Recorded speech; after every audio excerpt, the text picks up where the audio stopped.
pumping. You got me dancing on the streets in the Hawaii.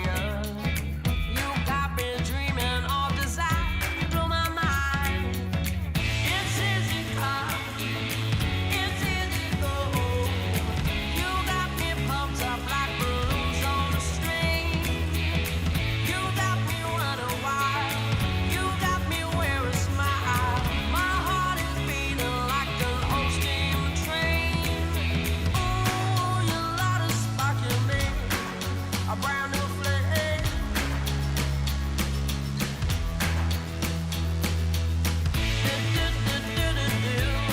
You got me wanting you. These are good loving times. You blow my heart apart. You got me wanting you. This is insanity. Don't take the rest of me. Don't take the rest of me. Don't take the rest of me. Don't take the rest of me. Don't take the rest of me.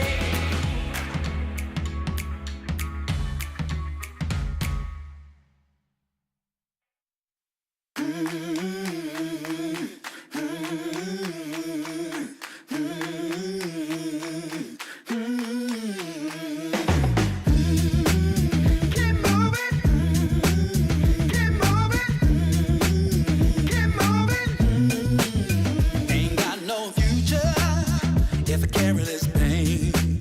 Sometimes I wake up, think I'm going insane. And there's gotta be an answer for the way I feel. Ain't gonna give up, gonna spin that wheel. Don't get in my way, yeah, and have a nice day, sister. Say what you won't say, yeah, and have a nice day, brother. I feel your pain, yeah, so have a nice day, sister. Go do your thing, yeah, and have a nice day.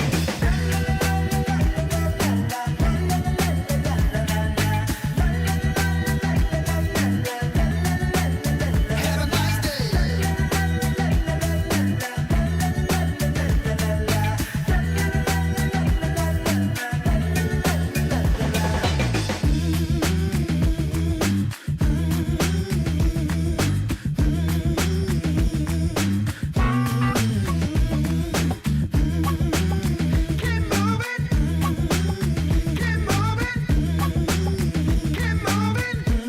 And don't you ever slow down.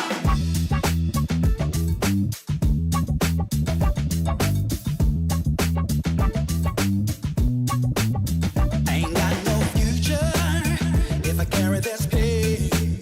Sometimes I wake up, think I'm going insane. There's gotta be an answer for the way I feel. I never said that I was perfect, I'm just real. Don't get in my way, yeah, and have a nice day, sister. Say what you won't say, yeah, and have a nice day, brother. I feel your pain, yeah, so have a nice day, sister. Go do your thing, yeah, and have a nice day.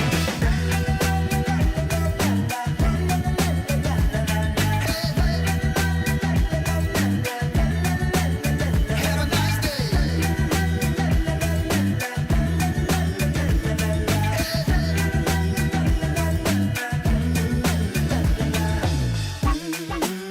Get moving, get moving, get moving, and don't you ever slow down.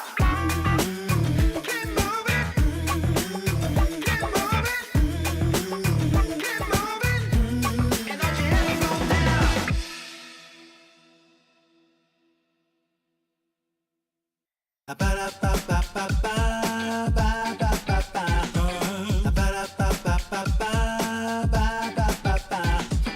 If you wanna get with me, all you gotta do, call me when you need me. I'll be waiting for you. I know exactly what you want, satisfy your need. We can have a good time, don't you worry about a thing. If you wanna good time. Act like you don't care. You got it. Get that motivation. You got it. I got just what you need. You got it. I got just what you need. You got it. I got just what you need.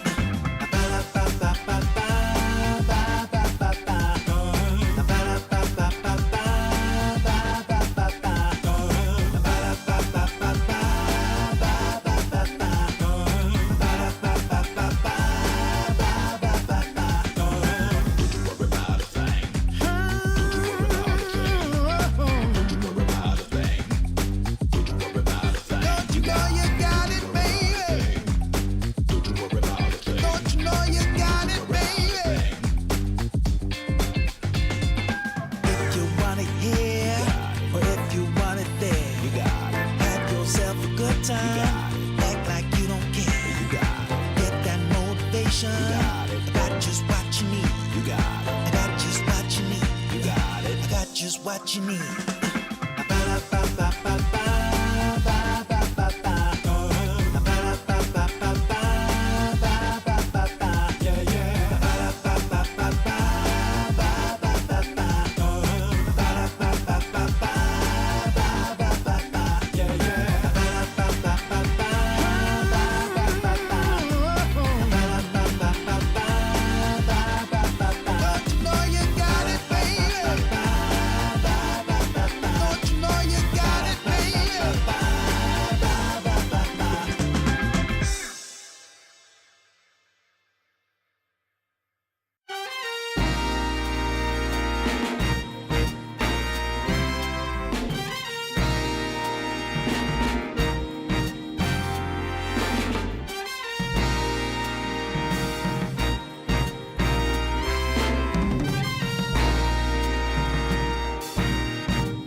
Sometimes, what can you say? Trouble was yesterday, it's okay. Sometimes you gotta hit the restart and understand life ain't perfect. Sometimes it won't go your way, but it's cool. What's beautiful about the day is when it's new. You never seen it before, so much to do. It's all about the timing. Check out the sun, look at the silver lining. The sun's always shining somewhere behind the clouds. That silver lining, so you can't stop it now when it's hiding. You can't find it. That silver lining, that silver lining.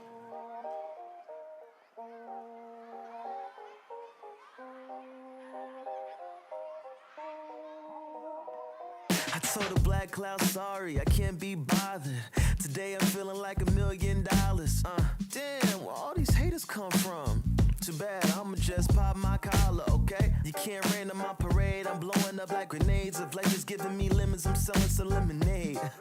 And keep on smiling, check out the sun, look at the silver lining. The sun's always shining somewhere behind the clouds. That silver lining, so you can't stop it now when it's hiding. And you can't find it. That silver lining, silver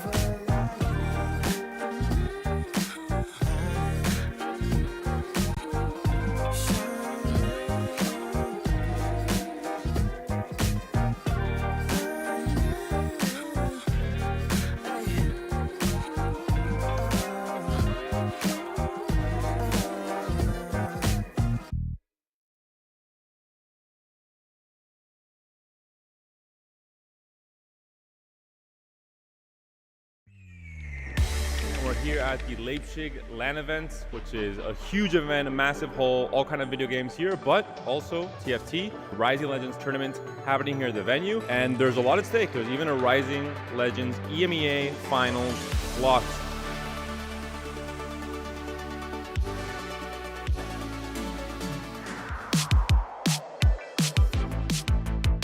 I'm very happy to make this kind of event, and I think it will improve the TFT competitive doing LAN like that. The events are always good for the community because they bring us together, and this way we get to improve ourselves as well. The LANs are amazing, we can play offline, a really good initiative.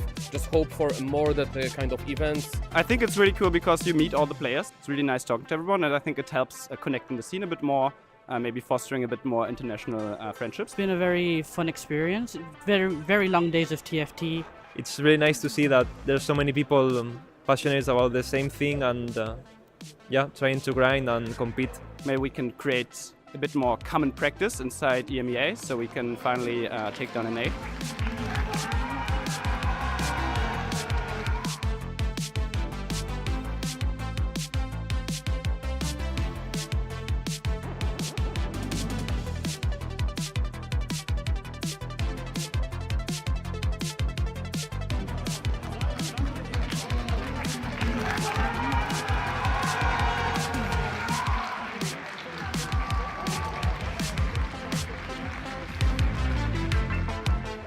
I never won a tournament before, so I'm super happy, obviously. But I was confident because last week we had the French LAN and I went second, I played very well. So I thought I was very confident going into the tournament. I feel very happy because it's my first time as well qualifying to the EMEA Finals.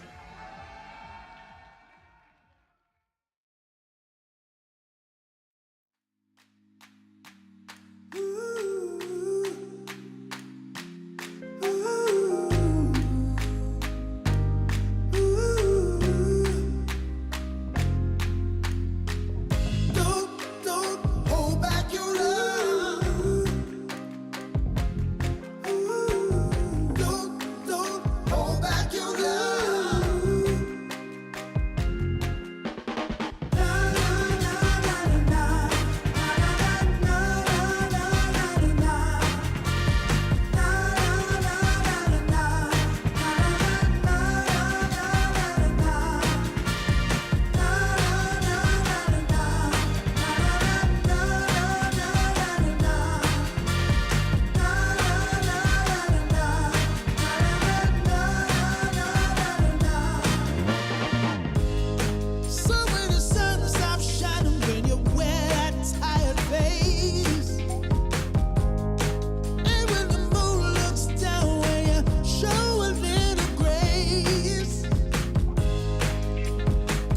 everybody who loves anybody would say you're gonna be someone when you have a little faith. Gotta be grateful for what you got. Then get some more. Gotta be grateful for what you got. Then get some more. Gotta be grateful for what you got. Then get some more. Gotta be grateful for what you got.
Patch 14.8 is live, and I'm here to break down some of the biggest changes that we will see unfold right before our eyes during Inkborn Fables' very first EMEA Golden Spatula Cup.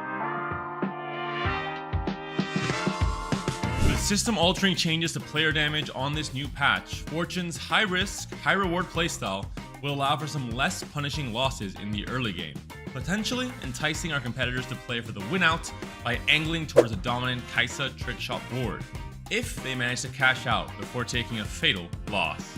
With this prediction, some might call me a fortune teller. During patch 14.7, we had a meta where traditional 4-cost comps were somewhat underplayed, and reroll dominated a little bit too much. But with patch 14.8, 4-costs are receiving durability buffs across the board, meaning essentially every single 4-cost in the game, allowing these comps to put up a much better fight in stage 4 once reroll comps hit their peak. One of the comps we've seen very little of throughout the set's launch is Lilia Invokers, but with HP buffs being especially impactful on Nautilus and Annie, as well as the high quantity of 4-cost the comps manages to fit on its level 8 board, this patch could finally mark its resurgence. It will depend if extra HP all 4-costs have won't offset the AP buff Lilia herself has received in terms of her viability as an AoE AP carry. Similarly to 4-cost, legendary units have also received flat HP buffs across the board, and with a nerf to the dominant HP taxing Yone reroll, that might just give enough breathing room for players to more consistently make it to level 9 and partially stabilize on singular copies of 5-cost units such as Azir or Hui, accompanied by an upgraded 4-cost tank such as Galio or Annie.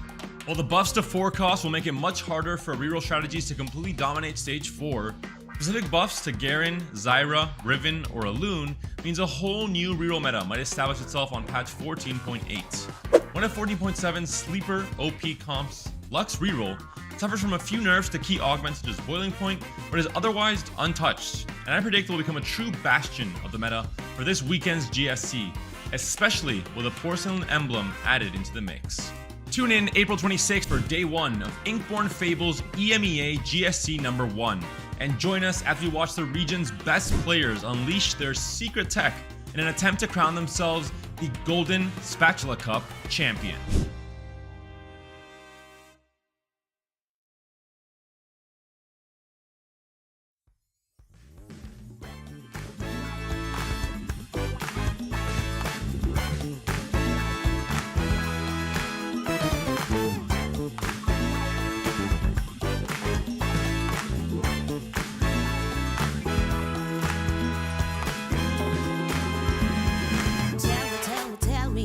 You wanna be with me. Everything you see is your deepest fantasy. Maybe I'm your woman meant to be. Make it so your dreams will become reality. Come take me now, I'm upside down. Just turn me on and inside out.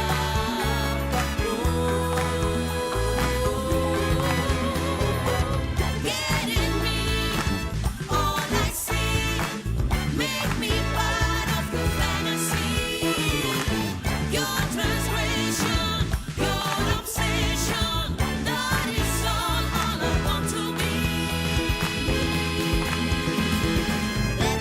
Let me be your goddess and your queen. Everything I do, gonna make your body scream. Get me, like I've got you so beguiled.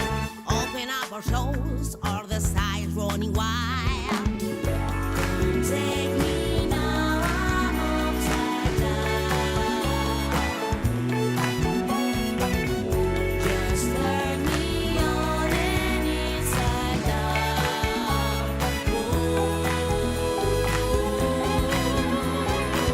Get in me, all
Welcome back to the Golden Spatula Cup #1 in Inkborn Fables. My name is Mix and I'm here with Counterfeit and Impatches Panda. And today we're all going to be unmuted, we're all going to have fun. We have a lot in store for you guys as well. I don't know why you're laughing, Peter. This is a serious broadcast. Oh, it is, absolutely. Our voices need to be heard. I think the players made themselves heard yesterday as well. I think, for a day one of the tournament yesterday, it was absolutely blazing. All the German players bringing out the 3-star forecast, and then Odessa at the brain bringing out the 2 3-star forecasts as well. I think we couldn't have asked for more. And to follow up on your point, Makes, how serious this broadcast is, for this day 2, we're bringing in different referees, not German referees. They will be unbiased from several different countries in EMEA, just to make sure there's not, 3-star forecasts winning every single lobby. Well, we'll get to the stats later because we do have the numbers on how many 3-star forecasts there actually were. But first, Panda, why don't you tell the people what else we're talking about today? Of course, for today's journey at this top of show, we'll be looking at a day 1 recap and the standings as well for all the action we saw unfold in the very first day of this weekend's tournament. We're going to have a player interview with Wägga, one of the German players who had a great showing in that day 1, as well as a second interview that's not mentioned here with the coin flip 1st or 8th player, YLCO. In the meta talks, we're going to look at the top comps that performed well in yesterday's day 1, but also we're going to break down Exalted, which is something I think we saw a lot of in the late game especially, and we're going to go through why players are choosing to tech it in and why it has its advantages in the late game especially. And at the very end, we're going to look at the players to watch for this day 2. Rebanav, Dasik, and Zeul. Zeul especially had just, it seems like every single GSC, he has such consistent performances across the day 1 especially. Hey. Let's not take away from my points on Seoul, okay? We'll get there but later. But we do want to remind everyone on our format changes. It is a new set after all, despite it feeling like we've been here for 2 months already. So Counterfeit, why don't you run us through on what has changed with Inkborn Fables? Well, yeah, of course, with everything coming in, to a more global adherence to each other, across Americas and the EU in particular. The big thing I think which is going to be most relevant for us today is that going into day 3, so tomorrow's competition, we're going to have things run a little bit more differently towards the end of the day. So we'll have 7 games in total, but we'll be cutting to our top 16 after game number 5, and then our top 8 for our final game to determine who will be our champion and go on to the EMEA Regional Finals. So particularly today, of course, we're looking to see which of our players make it to day 3 at all, but they've got a lot on their mind going forwards. They do, and we got a lot on our mind looking backwards at day number 1 because, as we said already, there's been a lot of 3-star forecasts. There's been a lot of particularly DACH players finding them, but we did see some other players also going there. I personally had an absolute blast. I think we could tone down the 3-star forecast a little bit. I don't know how your ladder experience has been. Yesterday I had a lobby where somebody hit not 1, not 2, but 3 3-star forecasts, and I am fed up with it at this point personally. So we're just gonna throw to the video and gonna recap day 1 for you.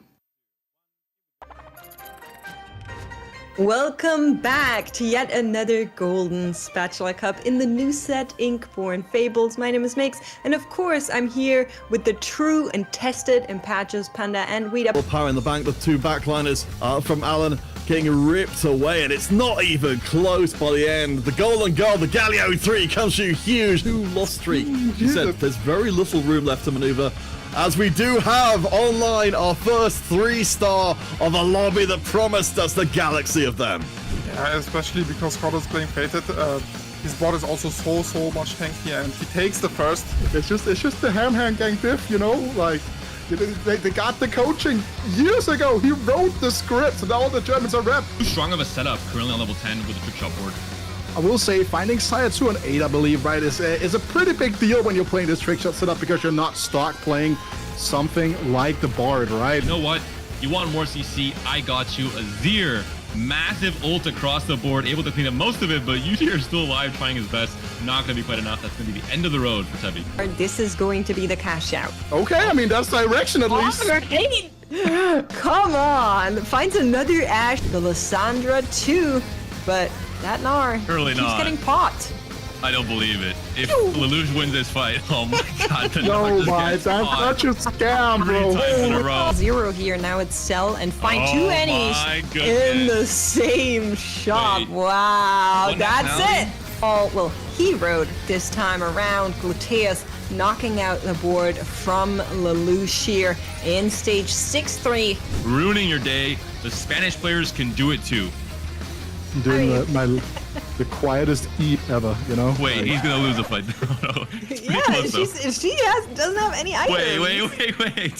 For all of our games, and it is going to be the matchup between the two of them. Odessa fighting both boards, and it will be, I will say, a double knockout between the two of them. Wait a second, this Lilia has items now. Who allowed this? Yeah. Huge win from Odessa on either side, staying on top for this game number 6.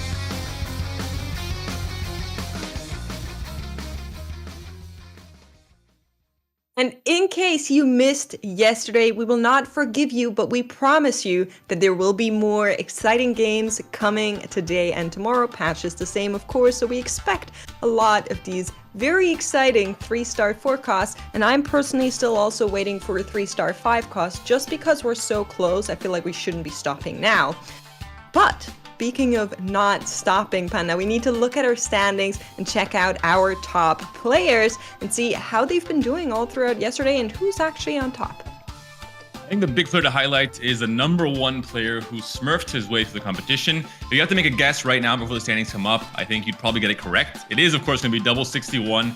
44 points, 1.6 AVP, which just does not make sense in a competitive tournament of a level of GSC number 1. To have such a dominance over the rest of the field is incredible. We'll see if he can navigate this into day 2 and 3. Reminder, Double, despite his pedigree, has never won a GSC, so I'm curious to see if this is finally the time. Yeah, I mean, as you said, he's a player with an enormous amount of respect. His name, I know with the Don't Talk You Don't Know, people consistently ranking him amongst the very best for a very, very long time.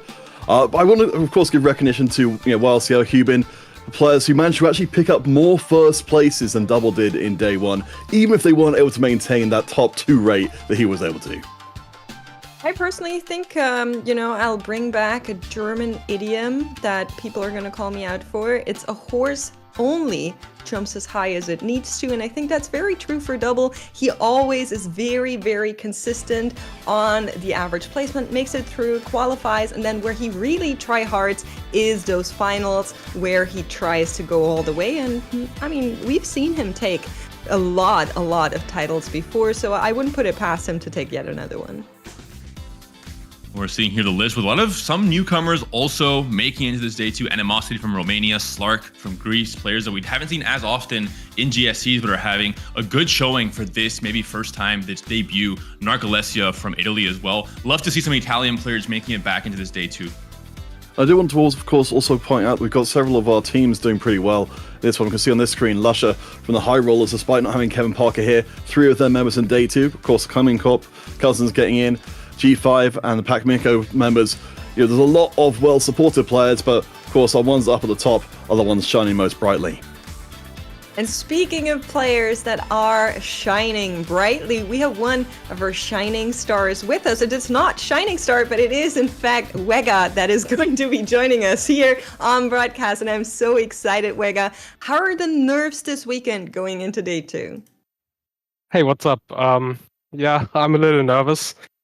Especially after doing an interview, I thought about it. It's usually a curse, but I hope this time it's don't gonna say go that. right. No. I'm We don't reverse want those jinxing bad it, vibes.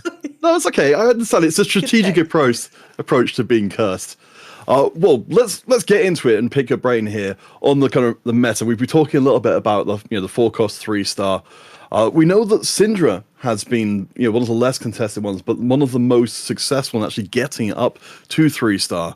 Kind of what's your general thoughts on where the meta is, particularly around that subject? Well, I think the meta is just play around as many forecasts as you can. And Syndra is awesome because it's very easy to hit. The Fated board is not even weak. You can easily stabilize on stage 4, and also you could just take in the Ash as well. So, you can flex a bit between Lilia and Syndra, the Invoker board or the Fated board, and Very common win con like we saw yesterday is 3-starring a forecast, and Sinra is just straight up the easiest one to hit. So yeah. I mean, Absolutely. yeah, we've seen plenty of that, let Too me many. tell you. But but I do want to kind of take the conversation back to your team, to Pac-Miko. You've been with them for quite some time now, and one of the other players is Stinky. I wanted to ask, like, how does that work for you in a team, being there for as long as you are? Do you guys prep together? What does the support look like that you get from your team? I think they also sent you to Cactus, right? Yeah, they sent me to Cactus. Well, I really like the people. The manager is very hands-on, very supportive, and he also went to the Cactus, supported me like live in person. It meant a lot to me. That's awesome. Sadly, I don't prep a lot with the Polish players. We don't have that big of a connection yet, but also a new Duck player joined with Pain. It's one of my friends, my colleagues. And maybe we can grow a bigger Dach PMK scene.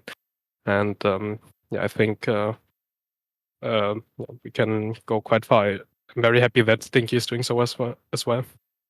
Love that. Well, talking about Cactus, Wägga, we had the chance to meet over there. We had the chance to enjoy the German community and the LAN event there as well. Do you think it was an advantage for you and all the other players that were at Cactus to have kind of a high pressure tournament situation already in Set 11 Inkborn Fables ahead of all the other players in GSC #1? No, because playing at the LAN is so different than playing at home. It felt like we weren't really playing a tournament there. Maybe it was because of the seeding, or the format. I mean, you and me, we failed it first day. We didn't make it the tiebreaker, but in general, I went there not to win the tourney. I went there for the people. Meeting people like you, it was amazing. So I think what actually helped me was OQ. Like playing so many OQ games on a very similar patch. It's just having experience that helps a lot. That makes sense.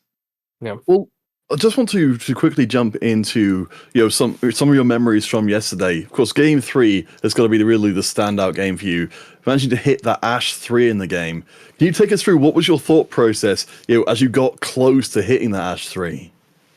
I mean, when I was in stage 3 or 4, I realized, wait, no one is playing Ash. That's a little weird.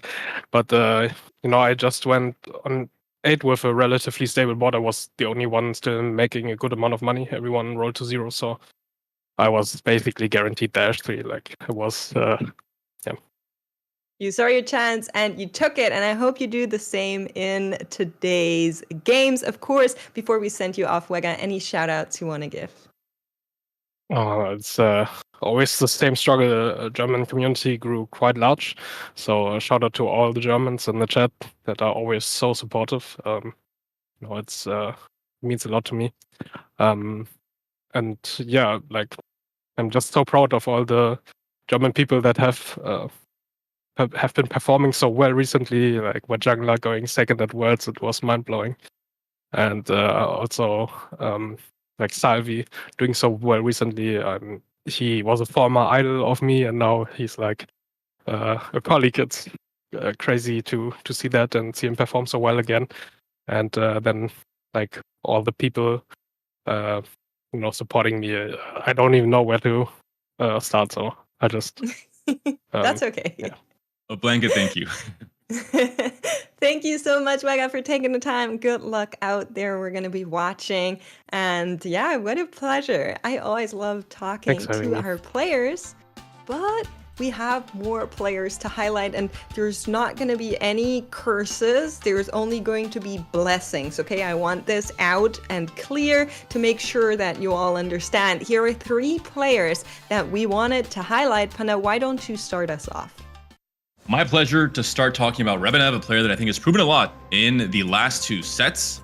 He first kind of got my attention in GSC #1 back in set 10, having a really good performance in days 1 and 2, playing around the Heartsteel 80 flex before any other player was doing it really at the very start of the set. But this set already, he won a LAN event, the Gamers Assembly LAN in France a few weeks ago, so already has some good experience. And coming into yesterday's tournament, I talked to him before the tournament. He gave me a lot of insight into what he would be playing. Our reroll, and Silas Sage. And those are the only two comps really he played a lot of. He found them much less contested than Ashe or Kayn, or just all the more contested forecasts. And he had really great success alongside the entirety of his team, who all made it into day 2. Gobo, Bensak, Clémou, and Flowders. So if you're curious about the Silas comp, definitely watch out for these French players. Yeah, now, of course, I want to bring Daysig into the spotlight. As much as he's a player who needs to be brought into the spotlight, he was very much missed in the previous set, Remix Rumble. I mean, a player who's been here since the very beginning, and much like Salvi was mentioned in the previous interview, a player a lot of people look up to and definitely want to see get another shot at the World Championship. Well, I was just told I'm not allowed to say his name, so I will be saying Lelouch. And I think he has a good chance. I've been watching for a long time. I think he's been ramping, and he's about due to finally get a Golden Spatula Cup win. Just saying, coming from Romania, I think there's a lot of potential in that community as well. And I'll leave it at that because I've been told I'm in trouble if I say the name. So not happening, but we do have more in store for you today because we have yet another interview coming up in just a second. We're really excited to talk to YLCO today. Welcome to the broadcast. Hello. How's your morning been thus far? Morning has been all right. Nothing special. Waiting for the Golden Spatula Cup. That's good. We've been watching you for the past couple of sets, and our admins specifically say there is a 50% chance that you go first or that you go 8th in most of your games. They're huge fans, and I want to ask, why do you choose to play as risky as you do? I don't know. I'm quite risk averse in real life, so I guess maybe just kind of compensation. That's good. Yeah, makes sense. Tracks. That's a perfect answer. And following up with this question about first or 8th, you obviously in this set play for the econ trade a lot for Fortune. I wanted to ask you, what breakpoints are you looking for specifically with Fortune? And as a follow-up, what comps are you trying to navigate into your late game after cashing out?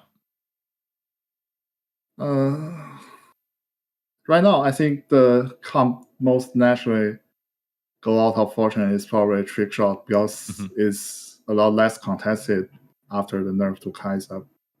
So it's quite natural to go for Trick Shot. But if you hit a lot of Invoker Ashe units, the pivot is also quite good, I think.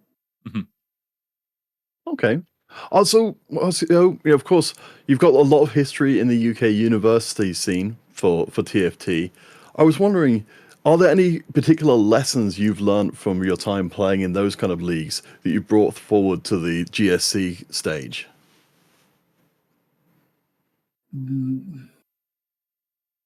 I of course learned a lot from all the university tournament I played, but it's a bit hard for me to articulate specific learnings from it. But I sure learned a lot from playing out those. Well, it's totally reasonable. My last question, YLCO, is in regards to your name. It's an interesting name. I think many players in TFT have unique names. Is there any story to why LCO? What's the meaning behind the different letters and numbers? No, it's a good one. I'm really bad at naming things, so it's just my initials. Okay. That's a usual answer. Okay, thank you. I think that's perfectly fine, and I think it's a cool name, personally speaking. But before we let you off, we know you want to get your head into the game. Is there anybody you want to shout out, give thanks to before we let you?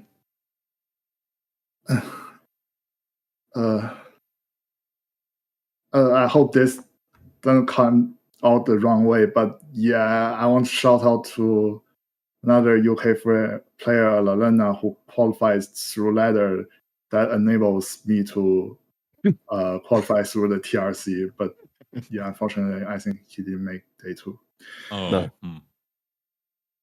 That's okay. You're still here, and UK has their hopes on you. I'm sure you're going to be doing great. Thank you so much for taking the time to talk to us. It's been an absolute pleasure, and we wish you best of luck out there on the Convergence. Bye-bye. Thank you. A little okay business between the UK players. Oh, love to see it. Yeah, you know, if everybody finds some way to qualify, that's great. That's all you need. It was a similar story for Wet Jungler, who made day 2 and only made it because Hyrule finished 4th in TRC, and that gave Wet Jungler the spot to make it through. So always nice to have players that are kind of thanking others for allowing them to make it here. Yeah, and speaking of thanking things to get you somewhere, we have our meta talks ready, and we mentioned it already on the top of show. There's been a lot of 3-star forecast units. We had 96 games yesterday, and 35 or 34% of them were won by 3-star epics. On this slide, I do want to point out Built Different first and foremost. It did a little bit worse than what we expected with an average of 5, but of course, around a count of 6, that's not a whole lot. So I still think that's a very good augment to go for. The other thing I want to highlight is the Ethereal Blades, because I think the Shen augment is so good. You can flex it into a lot of things, and the average supports that.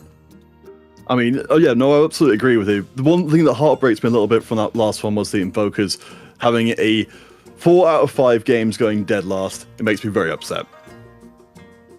Just had a cookie crumble sometimes. We are gonna be moving on, and I do want to highlight one more thing here, and that is the Janna Diana reroll. I think we've been seeing it partially. It's not a guaranteed success, but if you have a great spot for that Janna reroll, something like Enter the Dragon, it can just be so good to go down that 2-cost reroll as opposed to something like a Gnar.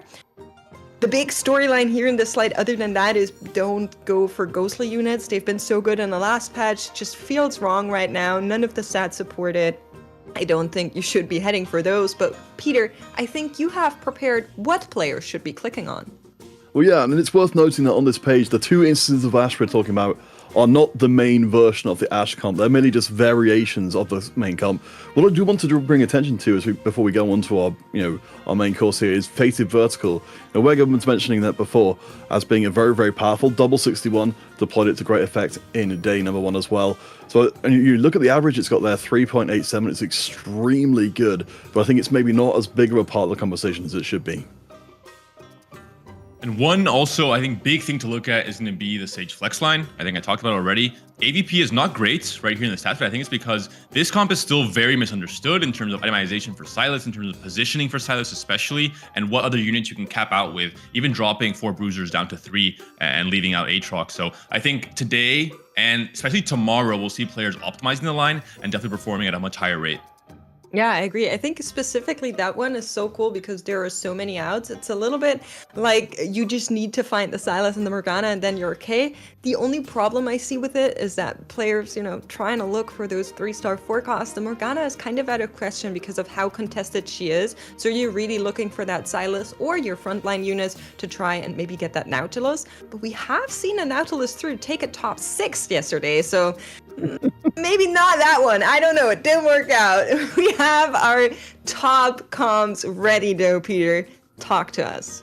Yes, I mean, we were talking about before with the Ashe variations being the side one here, but you see Ashe and the Trickshot Flex, they're the 2 different ways of going. Then we've got the Heavenly with Kayn and Lee Sin being, kind of other variations. I know David was very big on the Gnar reroll all told, but I mean, if we look, one thing that I want to point out here from the Trickshot Flex in particular is it has got one of the higher top 8 rates in the competition. So while it's a valid alternative to rushing forward to Ashe, it does have its own risks.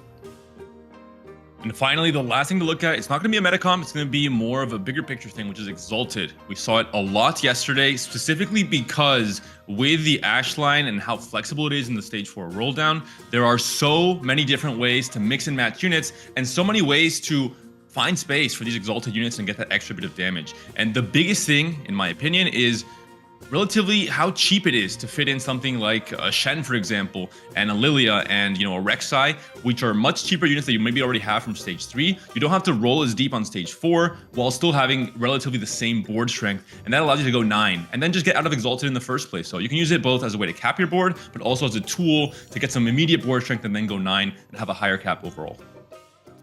I personally always get distracted by the XP core. That's when the set first came out. I was like, oh yeah, XP, but it's not that much. The real big kicker is the bonus damage. So that's why we're running it. I think a lot of players are getting a little bit distracted there. But yeah, I hope you all wrote down everything that we've said and all of the numbers so you can go gigabrain in your next ranked games. It's important for sure. But we also have some treats, Counterfeit, ready on our Twitter page, I think. Yeah, so if you're not just exalted in the game, but exalted in your writing skills as well, you can fill in the missing spaces on these proverbs. So, a blind chunk always somethings, something before you're thirsty, or the best time for something was 20 years ago, the second best time is now. Remind you only to answer one of these proverbs and reply to it over on X or Twitter, and potentially to win yourself a prize. Yesterday's answer was a little bit surreal, so go wild and maybe you'll be lucky. I have one. The best time to start playing in Rising Legends was 20 years ago. Second best time is now. So I think you should check out our website and see if you can participate if you're part of the EMEA region. Yeah, let's go. If you want to stay up to date, make sure you follow that Twitter as well. Of course, as always, we have some great co-streamers up and ready for you guys to take you through the games in lots of different languages. We're trying to ever, grow this collection of all of these co-streamers, so I'm sure there's something for you as well. Yeah, so many great people here. As you mentioned, in any language you're going to find somebody you can absolutely enjoy there. Particular that we mentioned before that some of our players, of course, will be coming through onto this co-streamer list as of today because of having cut away some of our players who were playing yesterday, of course. Well, and speaking of players playing, I think games should be starting in just a couple of minutes. We do have our casters ready here today. Of course, Memo is still going to be around from yesterday, but I'm also very glad to say that our favorite Niberia is back on desk and is going to take you through game number 1. So here are Niberia and Memo. What's good, y'all? We're back here for day number 2 of the Golden Spatula Cup. Memo, so good to be on cast with you, my friend. How are you doing today? I'm doing very well. I was very excited to watch these games yesterday. So many 4-cost 3-stars coming through, and even in the last game, 2 4-cost 3-stars. I think the meta right now is just very interesting and fun to watch these giga-high caps.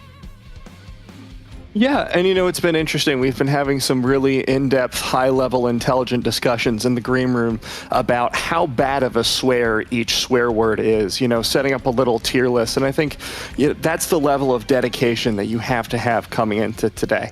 But one of the things you and I were talking about, actually, that I want to bring out is the hero augments for this set. We've seen, a couple of times when we've had these unit-specific augments, usually they fall pretty flat. But right now in the meta, a lot of them are way more viable than I would have thought. Yeah, the hero augments got buffed quite a lot in 3.2 a few patches ago, since now you get a 2-star version of that unit. So, for example, if you are gonna play the Shen hero augment and you already have like a Rage Blade slammed on your Senna, for example, and get offered the Ethereal Blades augment, you just maybe have already 6 or 7 Shens, which makes it really easy to 3-star your hero augment unit and have like a very early spike and get you to that level 8, level 9 that is just so desirable right now. Find all these 4-costs that are so contested. Yeah, and I was a little disappointed coming into today. Everyone knows that I'm very much a reroll enjoyer. So, early in the set, I was having a grand old time, but then I was looking at the compositions. I'm like, oh, everyone's going for 4-costs. That's so unfortunate for me. But Shen's got me.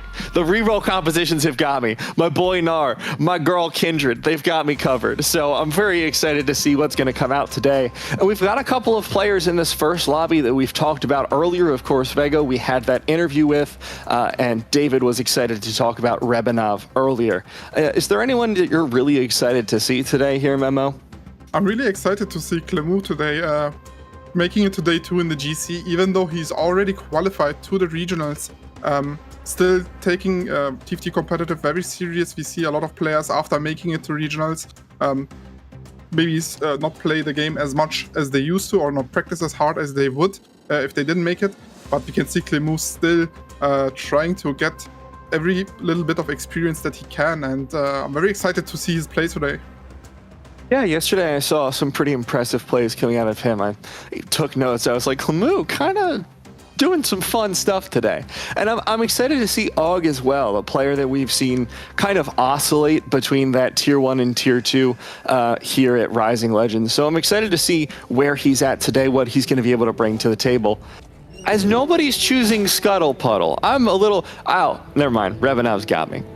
I was gonna say, I'm a bit disappointed from Wägga. Usually we see Wägga loving these econ regions, these crazy kind of games, and go for these 4-cost 3-stars, and maybe hit level 10 even. Yeah, maybe going a bit more the conservative route here.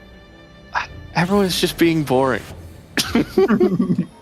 We'll have them spice it up. We'll get there. We've got the completed anvil coming in to start the game off. So could give some direction as you hit that mid game, find the units, and just try and pick something out of there that fits what you're going for. Yeah, I think the patch is spicy enough for most players. They don't want to risk even more crazy games, since right now we are seeing so many crazy things happening in the late game. It's been so bizarre. You know, Memo, I was watching the games back from yesterday, and like, I expected the Heavenly Cane, I expected the Ash, but I didn't expect people like randomly contesting Kha'Zix 3, which we genuinely, legitimately saw yesterday. The Lee Sin being the primary carry in a Heavenly comp, I did not expect that to be showing up as much as it did. Just a couple of weird things on the fringes of the meta that have been really exciting to look at. Yeah, obviously these players are really prepped in those lines, and they know all the niche situations. For example, going for the Kha'Zix tree, giving them an early spike, or if they can't find the Cane 2, first using that Lee Sin as a unit to stabilize on, because a Lee Sin 2 is much stronger than a Cane 1, obviously. So they have all figured out every little bit of optimization that they can make, and they have been performing really well yesterday. I'm really interested here, Memo. I'm going to flag this early on. Wägga, before hitting stage 2, has 4 duelists. Now, I don't know if he's going to go for it, but I am just going to point out that that's pretty soon to have 4 of them. Yeah, the duelist opener is very, very strong, since Darius is one of the best 1-cost units in this patch right now. He's so strong with items, so what we will see usually is people playing that Darius as the early game carry, and then moving towards the Heavenly Lee Sin Arcane that we saw yesterday so much. But a small thing that I do want to mention here is we can see the Exalted on the screen. We have Bard, Soraka, and also Diana, which is usually... these 3 units are usually getting played in Bard anyway, so maybe we see someone going a bit of a spicier route with the Bard reroll. Yeah, and I'd really like to see someone go into that Exalted earlier. We were talking about it on the desk about how powerful it is in the later stages of the game, which is, at least yesterday, what we saw a lot of. But there is some early game potential here as well, as Wägga maybe not getting the best options, but the Hand of Justice, not too bad. Yeah, we can see Wägga putting in the food for duelist, like you mentioned. Probably gonna slam the item on his upgraded unit, so the Yasuo will be the early game carry of his choice, and we see him just slamming 3 items. Pretty obvious what direction he's looking for. Having the Whisper, having the Styrax, it will be a Lee Sin or Arcane game for him. The power in the triple slam at 2-1, that is so cool. Yeah, especially with Wägga is not doubting anything today. Yeah, especially with like 4 duelists and having him upgraded. He will be very, very strong throughout stage 2, so he will be very happy at the end of this stage. Yeah, hopefully for the other players, nobody's trying to rely on a win streak, because I don't think they're going to have too much luck coming into stage 2 with it. Yeah, and we can see right now Stylet having those frontline upgrades here with the Jax 2, with the Garen 2. Decided to slam the Adaptive Helm here, which has been gaining a lot more traction lately since we saw Silas carry build coming out from North America, I want to say, where people are just playing Sage with Silas and putting the Silas in the 3rd row, so you get more AP on that unit from your Sage trade. Yeah, I was going to ask you about that, because yesterday, of course, we did see that Silas popping up, but also we're seeing some things like Lysandra being invested into with that Adaptive Helm, so I just want to flag that early and keep an eye on where it goes, because that's an item that definitely was not popular for most of the set, to say the least. Yeah, it's just very flexible right now because you can always use it as a mana item on your backline carry, for example, the Syndra, the Lilia, maybe even the Morgana. But also it's a great flexible tank item for all these AP type of frontline units like the Annie, like the Sylas. So very, very flexible item here. I'm interested in how they're going to use the Illuna setup here, because you can call your shots pretty early if you're going for a reroll, but I kind of suspect, given what the games have looked like so far this weekend, everyone's going to pick 4 cost. Yeah, what's very interesting in this game is that we have 6 units that are all 3 cost as Exalted. So maybe someone want to cook some 5 Exalted with the 3 cost being all buffed by the Illuna encounter. That would be very interesting to see how that would work. I personally have never seen this combination of encounter and also Exalted, so maybe someone will cooking up a really nice board here. Yeah, you know what? You actually make a really good... Because I'm looking as well. And you've got Diana, who's a Dragon Lord. And you've got Tristana, who's a duelist. And maybe our boy Wägga's going to be the one to bring it out for us. Maybe he's going to be the one to try and get spicy with those Exalteds. Yeah, for sure. I mean, I feel like these players will probably have seen that angle as well. So I'm very looking forward to who has the confidence to go for that route that is so unusual, but in this game it just makes sense.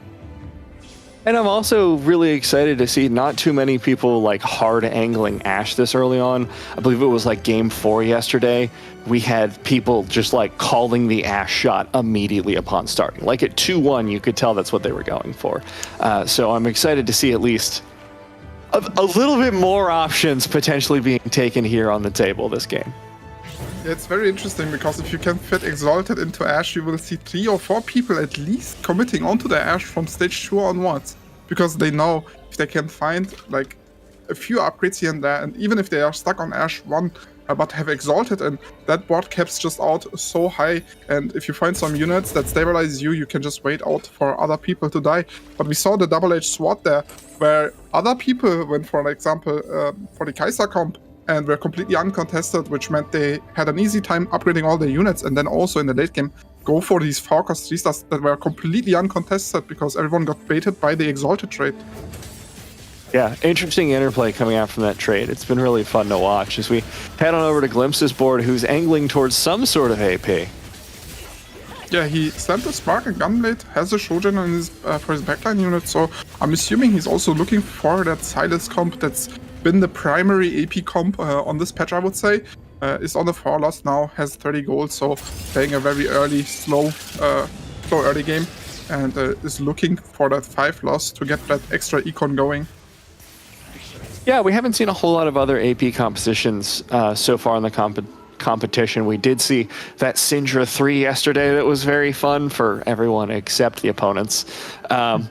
So we've maybe got fewer options on the AP route than we do on AD. So I just want to take a look at the streaks as we're going in. We were talking about how Wägga was going to put a lot of pressure on the lobby, and we can see the only people who've been maintaining a strong streak are Clémoulahagra on the top and then Glimpse and Revanov on the bottom. Yeah, sadly Wägga lost his streak here. In the last fight we didn't see against who, but was still a good loss, so he's maintaining a lot of HP, still has a decent amount of gold, which still makes his early game really strong, and he will still have the same game plan going. The win streak would have been nice, but it's not crucial to his idea of how to play the game right now. Yeah, as we see this board from Og taking that loss, so no streak for him as it comes out. Roki Warrior also not in the streak yet. These streak changes have made stage 2 so much more interesting. I know they've been here for a hot minute now, but every time we're in this early game, it just reminds me of how different the econ game is early on due to it. Yeah, we can see Glimpse and Rebanov both going for that 5 loss and not facing each other, which is obviously great for both of them. But we can see they are both hovering above 70 HP, which is quite high, I would say. Considering 2 past sets, the last system change they made it so that you lose a lot less HP while losing harder, which makes obviously the lose streak way more attractive for these kind of playstyles. Yeah, with you there as we come on out of this PvE. I'm interested to see who's going to be able to keep their streak up, because I assume Glimpse and Revanov are going to go against each other a couple of matches here. 1 in 3 chance here for one of them to lose their streak. Yeah, but now they are getting to a point of where they want to stabilize anyway, maybe roll a little. We can see Revanov now having the Fortune trait activated, looking probably to slam towards that 80 flex line. We can see the IE coming through the last Whisper that we have been seeing so much yesterday as well. So very standard gameplay from him. Yeah, could see a lot of things come out. We've seen Ashe itemized like that. We've seen Kai'Sa itemized like that. And the Morello and Tristana, not something we see a ton of, but just to get that board strength down will help him soften those losses up a little bit as he tries to get this Fortune off the ground. Unfortunately, didn't really do much that fight, as I say that, Memo.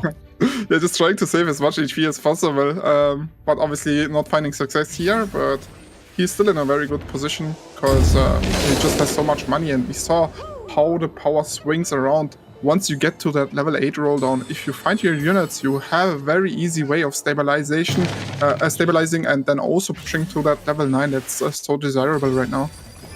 Yeah, that Tristana kind of evening up the econ. Everyone going to be hitting that 5 interest if they want to stay on that route, as we see the second augments coming out for this round. Yeah, very common choice right now is the best friend augment. It's just extra tankiness, a bit more attack speed. Just very popular right now because we are kind of in an AD meta. So getting that armor going on all your units is just very valuable. Yeah, we see a lot of options coming out. I do want to kind of mention just for a second, best friends, like you said, incredibly strong. But something that surprised me when I was looking at the stats earlier this week was Combat Caster has been incredibly successful on this most recent patch, like in the top 10 of augments. So interested to see how that manifests for Marwan as we progress through the game.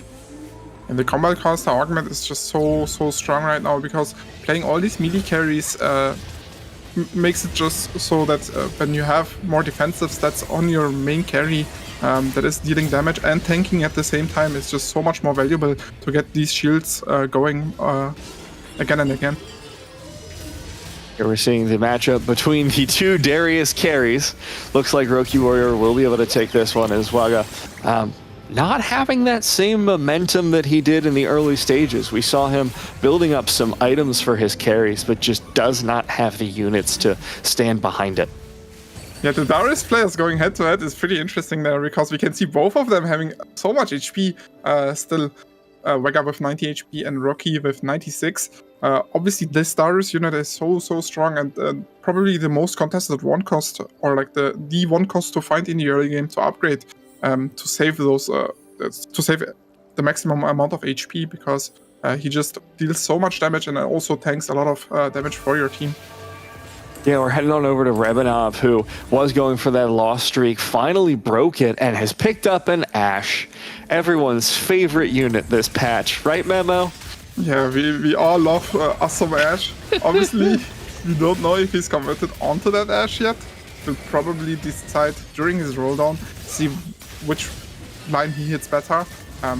Probably flexible here, just because he has to find something, because he's dropping now into the danger zone. He's already at 50 HP, so assuming he loses a couple more fights here, he will drop down to a very low HP value, which will make it a bit more scary for him to play out the game. And I'm curious as to his matchup pool as well, because if he's going to run into Roki or Wägga soon, he really needs to be careful, because that is going to be a huge loss. Already, like you said, in the low 50s coming into the stage 3 carousel, which is just so dangerous of a position, especially without something to turn you around fully like a Fortune.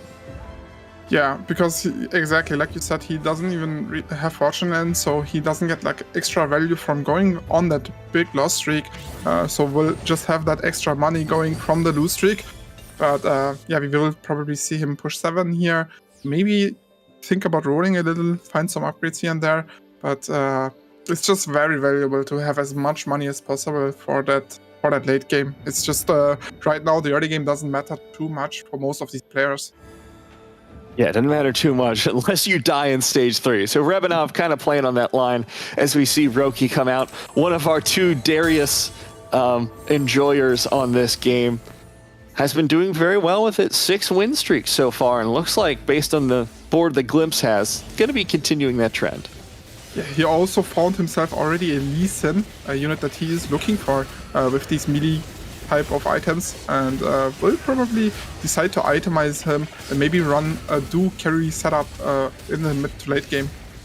Yeah, we've seen a lot of the Lee Sin Kane combo on the Heavenly route, and he does have 4 Heavenly already, plus a ton of economy from that streak, from the Tristana gold. So really a lot of angles open here for Rocky.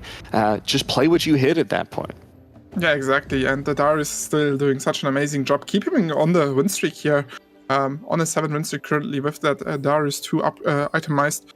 And what is the meme is going around with like in the pro scene where a lot of people think like Darius 2 is stronger than a Yon 2, for example, even. It's just very, very strong. A lot of units have changed since the beginning, and I think Darius is the big standout, like you said, just being so powerful, as we're going to see Stylet. Yeah, and I'm seeing probably something going to lose the loss streak here. I'm seeing something very illegal here. Obviously, Stylet's still playing for that lose streak with that Fortune, but has an Ashe 2-star on his bench with already 380 items, so he will be very happy here with that Ashe 2 on level 6. I was noticing that. I was like, that Ashe looks very silver and very large. There's no way. But yeah, you're right. It's an Ashe 2 already before going into stage 4. So that level up and roll down will be looking so good for Stylet. So he's able to continue his loss streak. 84 gold as well. So Stylet, I think, we were talking about how dangerous position Rebanov is in. I think Stylet is in a very different game state. With all of that gold, the Ashe 2, he's going to turn it around at 4-1. Yeah, Stylet also played Fortune, so he gets extra value from that loss streak, from dropping down so much HP. I believe he has to go for 1 more loss here, and then he can go for hit the power spike on 4-2. Obviously, Rebanov will be very sad about this because he is looking for that Ashe, so pulling 3 out of the pool will hurt him in his roll down. Yeah, like you said, 1 more round on this Fortune. We can see 25 stacks already. Not going to be swapping in, but he's already found some units still sitting on that 80 gold as we see Glimpse selling out and rolling down here. Yeah, we will see a lot of people already pushed 8 here, didn't wait for the correct interval, which is usually 4-2. Played a bit more aggressive all in here, so they can find those contested units that are so valuable. And you called this one earlier on in the game, Memo. You were like, this guy is angling towards Silas 100%. So able to find the items on Silas, but still on a Silas 1, no gold left in the bank. Yeah, has the Morgana paired at least. Maybe he can stabilize on that. But yeah, like you mentioned, only 1 Silas and already at 0 gold, which will make his game a bit more difficult for him, depending on how soon he will hit those units. Not as difficult as we thought, as he's able to pick up a win at the very least. As we come into the final augments of the game, it will be gold. No crazy swings coming out from Prismatics just yet. Or at all. There's no more augments. My brain sometimes, Memo. Yeah, mid-cast, it falls out. That happens to all of us. Yeah. Stylet now getting his cash out, pushing level 8, having 70 gold and an Ashe 2 already. Still decides to roll down here a bit because he's still looking for some frontline.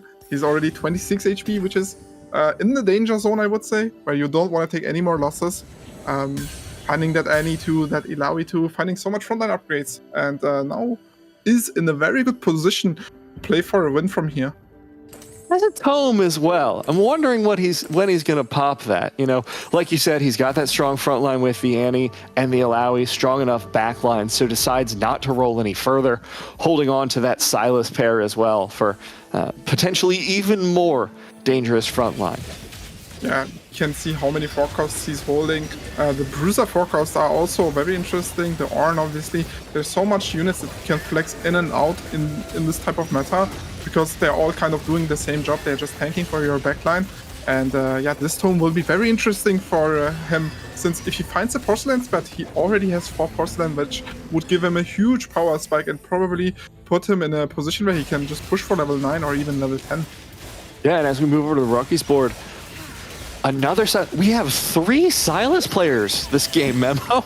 And I think what happened here is that the player looked for a Lee Sin maybe, but couldn't find one and found the Silas too earlier. So he just put the Lee Sin items on that Silas because he does an amazing job as a melee carry right now. Even though he's a bruiser, he's also a damage dealer, and you can see all of these players utilizing that potential of this unit. Yeah, and I mean, I don't even think they're bad items either, because those are pretty neutral DPS items. You know, you have the healing, you have the ramping damage, you have the shield. So moving over to Wägga's board, who is in a very similar position in the early game, has now pivoted towards that Kayn, Lee Sin, and early Wukong combo. Yeah, exactly, and we can see all of these niche differences. You can see the Wukong being itemized here, and Wägga already found himself a Wukong pair, so if he can somehow find a way to upgrade this Wukong, he will be in a very good spot and be very stable on that Wukong 2-star. Yeah, unfortunately, he's still high in the health, so if there is a Wukong on this carousel, I don't think the chances are good. And he is out of gold as well. It's worth checking out. Everyone has rolled down completely on this round, except for Rocky, who's on 30 gold, but just got that 10-round win streak broken. Ooh, there's a spat in the carousel, so maybe potentially a porcelain spat for Stylet. And he has the tome on his bench. We didn't see what he popped out of that, but decides to not go for it. Going for that here, because if he had double porcelain spat, he could just easily fit in 6 porcelain, which is pretty much GG's for the rest of the lobby. That trade is very, very strong right now. Yeah, Ashe on her own, even without porcelain, is dangerous. So 6 of them, a little bit much to deal with. And I checked the items out for you earlier. It was the Warden spat picked up there. As we see, Rebanov's board did find a porcelain spat, so is on that 4 porcelain, but completely out of gold. Ooh, very spicy, the play that I was thinking for Stylet. Now on Rebanov's side, if he finds a bow in the neutral round, he will be very, very happy here, as the Ashe paired as well. So he probably prays that he hits that, and he will be in a very good spot, assuming he finds the Lissandra as well, obviously, that he's still looking for. Yeah, a lot of asterisks on these statements about Rebanov's success. 14 HP, really needs to win this one out, running into Clémou's board, who does have an Aphelios plus that Lissandra that Rebanov may be hunting for. And I think Rebanov's mindset right here is to take those risks, because he knows he's not in the greatest of spots. He's a 0 gold, level 8. He needs to find a way, even if he survives this stage, to play the next stage. And he's just gambling for his only out, which I think is correct in his situation, because he's a very low HP and is looking like he has a very good chance of going in the 8th place here. Yeah, one of the things we talk about a lot is like playing for top 4 versus playing for first versus playing for, generally we consider the lowest one to be like playing for 6th, right? So I really like that choice that he's making, as you mentioned, of saying, okay, I'm pretty much guaranteed to go 8th unless I take some serious risks and I'm able to turn this one around. So I really like the dedication to saying, I'm going to make the most out of this, and I'm going to risk taking home so few points.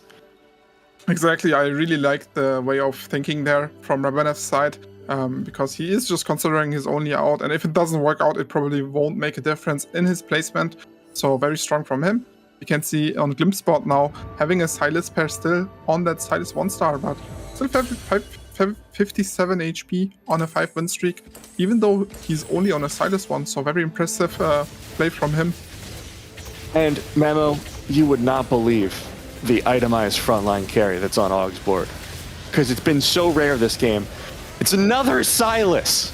We have, what, 4 or 5 players going for Silas this game, most of them on Silas 1. But Aug's going to be able to rely on that backline Kaisa at the very least to get him through this win. Yeah, exactly, like you mentioned, so many people prioritizing Silas just because he's such a flexible unit. You don't really need to activate a lot of trades for him. Maybe get like a bruiser in there, and he does magic on the board. So a very strong unit on this patch right now. That's why we see the prioritization on this unit. Yeah, we've actually seen a lot of just like, so the shape of a lot of the games that have happened so far this weekend are like there's a forecast that everyone is going for. Like, without fail, for the last, like, 7 games, I've seen just like, okay, this is the forecast that everyone has somehow run into. In this game, it seems to be Sylas. Usually we see it as that Ashe, as Revanov able to pick up all of those components. Like you said, angling towards the porcelain, Spat did find the bow. Sadly, cannot find the Lissandra so far. Saw the Udyr there. Sadly, the wrong unit. And he's starting to sell his Lilia pair, his any pair. He knows he won't be able to win fights here if he doesn't find a huge power spike for himself, and is probably looking now to... is probably hoping to find someone that's not as strong, because one Lissandra here can spike your board entirely in the other direction, and you can probably win streak with that for the entire stage here. Yeah, a decent chance of being able to win this round. Marlon relying on some unupgraded carries as well, so the odds of the Ashe being able to make it out are higher than you might expect, as that front line just staying so high in HP, but the stacking damage is starting to really fall on Rebanov's board, and Ashe just cannot chew through this front line. Finally able to take him down, and Hui does not get the kill, so it will be Revanov surviving just one more round. Yeah, Maran with a very interesting decision here to play towards that Hui as his carry for now, which we haven't seen quite a lot in EU West. I've been watching the American tournament yesterday, and we have seen that being played a lot more there. You can see Rebanov hitting that Ashe there, and you can see a lot of people still all-inning. Almost no one in this lobby having any gold besides Orc, because they know right now everyone will take the crucial losses that will decide every placement. And I think it's important to highlight as well, Og was not in that great of a position for most of this game, but somehow through the roll down, coming out on top, 30 gold compared to everyone else's sub 10. Yeah, we can see Maru now hit the way 2. He was able to print himself a legendary 2-star on level 8. We will see if that is enough to beat these meta boards, and it's not looking like the best for him. Rough. Yeah, we can see Glimpse with a very interesting way of playing this Sage Sylas. He decided to play around these 3 costs like the Alloon, because right now we can see the Exalted being like 3 cost units, and taking advantage of that is a very huge way of separating yourself from the rest of the lobby. Yeah, I mean, and with as many people who are going Sylas as we have in this lobby, those 3 costs are going to be a little bit more reliable to hit. Still, took until, I think, a couple of rounds ago in order to get that Sylas too. Yeah, sadly we saw Wägga spot still with that Kayn pair, still with that Wukong pair, cannot find himself any upgrades, so looking really bad for him right now as well. We can see Clémoulahagra board playing 5 Fated, finding himself a set on level 8. We will see if that's enough to keep him in the game.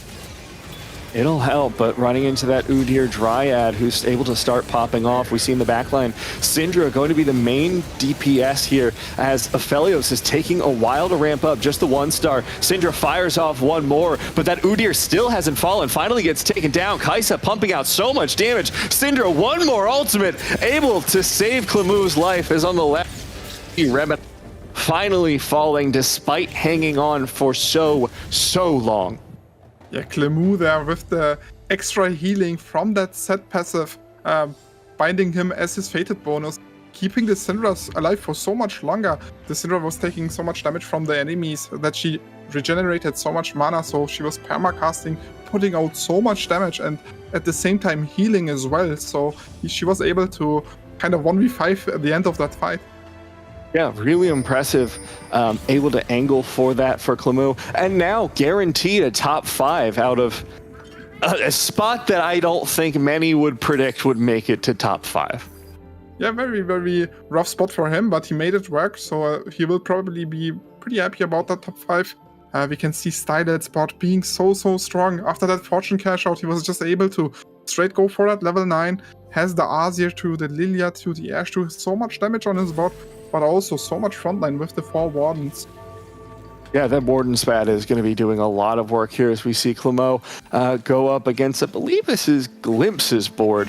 It will be a Ghost though, so we'll see just how much this set and Syndra can do. We saw it be incredibly powerful in the last fight, so I'm feeling okay for Clémoulahagra in this fight. Yeah, this is a ghost fight, so it's probably a higher chance for Clémoulahagra to win, but we can see Glimpse's board being still way too strong here, and the Silas just tearing through that Fatal board. Yeah, I'll be the first one to admit I was wrong on that one. Clémoulahagra going to be taking a 5th. I was like, the front line's fine. They're going to make it through. And then Silas just completely shredded through them in half a second, which will secure Glimpse a top 4. Again, a player who was so close to just getting absolutely beaten bloody out of this game, able to turn it around and take it to a top 4. Very impressive play by him. He also moved now the items from his Elune to that Morgana 2-star now, which gives him a power spike, and we can style it very quietly, angling our beloved 4-cost 3-stars here. Very, very excited to see if he will be able to hit it. I would say any 3-star is probably the strongest 4-cost 3-star by far right now. He is capable of almost winning most of her fights alone. Yeah, fully itemized as well. And we can see even without the 3-star, she is just absolutely destroying this board. So Stylet's going to have a couple of turns to work with. 26 HP should mean at least 2 losses as he picks up that extra 2-star Annie. Waiting to the last second there to maybe hide that unit so people are not holding his unit. Something that could be interesting for him is finding a way and printing a 4-cost here, because the last copy is usually something that's very hard to hit, and getting that kind of pre-duplicate from that way could be crucial for him to finding that any 3-star. I also want to point out, Memo, Og still has a 1-star Silas. So there's a pretty big power spike potentially coming in the next couple of turns if he can find it. He's been sitting on this pair for so long and doesn't find it. Oh my god. Obviously very unfortunate for him. And we can see Stylet now all-inning already. Also at the same time going for that Ash, he already is sitting on 7 of them. So maybe potentially hitting that. I'm not sure why he already rolled down. Maybe he thinks he has higher chances of finding that 4-cost. While other people are still in the lobby that are not holding those and pulling out other 4-costs out the pool. And we did just see the stats popped up by our production team, and it was a less than 1% chance to hit Ash. So I'm not feeling too confident here for Stylet's chances. And we can see now Og hitting that Silas 2 at the end of his round, but we will see if that's enough to beat out Stylet. With this Fortune Cash out, has been dominating the entire late game right now, and it's a very close fight here, and the Ash is able to win that. Og survives by a sliver, 1 HP, and like you said, Og's board looking a whole lot stronger with that Silas too. Shocker, I know. Barely holding on, and now we are seeing 8 Ashes for Stylet. So can we see 8 it now? Annies. 8 Annies as well, so very close to both of these units. Oh, come on. No! He's getting teased. We are getting teased. 8 of each copy, and he's mixing them on his bench, so maybe the other players not recognize it, but I'm pretty sure. I love the mind games. Just like a kid with his hand caught in the cookie jar being like, these aren't cookies. They're vitamins. Don't look closely. As we see Roki, who has been absolutely dominating this game so far, going up against Og's board, that Kaisa doing her level best in the background, and may actually be able to take this one. Hold on. Very close fight here. That Udyr actually so useful with that Kaisa as well in the backline, able to keep Og alive in this game, as Stylet was able to win that next one down, trying for that 3-star 4-cost. Well, I guess those 3-star 4-costs from this position. Og making it to his top 3 here. Very impressive from him. Barely held on with 1 HP against Stylet's bot and was now able to beat out Glimpse for that top 3 position. And I wouldn't be very surprised if he is even maybe able to beat Stylet this time around. Yeah, I'm interested in seeing, especially this Umbral Zaya is looking pretty interesting to me, as Og is going to go up against the exact board we were just talking about. So Lilia in the backline going to be trying to fire off aiming directly at the Kaisa, which could spell disaster here for Aug's board. She's still firing away as that primary carry, chewing through the front line. Annie, the last one standing for this opposing board, and Aug is able to save his own life for one more turn. As across the lobby, we see Roki taking a loss, leaving Stylet with the most HP and a 12 win streak. And sadly, no Ashe or Annie here in the carousel for Stylet. I know. But I'm pretty sure the other players would have denied it. I'm very impressed with Aug here. He's still holding on to that game, still trying to play for one more placement here. Maybe can get to that second place or even beat out Stylet in the end. We just saw him beat his ghost, so everything's still in the cards here. Yeah, and I want to say I've been really impressed by the level of play. Of course, these are professional players, so they're good. But also, most of these players, Roki not included, who like streaked through most of the game, had a big turnaround at some point through it where they were able to stabilize in positions that I at least thought were completely untenable. Yeah, especially Stylet with that fortune trade, getting so much extra power from that trade. Obviously very high risk, high reward gameplay here, but we can see how it's working out for him. Yeah, we've got a 2-star Kayn, a 2-star Lee Sin, and a 2-star Wukong, so I'm not sure about Aug's chances. Gonna be firing away with that Kaisa in the back line, but there's only a few units left. Kaisa needs one more ultimate, should be able to chew through some of these, able to take down one. And Udyr coming in with the big blows, not enough, as Roki will take down Aug to third place, and Stylet continues that disgusting 13-round win streak. Are we going to see the 3-star? What a close fight, and we see the Oh, there it is. And we can, yeah. It's exactly what we were hoping for, Memo. You need. Oh no, Roki, come on, man. Roki going for the Madman play, looking for that Wukong 3-star. He knows he has no chance against that board. So taking his only chance of winning the game by rolling for a legendary 3-star. Obviously, he will not find it here, most likely. And except closer than I would have thought, though. I'll be honest. Yeah. Sadly, it won't be close since Roki sold most of his board already. And Stylet will just take it first here.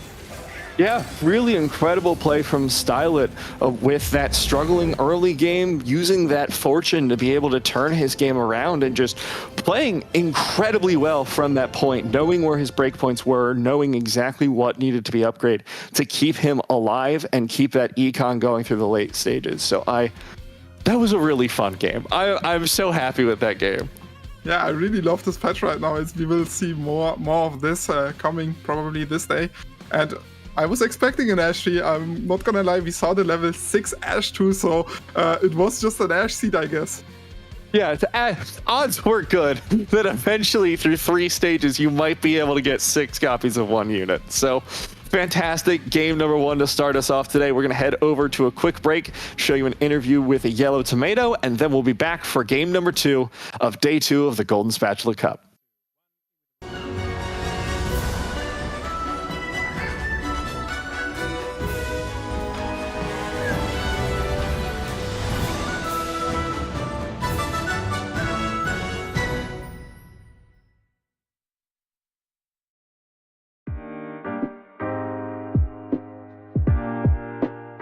Hello, I'm AYellowTomato from Greece. I'm 27 years old and I'm a doctor. My feelings about set 11 are that I'm taking the set more chill because I'm getting IRL diff. But I like the set, it's pretty fun, and the encounters provide more RNG for the audience. I think it's worse for the players because it's bigger variance.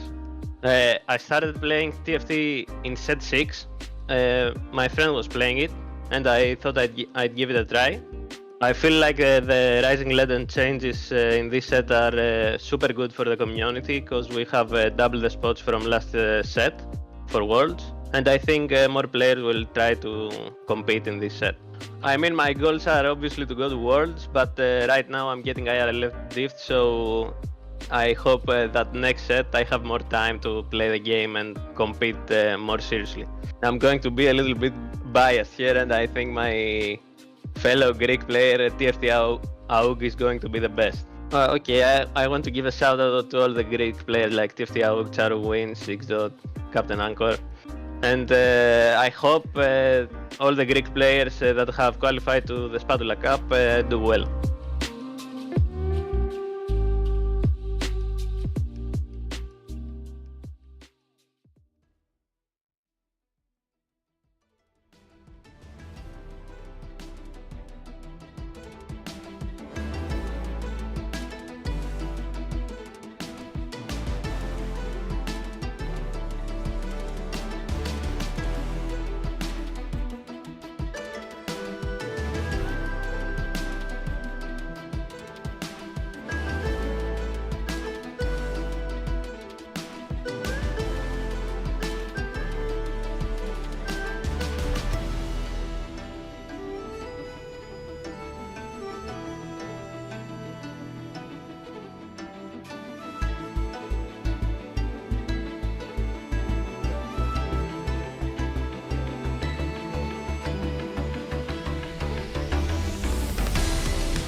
Welcome back to the Analyst Desk after, I will say, a very exciting game one. We were treated to a lot of things during this game, and I think first and foremost, the most exciting thing in the early, for me, was the Exalted. We saw a bunch of 3 costs being an option there, Peter, but nobody really went for like a 3-cost reroll.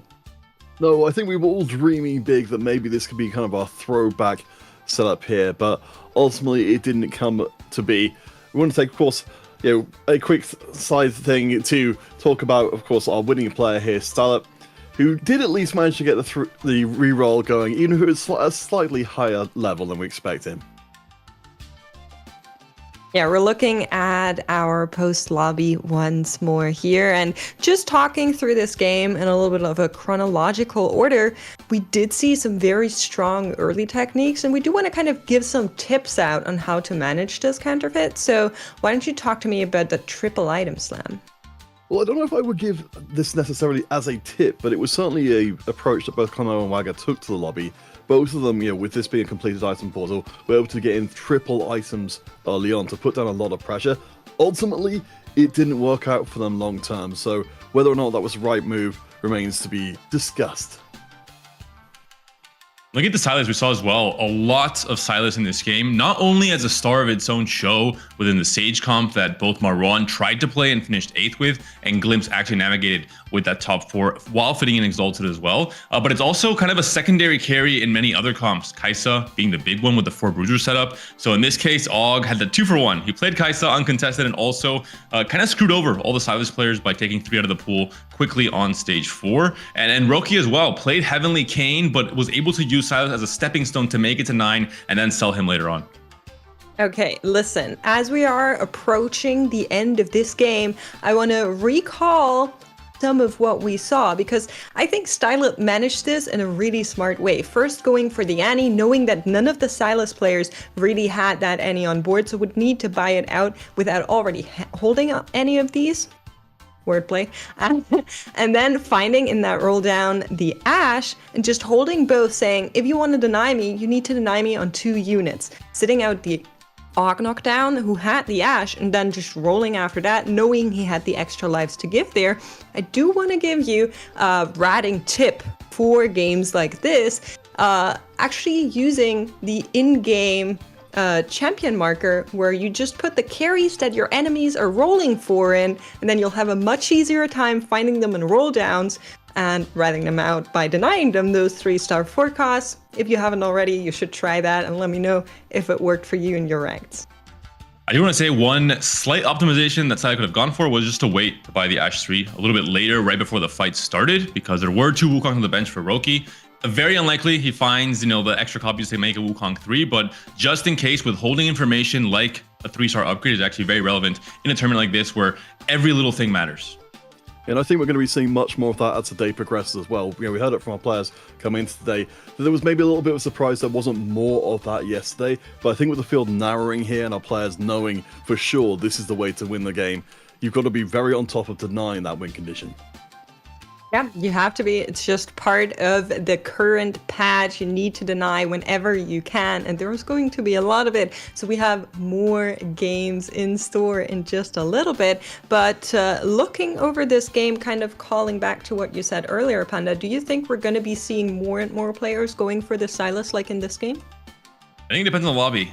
We know some of the French players like Clémoulahagra and Rabanav are both in this game, and Rabanav played for Ashe, but just missed. So it really depends on the lobby, and again, it's on other players like Kaisa players and even Heavenly players to say, hey, if someone is picking Magic Wand and has these Silas-ish items with Crown Guard and Adaptive, you can try and hold Silas on your roll down, use him as a flexible unit that can carry so many different items in stage 4, and then screw over other players who are angling specifically for the Sage Silas line.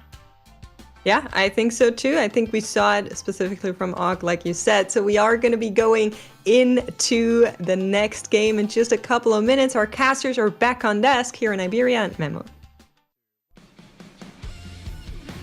Thank you so much, Megs. It's good to be back here with Memo. And Memo, I've been taking a look at this lobby, and I know you've seen it too. And I can't think of a better word to describe it or a better phrase than the Rising Legends Senior Center. Because we have so many players who have been in like every single tournament since the dawn of time. We can see there Volta, Day6, Lakoko, Canvas, all of these people that have been there since like day 1 of EMEA, and also HoroX, but like the other 7. Exactly, like you mentioned now, there's so many big names. Some of these players already have been to Worlds or even the EU Finals, so I'm very excited for this lobby. So many good players, and we will see how they will navigate through this interesting patch. Yeah, I'm really excited because a lot of these players play styles that are very different from each other. Especially excited to see what Canbiz is going to be able to bring on this patch as we see Golden Gala as the pickup. Again, just everyone going for consistency. Yeah, taking these quite low variance portals obviously will help these players focus a bit more on the actual game than the encounters or the regions. So obviously they prefer usually these kind of low variance regions. As much as I enjoy my crazy like Crab Raven stuff, I get it. Like it's fun, but if I were trying to compete for prize money and a chance at the World Championship, I would also probably go for like Golden Gala. I'll be honest with myself. I can tease you here a bit. I know you're a big fan of the hero augments. Since it is a triple gold lobby, there's quite a high chance that we will see a hero augment coming through from one of these players, since the augments are so limited, and since you're guaranteed to see gold augments only, you might see one in stage 2 or stage 3, depending on if players will decide to go for that. Someone please give me Lucky Paws. It's all I want. It's all I've ever wanted in life, is to see an actually good player play Lucky Paws, because I enjoy it. But I very notably, Memo, am not a pro player. Yeah, we can see Dicek here now hit the Darius 2 that we mentioned so often in the last game. Hazebo has it here. Has a few Heavenly units here, so I would suggest Dicek will angle that line. But also can see Dicek prioritizing the Kog'Maw for now, so maybe thinking about like slamming aesthetics and pushing more towards that tempo and ending up on that Morgana maybe as the... He had so many Dariuses. I was kind of hoping he'd go for more. Obviously the bad choice. However, built different. Let's talk a little bit about this augment, because the stats on it are incredible. We saw one game yesterday. Helsing had an all right time with it, hitting top 4 with it. But as we were mentioning on desk, maybe not looking as strong as we had expected coming in. Yeah, exactly. And I know from prepping with Dicek that he hates build different. He is not notably hater of Build Different. I know when I prepped for set 9 with him, he told me to never pick this augment. That is very bad to click this ever. But obviously in this set, it is kind of a different story now with all the forecasts being so good. And we can see Dicek not taking one of the strongest augments in the game right now and deciding to make 10 and going for that loose rig with Metabolic. I will say though, Memo, it would have been the funniest thing on the planet if you went through that explanation. He was just like, built different. It's like, yeah, Dicek hates this augment. Oh. I mean, it would have made more sense because Build Different was quite different in set 9 than it is now. But we can see, for example, Volta going for that Build Different line and is probably going to look for those forecasts on level 8. Pretty easy to play right now. You just pretty much click on every purple unit that you find in your shops and you have a strong board. That's my kind of composition. Just click on one kind of thing. And it's why I love Heavenly so much. It's just like, oh, all right, cool. I see that weird looking cloud. I'm good. I'm clicking. Yeah. And I do want to mention something interesting in this game. Again, we are seeing the Syndra and the Nautilus being exalted units. So maybe people will decide to play towards a bit of a off-meta line with that Syndra, because since she is so uncontested and she's an exalted unit in this game, she will be very stable on level 8, and then you will have an easy time going for that Syndra 3-star because no one buys this unit. Yeah, I mean, we saw earlier on yesterday, that was the exact same case, where it was just like one player got a Syndra, and Syndra 3 was so easy. Everyone else was pulling every other forecast out of the pool. So it's just that much easier to hit. As we see Cambiz pushing forward on this line. How do you feel about the Wandering Dummy he got here with the Story Weaver Umbral? I feel like it's a very high risk, high reward kind of game. Because if you are able to get, for example, a Fated or a Mythic Spat, can even vertical those traits and find that 10 Mythic on level 9. Since you don't have to play the 10th unit, it's very easy to for you to put the vertical trait in. And yeah, since it is so risky, you get also very highly rewarded by that. Interested in seeing where Cambiz goes from here. We know he likes to play higher risk strategies, much like Double does. So the fortune lining up for me with who Cambiz is in my head. Yeah, for Cambiz really loves these high risk, high reward kind of playstyles. You can see him putting in fortune. We saw how strong it can be in the last game from Stylet. Getting those extra resources going in the late game is just such a huge advantage versus your opponents. And depending on what kind of cash up you get, you can also get a Tome of Traits, which would be amazing for Cambiz. Oh, yeah. If he gets that Story Weaver emblem and then hits another Story Weaver emblem through the next 2 augments, and we know we only seen gold augments, so there's a high probability for him to find another Story Weaver emblem after that, and hitting that 10 Story Weaver that will immediately win out his game. I need to see it. I've seen 10 Story Weaver once this set, and it was so fun to watch. Kale just absolutely decimates boards. Exactly. I believe she's even stronger than a forecast 3-star, so people would have to come up with something even crazier than that. Maybe a legendary 3-star, maybe multiple forecast 3-stars to beat that out. We'll keep an eye on it as Cambiz is going to pick up that tier. Like you said, we have 2 more gold augments coming out this game, so I'm going to keep my fingers crossed maybe for the Yorick augment, which apparently from Diamond Plus is like top 5 best augments, which shocked me. But maybe we'll see why, as Volta going to be slamming that Hand of Justice plus the Rage Blade. So pretty flexible on those AD lines. Yeah, he's just going to look for either Ashe or Kai'Sa, depending on which one he hits first, but would prefer the Ashe since he has a Rage Blade, which is a bit better on the Ashe unit.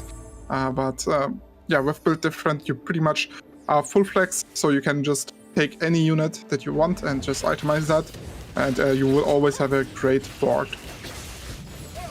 We see the board from Shirkane here, also running Fortune, so both he and Cambiz going down this line, but it looks like Shirkane at the very least might actually lose a round, which is going to help with the Fortune a little bit more than those wins that Cambiz was stacking up.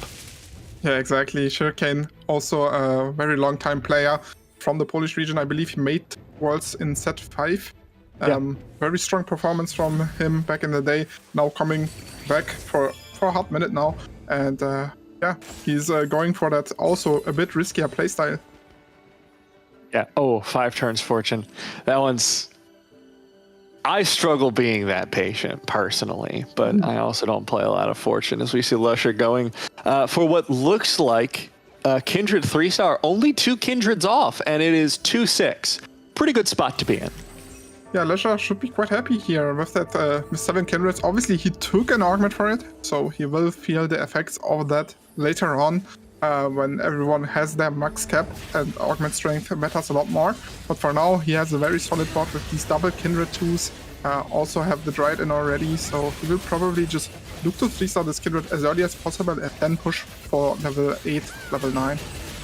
Yeah, and then get those stacks, use them to help out that frontline Ornn. We see the Kindred taking the loss here against Lococo's seemingly very stable Storyweaver board. Yeah, Storyweaver, one of the stronger openers by right now with the Darius opener, so I'm not surprised that Lusher actually lost that fight, considering he doesn't have many upgrades as his frontline, only sitting on a Garen 1, an R1, and a Kha'Zix 1. Obviously has a lot of damage though, which is pretty nice for him.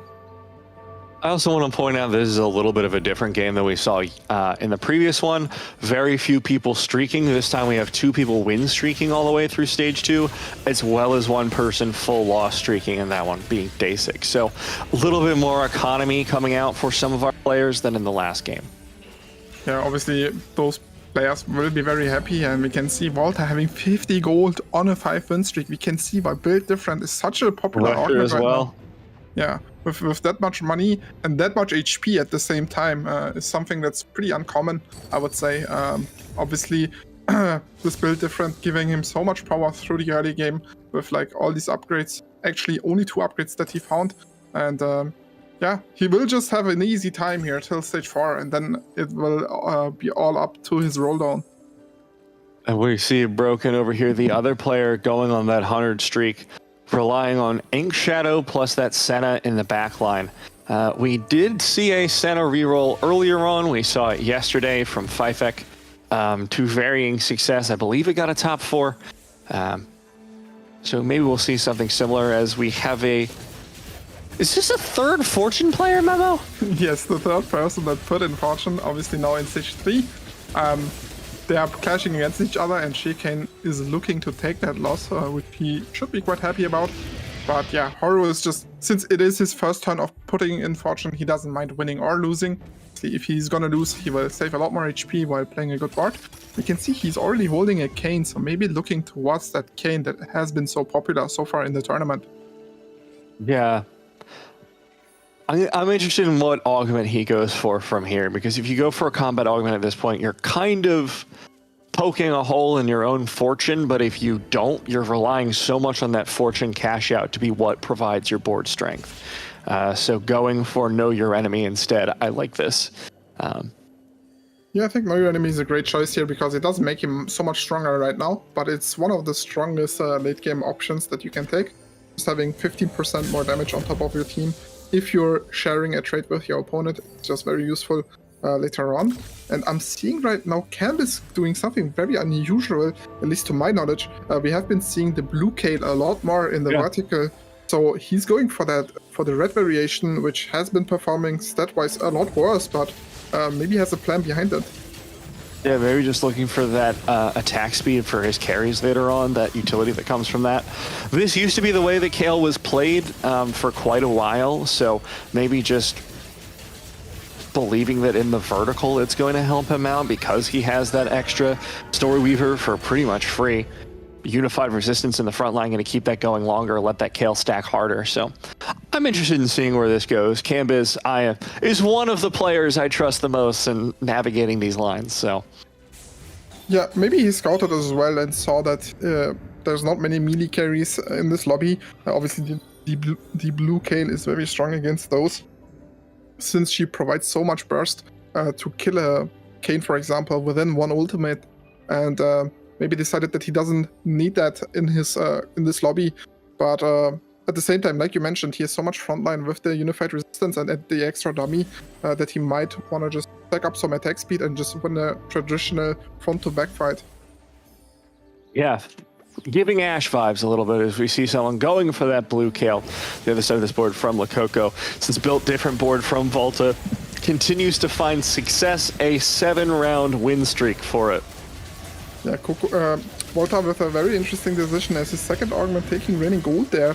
An econ augment, which is quite unusual, I would say, as the second augment option. But makes a lot of sense in his spot, because since he is only going to play forecast units on level 8, he will need so much gold to first of all find all of these units, but then also buy them, since every unit will be costing him 12 gold. Yeah, not able to find a win there, so finally going to lose that streak. I want to point out Dasik at the bottom of the board is on an 8-round loss streak. Picking up that metabolic accelerator in that first augment round is just giving him so much ability to just keep tanking those losses, keep stacking up that gold, and maybe find a from-behind victory. Yeah, we can see Dasik, the classic high-risk, high-reward gameplay coming in from him. Has the fortune as well now, like we have been seeing in this lobby, and took also Little Buddies, which is one of the strongest late game augment, if not the strongest, because you are buffing all your forecast units that are so prevalent right now. And we saw in the last game from Stylet going for that exact type of gameplay, where they just put in fortune in the stage 3, go for that big loss streak, and then come back in the late game, hoping for Dasik the same, obviously. Yeah, and then coming back to what we were talking about before, Lusher finally going to be able to hit that Kindred, as well as picking up the Mulched Augment, which is pretty good there for that Dryad. Again, one of those augments with some of the most success. I believe in Master Plus, it is literally the best augment. I'm checking, and yeah, Mulch is the single best augment in the game right now. So I think Lusher's in a good spot. I don't know about you, Memo, but this is looking pretty good. Yeah, very strong, very consistent, this Dryad reroll line. Obviously, that's why we have been seeing it a lot more than any other 2-cost line right now. And we can see him hitting Mulched. Makes a lot of sense, because since we are in Golden Gala and we are only able to see gold augments, he has a high probability to either find the Dryad Crest or the Mulched, which are obviously both very, very good for his game plan. But even you get both at this rate, we'll see. Dasik continuing that loss streak. This is going to turn the lobby around. If Dasik executes this properly, and I have strong faith that he can, this is going to turn the lobby on its head, because suddenly you're going to have one player whose board strength has just leapfrogged everyone else in the lobby between that fortune, and then being able to have that metabolic accelerator to turn those wins into HP, essentially, is going to be so strong for Dasik himself. Yeah, you know, that's exactly what I love about Dasik. He doesn't care what the meta is, quote unquote. He just defines the meta himself and then will play towards that. We would have seen by a lot other players going for that safe build different, which gives you so much power through the early mid game, and then even has a high cap because the forecasts are so good right now. But he decides to sell his Darius too, which is also one of the strongest early game units. Decides to go for that long lose streak and will gamble for a high placement with this risky type of playstyle. All right, he's going to cash out now just to get a little bit more gold. Leveling up to 8 already, so that's going to be multiple players on level 8 in the lobby. Volta is one of them, as we mentioned, having a ton of econ both from the win streak and from his second augment. So this built different board is starting to come online. You mentioned it before. You're looking for that level 8, and you are just rolling for 4 costs for days. Yeah, and we can see Volta having similar gold here, being level 850. Kind of similar to Dasik as well. So much gold in this lobby. Horror X, same story for him. Level 8, above 50 gold. Everyone just looking for those forecasts that are so prevalent. You can see Dasik with the Silas pair, with the Orn pair, with the Any pair. Just needs to find some upgrades here, or he will have a really, really hard time to stabilize. Starting to sell off half of his board, able to pick up that Azir as well. So a little bit coming to fruition for him. He's going to be able to put that IE and Giant Slayer on Kaisa should he wish, and has a couple of options left. Going in for the Hodge, actually. He prefers to have some healing here, since it is a Kaisa one. She's very volatile, so prefers the safety over more damage. Has the feeling probably that he has already enough damage with all of these trick shots, and slams the blue buff, the red buff on the Lissandra for now. I'm assuming it will go eventually to that Teemo, since he applies it a lot better, and just will play this Lissandra for a turn. The legendary purple buff coming out on that Lissandra. And now Dasik doing his best with this Kai'Sa, running into Lococo's board, which is looking pretty strong. I'm a little surprised, Memo, as we come into this last augment round, that we've been seeing multiple people using Janna as an item holder. I know that reroll composition was pretty strong for a while, but my understanding was she kind of sucks now a little bit. Yeah, as a reroll option, she's a lot worse than just putting her as a 2-star unit, pairing her with all the story weavers. Obviously a very strong opener right now, and that's what people have been doing usually right now, playing her as a early mid-game carry and then transitioning into other units like the Morgana. 3-star for Lusher. Both those carry units fully stacked up, fully itemized. Just needs one more for the Gnar. And from here, just going to be able to push levels. No longer got to roll for those 2 costs. Yeah, obviously still has a lot of HP, a decent amount of gold, obviously only level 7 here, but since he has those 3 stars, he will be up to par with all the 4-cost players here. And I wouldn't be too surprised if he goes level 8, level 9, finds that Azir and has a pretty decent showing in this lobby. Yeah, not surprising so far. He's been very strong throughout this lobby. Sitting in the middle of the pack right now, but this composition should start turning around for him despite being down in levels compared to the rest of the lobby. Yeah, exactly. And we can see Dasik still struggling a lot on that 11 loss. Actually, now 12 losses. He takes another loss here. Getting obviously a bit more lose streak money is nice for him, but he has to turn it around now or he will die within a couple of the next fights. And it was looking like when we went back to his board that he's been opting for multiple smaller cash outs rather than going for what I consider the traditional fortune play, which is just let it stack up as far as humanly possible and cash out once. Because we saw him cash out at a fairly low number of stacks, getting like a dozen gold, which by that stage in the game, he should have had much more had he not cashed out previously. Yeah, I think he just found it very late into the game, the fortune, so he was not able to go for a high cash out there. Obviously would have preferred that with the metabolic to find a higher cap, and we can see now Broken having a AD flex line as well. Sadly could not find himself an Ashe so far, has one Kai'Sa but would really prefer the Ashe for now, and is just trying to play his strongest spot, still 66 HP, meaning he can still lose a couple more fights, maximize his econ and hope to find it maybe in the next stage, maybe after this round. Gonna take him a hot minute at this rate. These boards are just absolutely carving through him as we see Shirkane on the opposite end with that Aurelia, who has a belt and nothing else. I mean, she has the eye edge and Runads, but just belt is not the component I want to be floating on that unit, but we'll see what he does with it. There's another Aurelia on the carousel, so it could find that pair. Yeah, and Shirkane is on the side of the Aurelia, so he could go for it if he wants to. Decides not to go for it, goes, I think, for the Rod. So he finishes off the Morello on the Aurelia. That's why the belt is on her, maybe. Yeah, Womack, because she just absolutely hits the entire board eventually with all of those blades. The items like that red buff, like that Morello's are fairly useful on her. So Camba is instead going to be the one to pick up that Aurelia with the BF sword. So we're heading back over to Volta's board. One of the highest econs in the lobby. We're seeing him with the highest HP as well. Yeah, you see Volta playing it really patient here. Found his gain to Kai'Sa too. Obviously, the Kai'Sa is a bit less is not preferred here. He would rather have an Ashe. But I wanted to mention that Cambis getting the Aurelia is actually kind of huge because he is playing towards that story river as we saw in the early game. So a very big pickup for him. He's probably now a lot more stable with her, fitting in that 7 story river. Yeah, and especially in a lobby where she's contested, finding her off the carousel, pretty fortunate because a lot of the power from Aurelia, at least in the like mid-late game, is not from Aurelia herself, because 1-star Aurelia, not really cutting it. But that 7 story weaver is going to add a lot to that board. Yeah, especially if he can just stabilize on that unit now, push level 9, and then find the Aurelia to max out his potential late game. And you can see Lusher fighting against Volta's bot and barely winning against him. Volta obviously taking a very good loss here and still has a lot of HP, so nothing crazy for him.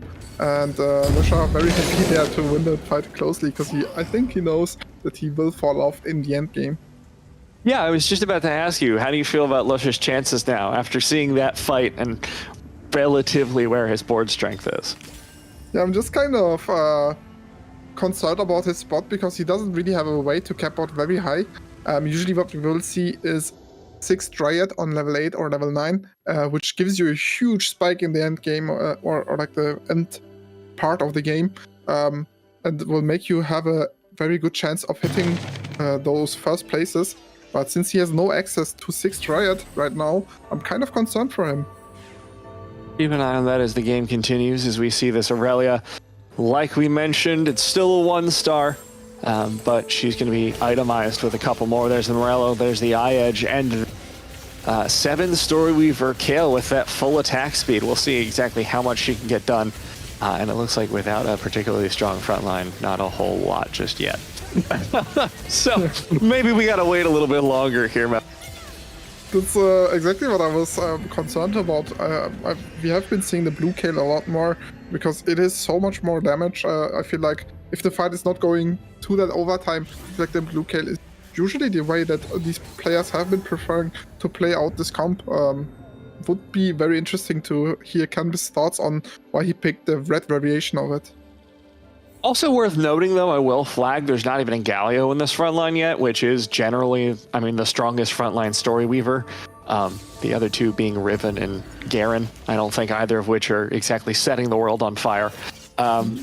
So as we see him roll down at level 9, we might see him pick up those last precious units that he needs to make a competent front line. Very interesting decision by him to roll in the creep round already, because he knows Aurelia is contested from Shirkane, and he is in a good spot to find that Aurelia 2-star and then should be a lot more stable than he is right now. Obviously hitting that Galio 2-star, like you mentioned, would be huge as well to have a bit more frontline, but finding every single upgrade is so huge for your Kale, because she actually scales with star level, so having 1-star Storyweavers is not the greatest for him. Yeah, gonna have his Wukong in the front. I don't know if that'll be a Wukong pair, because you could get the Sage in, but you've already got that Lee set up there. So we'll see what Canvas decides to do in the later stages, because we already see a blue buff sitting there. We'll be going on to that Rakan. Lots of mana gen for him in the front line. Yeah, he just needs to get his front line a bit more up, a bit more tankiness, so the Aurelia and the Kale have enough time to deal enough damage. But we can see Lusha just tearing through this lobby, just winning almost every fight here, and is on a 5-win streak now. I would also put some of the blame on the Aurelia for that one. She looks a little useless right now. Okay, there we go. 2-star. We're good. Everything's fine. I take it back. Yeah, and we will see this a lot from the French players. I feel like they're very good French players, always play with the limit, and usually we will see them drop down a lot in HP and maybe try to come back, and when it works, it looks like they are geniuses, and sometimes it just doesn't. We will be seeing that now. It's the Wukong 2 as well, so huge spikes for Canvas. I'm getting genius vibes from this game, Memo. We got the Wukong 2, we got the Aurelia 2, we got all the AP from the Sage for this Kale as she stacks up. He's cooking for sure. Yeah, but the Kale is on the backline already, so the Aurelia and the Kale are both getting hit, but enough to kill him in time. So I would assume that he actually wins this fight now. Very close, but he makes it happen, and Volta taking another loss here.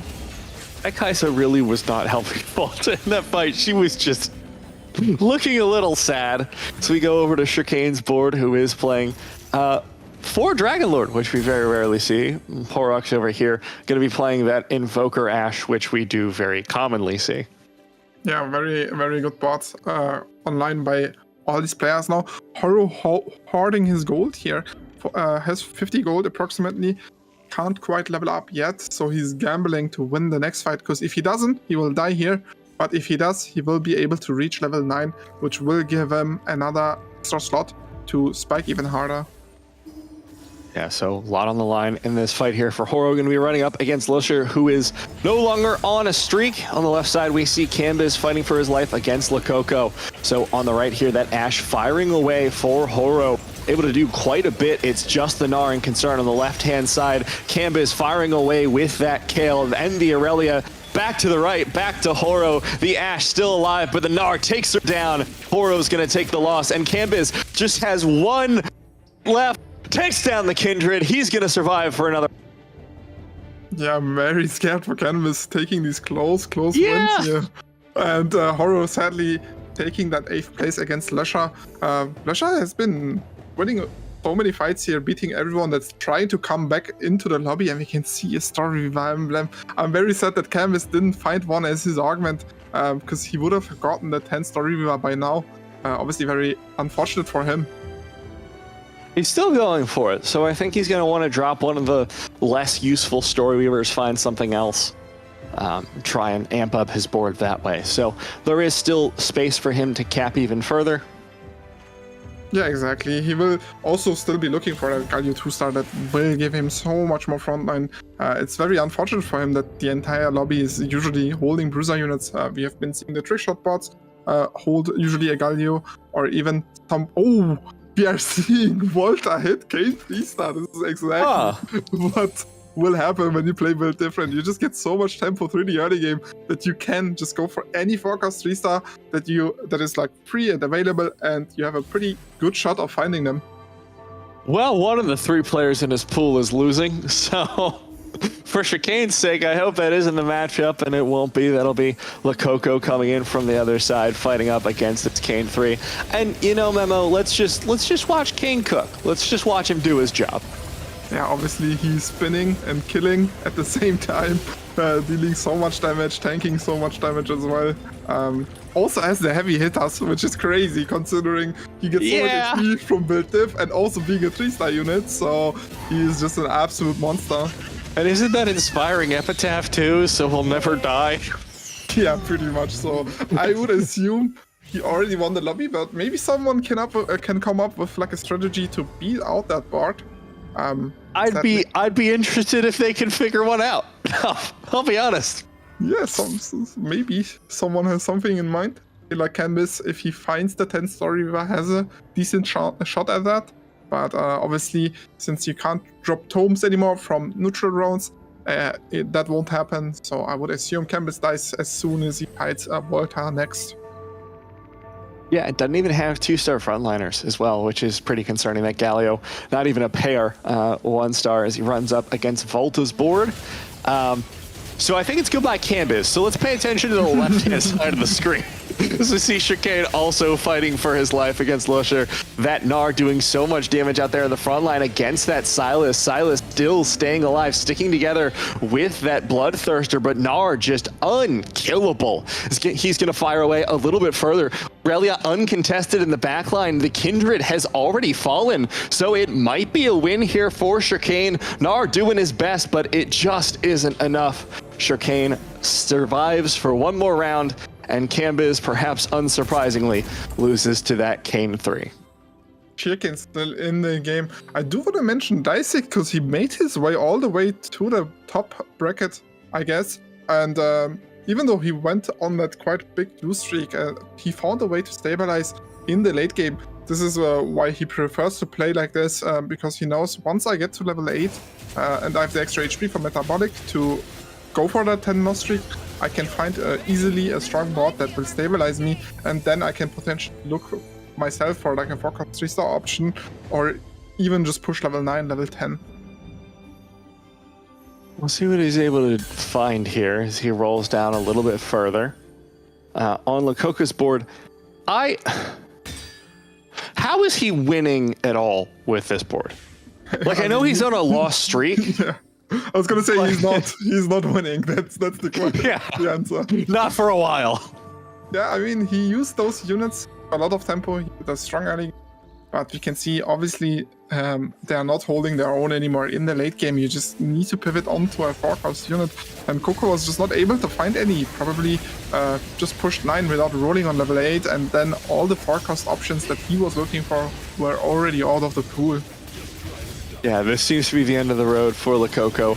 Because we talked about the Janna early on, right? Like, it used to be a pretty decent reroll composition. There was a time when Diana Soraka was a very powerful reroll composition. You'd stick the Janna in there as well. But if you're not rerolling and your carries are 2 costs, they're not going to do a whole lot at stage 6. But Lococo lasting until stage 6, genuinely impressive. So he will take a 5th there. Yeah, and the next fight should be very interesting. If Dicek paces off Shirkane for the top 3 placement in this lobby.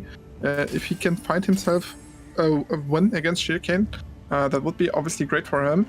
And we saw Shirkane being so strong with that Aurelia 2-star. His bot was very good and was able to beat out Coco quite convincingly. Obviously, Dicek still on that Xayah 1-star, would like to upgrade that unit as his last 1-star unit. Udyr 2 as well, which is going to be a pretty strong melee carry alongside that Sylas. So interested in seeing which matchup it is, either Lusher or Shirkane. I think he's got a pretty good shot against both of them. Yeah, and he is fighting Shirkane, I believe. Yes, he is. And this will now decide the outcome for both players here. If they can find themselves finding a win here, that would be huge. And we are seeing the Dragon Lord proc come in. The Xayah already dead from the Irelia blades here. And the Udyr reviving in the backline, just hitting those backline units. And the Kai'Sa just hitting against Irelia. And this looks like a win for Dicek. Yeah, absolutely brutalizing that board from Shirkane. It looked bad for a while, but that Udyr, like you said, once he hit that transformation, absolutely walloped the other board. Yeah, exactly. You can see Volta still on his win streak. Just chilling here a bit. Yeah. Holding a few Nautiluses. Maybe if he feels funny today, he goes for that Nautilus 3-star as well. To cap out even higher, but probably will not need that. Now, Lusher are going to be able to find the last upgrade, likely of the game, will be that Azir 2 has the Lissandra out there in the front line, get some CC down, maybe try and stop the Kayn as he runs up against Dacek's board. Pay attention now to the backline. Kai'Sa there for Dacek, going to be the major DPS until that Udyr pops off, and he still hasn't dropped down for the first time.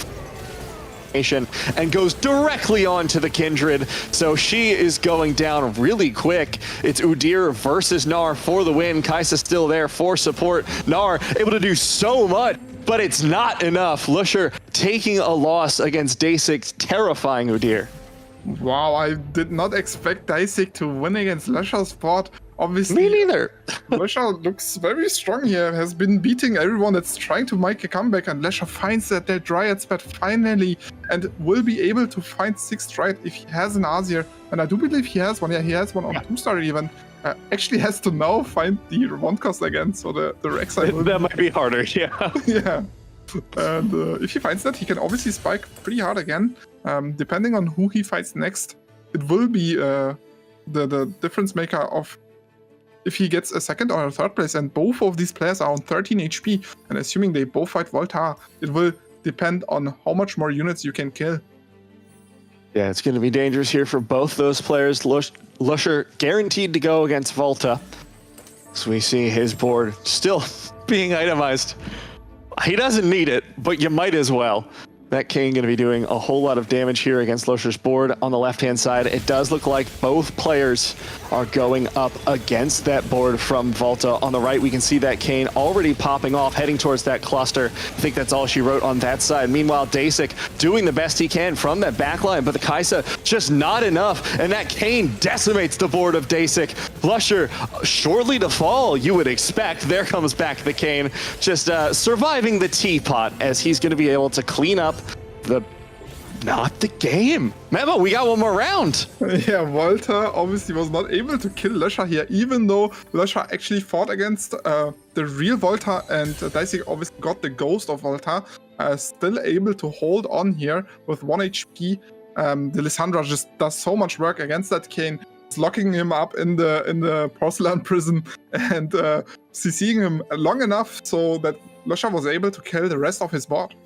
Yeah, and found the Rek'Sai as well. So he's able to hit that 6th Dryad to give so much health to everyone, including that Lissandra, who's gotten the Dryad spat. So chances are looking much better here for Lusher than they were. Meanwhile, Volta, that Kayn, still the core of his composition, diving there into the middle of the fight. And Lissandra does not teapot the Kayn, so he's just popping off, still going for it. Lissandra falls. Looks like that's going to be all she wrote. That Kayn doing so much. Lusher will finally take the loss, and Volta, top of the lobby with a built different Kayn 3. Yeah, Volta showing what he's great at. Just playing such a strong, solid early game, such a solid mid game, and then just going for that Kayn 3 that was surprisingly uncontested in this lobby. Yeah. So all these preferences coming in, for example, Dicek not taking that different road that Volta took, but still making it into a high placement. So very impressive from everyone participating. Yeah, a lot of confidence coming in from these veteran players, you know, knowing where they can push, where they are at risk, and how much they can tolerate is just really impressive to see. So another fantastic game. We're going to head to a quick break where we have an interview with Hyrule, and then we'll be back with the analyst desk.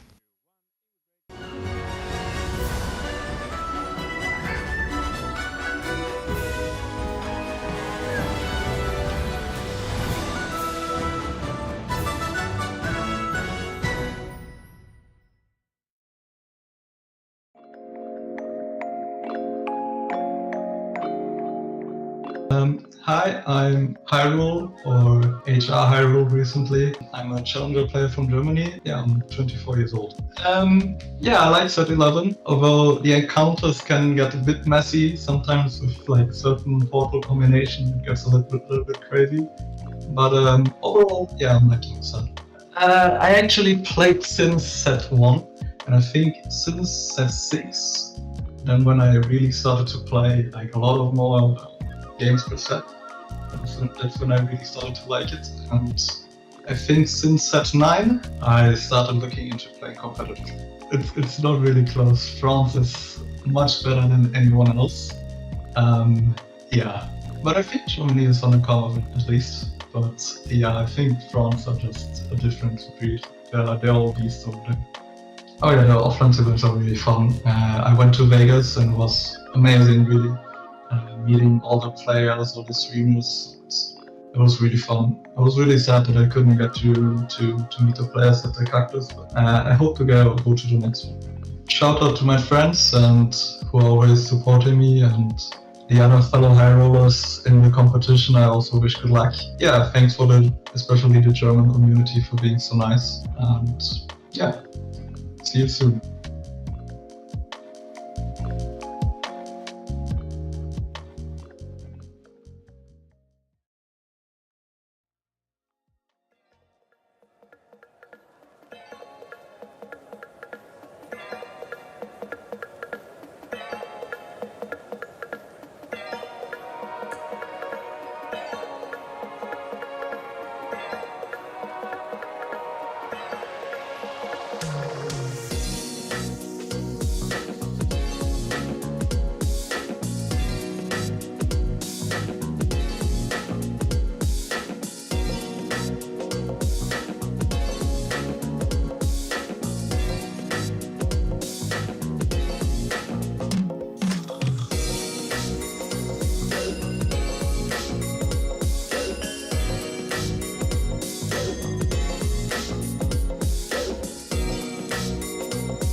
Welcome back to the analyst desk here after game number 2.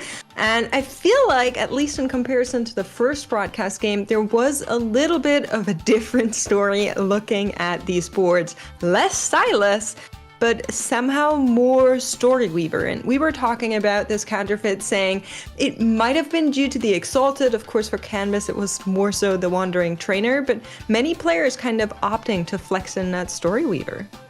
I was really hoping it was going to work out for Canvas long term.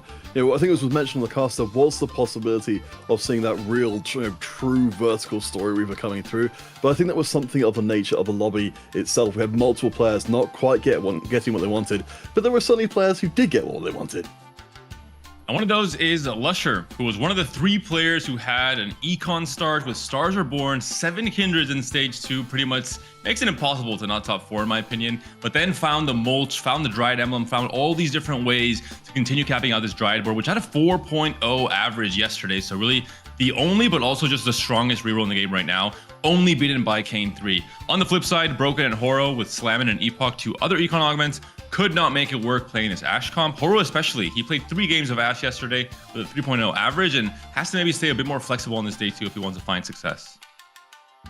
Yeah, absolutely. And I wouldn't use this as a segue for staying flexible, but we did have Built Different in this lobby on none other, I will say, than Volta. And Volta is a player who's just notorious for somehow managing to find those units. You saw it there with the Kane. He basically had 0 gold left and somehow manages to find that Kane 3, has heavy hitters, has Built Different, just absolutely raking up the power that his comp can put through. Able to find it so early as well, deal a lot of damage to some of the other players here. And I mean, that's Built Diff plus, if you were to call it anyway. And very heads up from Volta, seeing there's no Heavenly players in the lobby, which is a very, very rare sight in this current meta, and saying, hey, this is the one forecast I can actually angle for that's not contested at all. No one will notice, surely, and that was the case. Another 3-star forecast is hit. Yeah, I mean, it was also amazing stuff, but I don't want to highlight particularly, of course, for Volta, the Built Different did work out very well. For Dasic, it was definitely on the cast a point of contention that he refused to go down that line of play himself, but he still managed to put together a board and find, I think, more carries than he would have otherwise expected. Particularly to me, jumping out was the ultimized Udyr by the end of the game to go with the, to go with the Zaya and go with everything else. But ultimately, it couldn't overcome how strong Volta's board ended up being. Yeah, I mean, you either love or hate to see this, depending on whether or not it's on your board or the enemy's. Definitely a lethal comp coming through from our French boar, as they like to call him over there, his nickname. Now, I do think out of the forecasts, Kane isn't the most crazy. It's not like an Annie 3, but it is still your carry that you're 3-starring, similar to that Ashe. Just so good, so much power going out. Is there any forecast that we haven't seen 3-starred yet? I'm trying to think. We're missing any? I don't think so. I think it's impossible to have not hit every single one, considering every single game on broadcast and all the ones that are not played on broadcast. Imagine we're seeing so many of them upgraded. So it's just a case of encounters and just all these extra resources in every game. Yeah, I think that's just the thing, isn't it? Whenever there is a forecast that creeps through as being, nobody's building it this time round, somebody's going to leap on that and say, you know what, it doesn't matter what it is. If it's 3-star, if it's forecast, I'm winning. Well, I still have hopes of maybe seeing that legendary 3-star. Maybe one day it is going to come around in the Golden Spatula Cup, but what is going to come around is a quick break before we head into Game 3, so stay tuned and don't go anywhere.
Welcome back, everyone. My name is Niberia, joined here by Memo, and we here at the casting desk have adopted a stray that was abandoned by the analyst desk, those heartless bastards.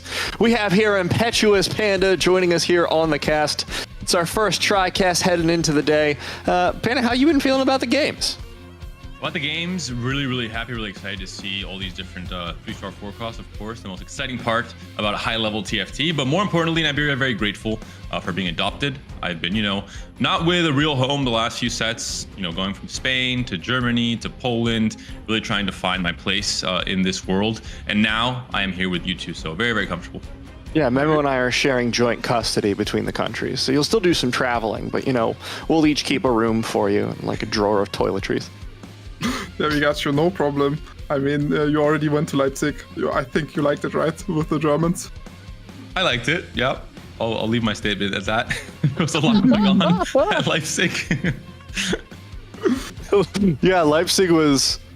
Anyways, about that game. We do have our lobby coming up here, and a couple players in here that I'm going to pull out. Lococo, we already saw earlier on in the day, hanging on by a thread with a Janna composition into the late stages of the game, which I keep harping on because I find it impressive. It's not like me flaming him. The ability to make it to the late stage of the game when people are rocking 4-star carries and you're still on a 2-cost is just like incredible piloting, incredible angling. Unfortunately, not enough for top 4 that game, but excited to see what he can bring this game. Yeah, I'm very overall, a good mix, Memo, of experienced and also very veteran players. 2 players that we saw at Leipzig as well, Solo and Gluteus, are here. Any extra insight on these German players? Obviously, Solo, I think everyone knows everything there is to know. One of the biggest streamers in EMEA, but Gluteus especially, since set 5, where has he been competitively? Yes, he has been performing really well at like the TRCs, the German TRC. He won the first 2 seasons back-to-back, has been showing very great results, and then kinda, I don't want to say vanished, but took a step down from competitive TFT, and is just now coming back a lot more, and has been performing really well this set, I feel like. Yeah, we have as well Gluteus, a former champion of EMEA, so excited to see him back in competition every time he comes up. And we have Lelouch, who we talked about at length in the opening desk, a player that we've been quite excited to see for a while now. And with Flowders, one of the lesser known French players, I would say, among that kind of tier 2 of French talent, shows up a lot on ladder, kind of around the low challenger mark, but hasn't really made a big showing in a tournament yet, I think, in his career. He is part of the prep group with Bensak, with Gobo, with Rebanev, who I talked about earlier in the top of show. So he has, I think, some of the most interesting and most talented new wave of French talent among his teammates. And I think it's going to show in the terms of the comps and the flexibility he has, especially with that Sage Silas comp. I hope we get to see it from him.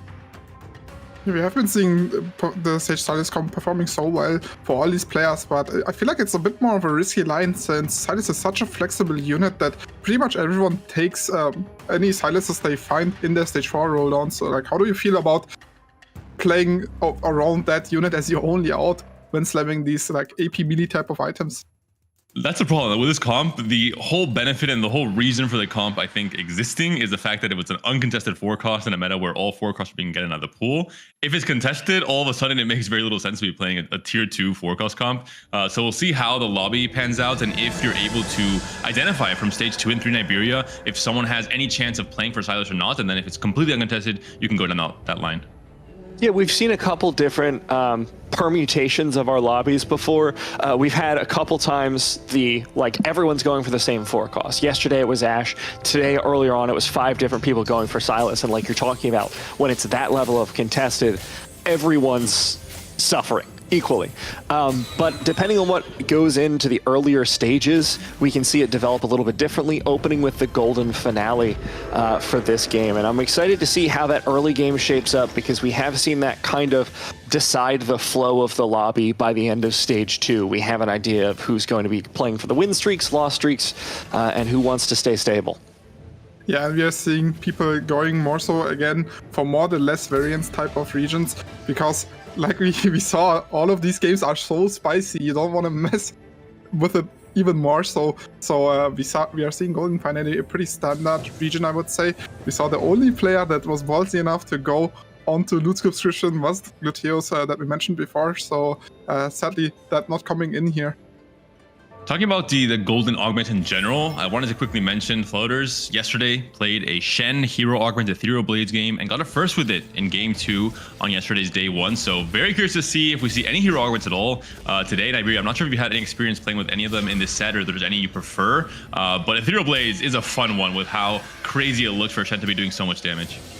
Ethereal Blades is probably one of the more fun ones. I am really partial to Lucky Paws, but it does have these really interesting trade-offs for economy because Fortune itself benefits from you losing, but the gold from Lucky Paws comes from Kabuko actually getting to do things. So there's this really fun push-pull that you see throughout the early game that ideally gives you just massive momentum to head towards that level 9 and cap out in the late.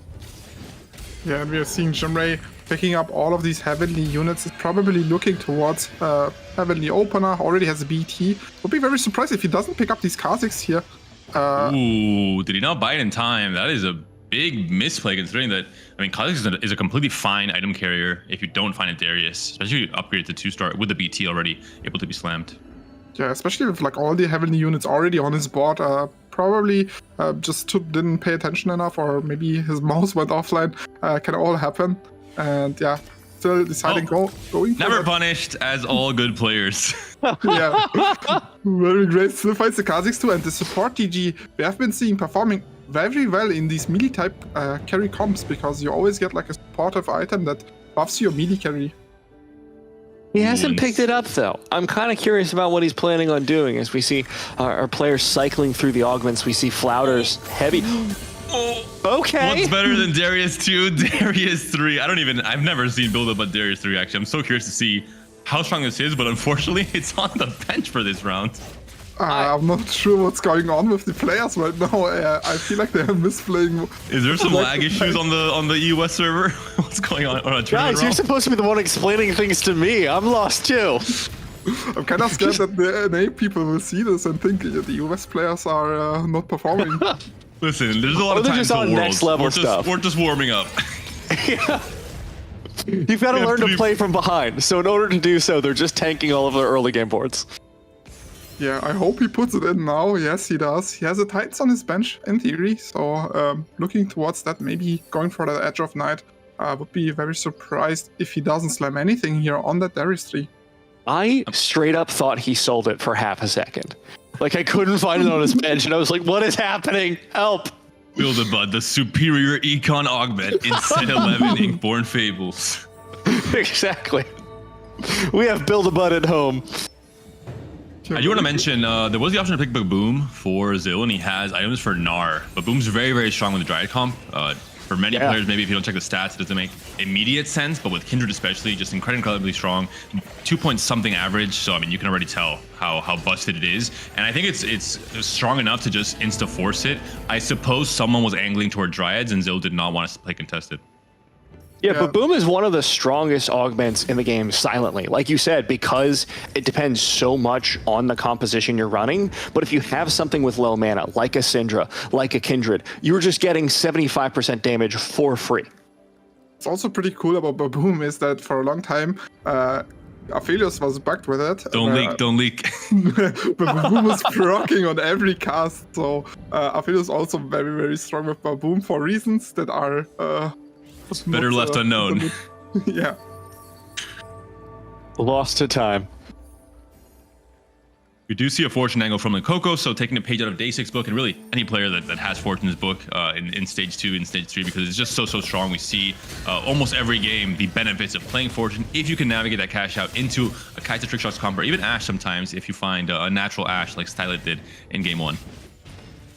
These players are also inclined to go for the lose streak. We have seen a lot of people going for that 8 loss or even 10 loss, like Dysik did in the last game, or Stylet in the other game, and then just coming back the trickshot board or even Ashe. It's such an easy way to hit a higher cap than your opponents, because you are losing a bit of HP, but you're getting that HP back in the late game.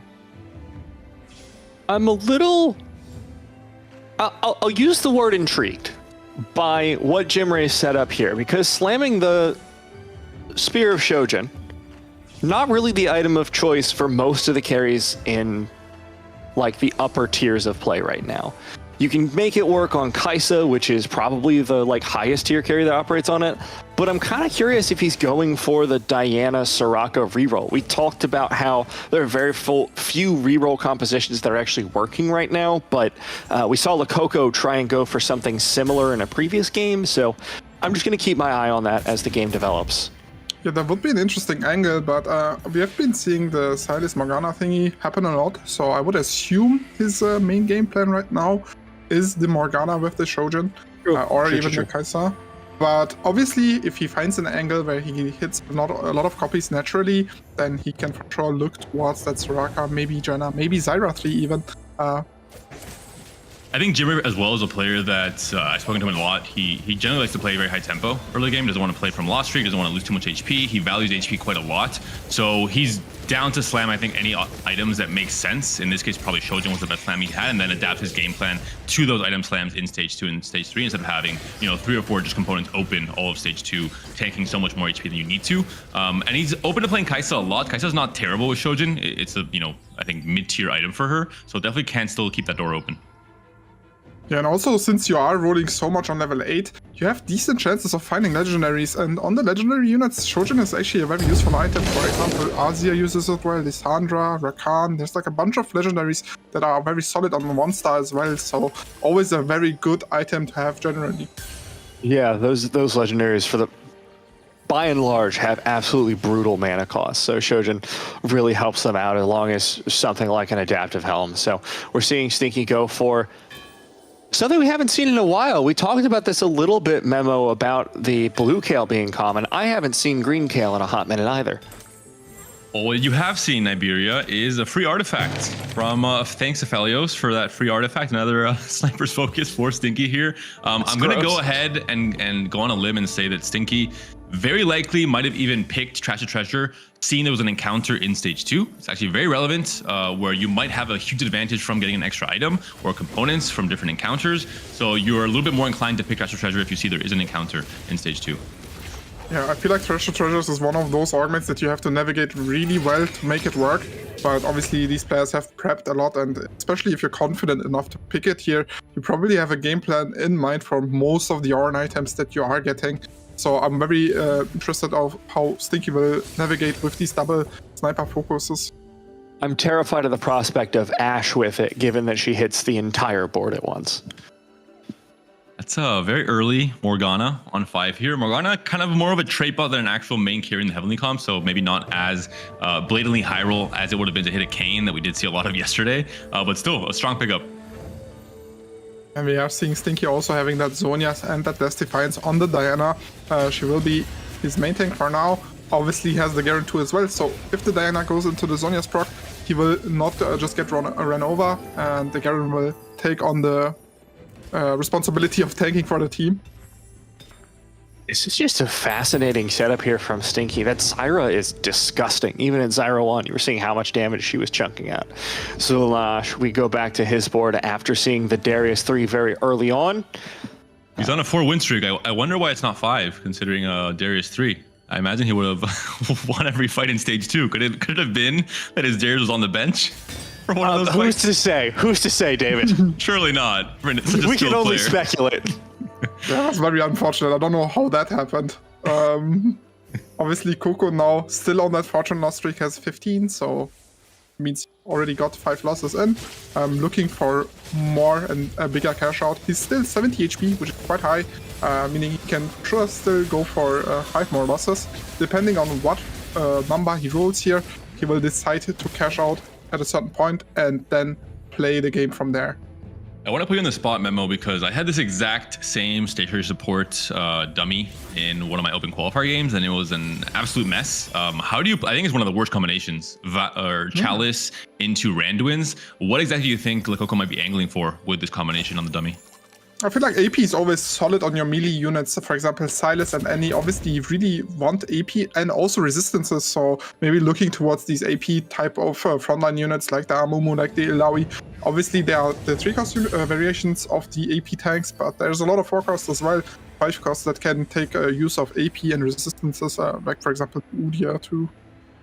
I really hope he does not take Ink Shadow Crown. Okay, good. The stats were not looking good yesterday. I saw a lot of players played Vertical Ink Shadow, and it looked pretty bad. I think it was only one good result the entire day.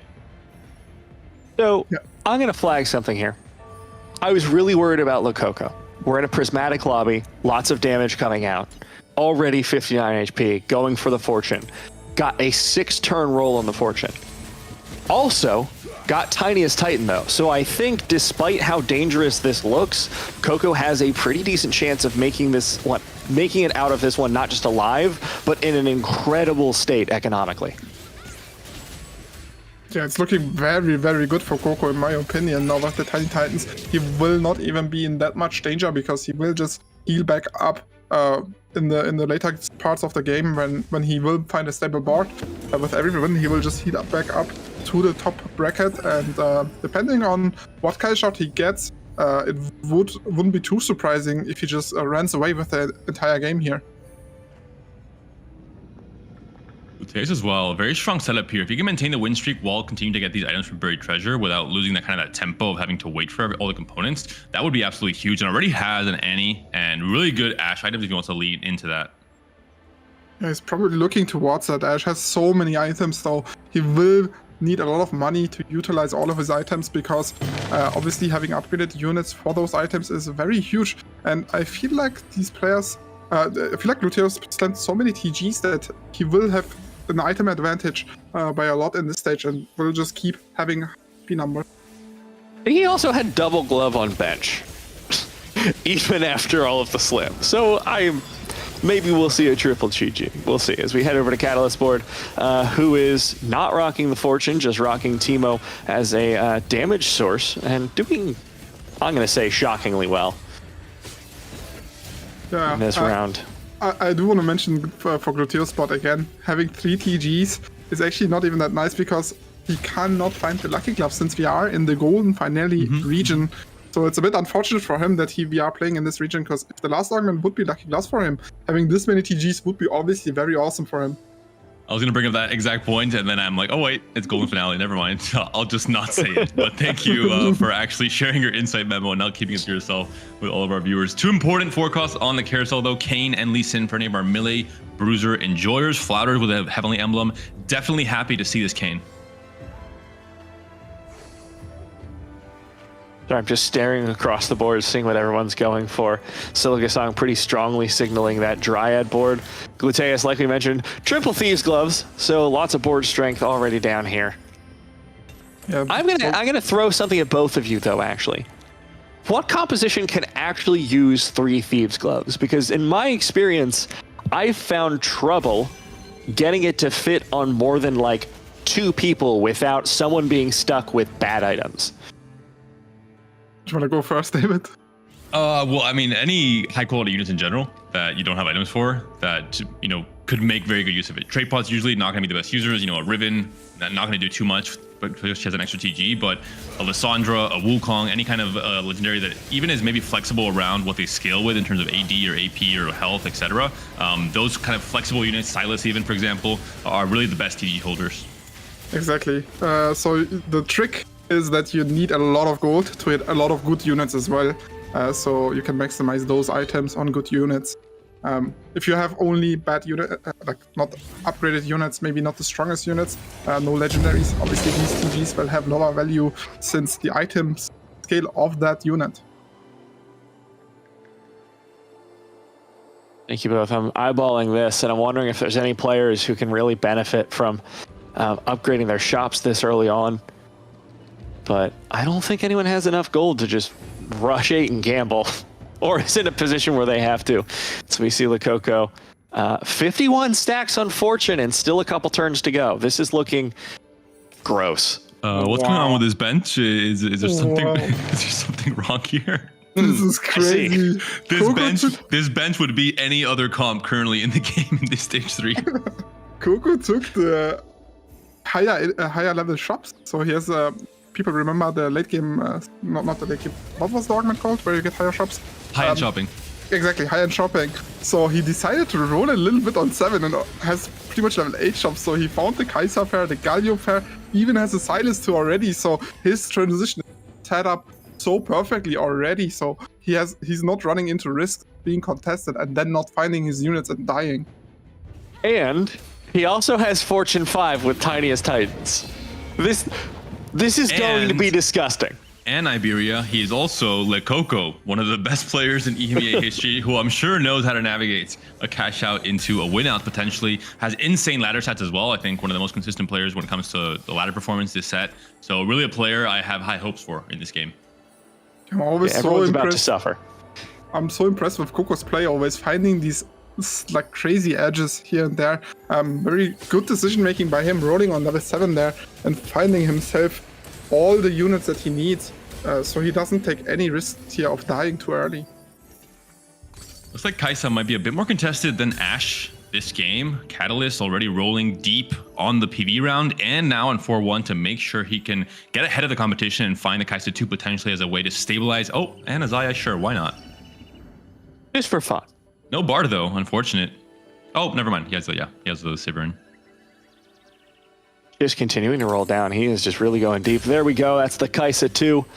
Fully itemized. Love the frontline upgrade. Pretty rough frontline upgrade. So awkward. He has an Arn pair and an Udyr pair though, and an Asia pair as well. So if he finds the Arn to Udyr, he can just pivot out of the 4 bruisers, play only 2 of them, and get this frontline up there that way. But he finds an Asia 2 on level 8.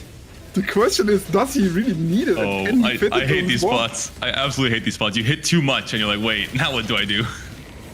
Well, and he's not even needing the front line right now. Like, theoretically, yes, he needs the front line. But in this current moment, his backline is so strong that it just kills everything before the front line falls apart. So he's in this really weird spot, like you guys are saying, where it's like, do you really need more backline? And do you need this as your backline? I wonder if you just don't drop the 2 trick shots, drop out of Story Weavers, yeah. Play Ornn, play Udyr, drop the Teemo, drop the Sivir, and just play for the Dragon Lord variation instead. Yeah, that variation is usually a higher cap, right? You can fit 4 Dragon Lords, you can fit the Udyr, which is an extra legendary that you can fit onto your board. But obviously it's much harder to hit and way more expensive. But having those shopping spree rolls made him able to find all of these units. So very interesting play coming in from him. And we can see Stinky now rolling for this Trash to Treasures board, and sadly I don't see a bright future for this board. Already on a 4 loss. Didn't find too many forecast upgrades. Is he angling Kaisa, do you think, as well, Memo? I think he was looking for pretty much anything, because the sniper focus could go on Ashe, could go on Kaisa. It doesn't really matter, but obviously didn't find anything. So pretty rough spot for him. All right, guys, I'm noticing something rather important on the left-hand side of the screen. I'm seeing 81 stacks. I'm seeing a loss here. I'm seeing a 2-star Galio, 2-star Silas, 2-star Kaisa. I'm seeing 1 life left on Lelouch. For now. 100 For now, David. Nah, he's gonna hit now and then go back to 3 lives. Right. 100 Don't misclick. Yeah, right. Wait. What happened there? Oh, he got +1 of every trait. Oh yeah, I was gonna say he got. Oh my god! I was gonna say Hui and Wukong. I'm not sure if that's worth the 88 HP loss. Yeah, but this guy was actually pretty crazy because I'm so dizzy just watching this. What do you do? You can fit everything here. You can fit Exalted for free. You can fit 5 Dragon Lord for free, which is a very strong vertical trait that is very easy accessible for you. But obviously he has to survive now. Only 12 HP. If he loses this fight, he will die. This is a special cash out for 1 region. It's the best opportunity for chatters to now start writing. 4 Story Weaver, chatting. 5 Trick Shot, chatting. Please fix your trait breakpoints. He's just flexing. He doesn't need perfect traits in order to take a win. Very, very important win for him here. Getting out of that lose streak now, finally. And yeah, I wouldn't be surprised if he just drops down now to different traits, because this cash out is very, very special, and yeah, it gives you so much potential to cap out your board with crazy traits, like I mentioned, with Exalted, with Dragon Lord. These traits are so important in the late game and so powerful. I wouldn't be too surprised if Coco manages to navigate his board into that direction from here. Well, and like David was saying, you really need an experienced player for this. Like, this is an utterly unique spot. this happens 1 out of like a million games. So if you're not used to swapping around your board, if you're not really having a strong sense of what individual units are strong, you're going to struggle so much here at assembling this hodgepodge board. Big clutch by Stinky picking up that Rakan or Zaya on the carousel, considering that Catalyst was second pick and had a Zaya pair from that roll down at the start of stage 4. So maybe save the lobby a lot of potential HP whenever they face Catalyst if he found that upgrade early. Really like what Coco is doing here, being so patient. It's not overruling. He knows he's strong. He knows he will win against probably anyone in the lobby with the cash out he got. Just very confident here that he will not take losses here and will just probably go towards level 9 now and finish out his board there. Sorry, I'm watching this front line start melting and I'm a little bit concerned with the Teemo still firing away, throwing those mushrooms into the back line. Kaisa gets taken out and oh no! Oh no, Lococo might not make it. He's fine. It's Messiah Lococo, saves him. Nigeria. Yeah, I'm offended you even doubt this man. Yeah, how can you doubt the GOAT, Coco? He looked at Catalyst board for 2 seconds. He's like, yeah, I'm good. I'm gonna be right back. I need to do some meditation to stop having a heart attack here. Give me a couple. No, for Coco, this is just a regular day at the GC. He always finds these kind of plays. I remember in set 9, he had the prismatic augment where you need to drop down to 1 HP to get the cash out, and he sold his entire board in stage 3. He didn't play a single unit for an entire stage. Then went to level 9, rolled down, hit his entire board, and won out that game. I think that's the end of the road for Stinky. Played another very, I think, high skill cap, high agency game with Treasure's Treasure, and I think just could not make it work. Seeing the setup here with Morgana, Cyber Focus, Manazane as the main carry, it's just not going to happen. And you're playing against the Fortune catch-up player as well in the Coco, so that should be the end of the road for the Polish player. And I think crucially, he just didn't hit any units. Because we saw that roll down, we saw he was in a pretty decent position, but then at the end of the roll down, he'd rolled like dozens of gold and ended up with all one-star units. So just from there, it was a matter of damage control and just there's only so much you can do from that position. Yeah, I like the idea that he had like Stand United as well, playing so many trades on his board with the Prismatic Lotus getting so much value from his augments, but if the units aren't there for you, having so many stats on your units is just not cutting it. I love this from Zoe. You could have very easily played the Darius 3 into just selling it eventually in stage 4, play for the usual Heavenly game plan, but no, sticks to the Darius, plays for the 6 Duelist for Umbral. A very unique game plan here, can go 9 off of that Build-A-Bud, so you have to think probably the most fortunate possibility from that Build-A-Bud having the Darius 3. Yeah, very strong spot for him. If he finds the Irelia, he will be probably very strong in the late game as well. Jimray finding his upgrades as well. We talked about this earlier on about potentially being a Soraka carry. Still holding items on her, like you guys said, probably looking for a Morgana, Lissandra, something like that can take those items and do things with them as we head back to Lococo's board. And him and Stinky both at 1 loss. Stinky really needs a win now on an 8 loss streak. Found the Morgana 2 for himself, has a lot of trades in with Stand United. But is that enough to beat Jimray here? Jimray also sitting on that Morgana, won a very close fight here, but that Silas still alive, tearing through the front line, is just not taking almost any damage here. And finally will go down here, and Stinky recovering from that 8 loss, breaking that loss streak and winning the very crucial fight here. That being said, finally a good example of what the setup might be, you know, what Stinky's aiming for with this setup, potentially. The backline immediately deleted with the Rakan plus the Morgana with double Cyber's Focus. And we did see the double crown guarded Jimray setup for the Silas. So curious to see how strong that will be across the rest of his stage 5. Big upgrade. Still looking for that Morgana 2-star, also going for Soraka 3-star, which would obviously be also a big spike for him here. Found a different variation that we usually see from these Silas players with that Soraka 3 as well. Oh, well, from one French player to another, the tech is shared. Kane 3 is strong. Try and go for it in your next game. I have an interesting question here. What do you think about not playing the second Lee Sin one and just itemizing another Kane here with those items? Yeah. I think that's stronger. And I was actually going to criticize Flowders because I saw him still on level 8 when he seemed to be so strong with double Heavenly Emblem. But now I think I understand what his game plan is.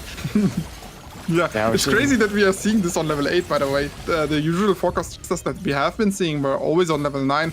A bit of a different approach here by Flowders, and yeah, just not able to win a fight here.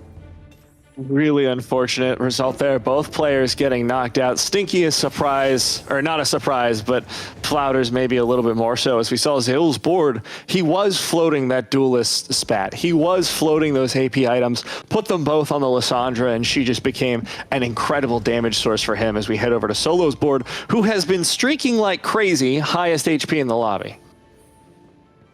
Yeah, I feel like this is a very interesting spot for Solo, because he has this 7 Fated bot online, and no one is actually playing Syndra as far as I know.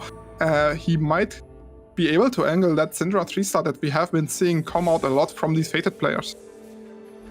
I think Solo is especially sad that Flowders died there, with all these extra canes going back into the pool and diluting a little bit more for that center to potentially be a win condition for Solo as we reach the start of that stage 6, especially if he's able to accumulate a lot of gold on this stage 5 because he has all this extra HP. How did Catalyst board win this? I expected him to lose so hard, but just able to focus down both those carries as we see Jimre's board. He's got Wukong too quite easily in the bench there, so going to be able to pick up the first choice of items as well. Interested to see where all these spats go with Lococo having the free +1 to all traits. He will be very happy about that one. You can see it in his face. He also probably didn't expect to win that one. Obviously now Jimre.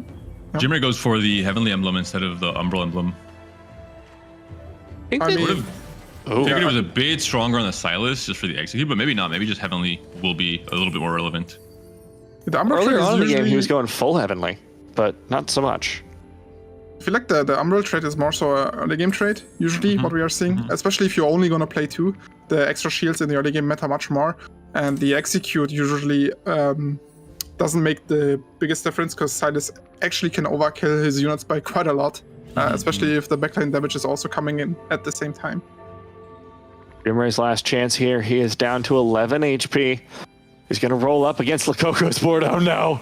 So we see Lococo fully stacked that Kaisa in the backline plus the Tivo as his 2 major damage sources. The Soraka firing away as best she can, but just is not doing enough damage. Meanwhile, the backline of Lococo completely uncontested. Kaisa has one more ult, fires away, shreds through the front line, and there goes Jimre into 6th place. So sad for Jimre. One of the Soraka 3, one of the Morgana 2, that would have been big spikes for him. I'm kind of sad that we didn't see that come online for him. Yeah, just so incredibly close to those upgrades. And we've had a couple of those moments with the knockouts this game where it's just like, if only he'd rolled for one more turn, would have been able to make it out. Now on Catalyst board, sticking with quite a few legendaries in that Udyr, Azir, and Xayah combo. And Cattle is just praying he can actually make it to 9 to find another upgrade. Does obviously not make any sense rolling on 8 considering the board we're looking at here, with only the Volibear being the upgrade. And Diana would be a great fit on 9, but can he make it in time? Needs one more fight. Kind of crazy that he found Udyr 2 and Azir on level 8, but obviously having those extra rolls on with Shopping Spree were huge for him. Now fighting against a Lilia Ash board, and we can see frontline just dying one after the other, but the enemy frontline is also dying, and we can see the Kaiser just dealing so much damage, and the Xayah as well, and he's able to win, and he's so excited to win that one. Is gonna have a chance to go level 9 here and then find himself the 4 Dragon.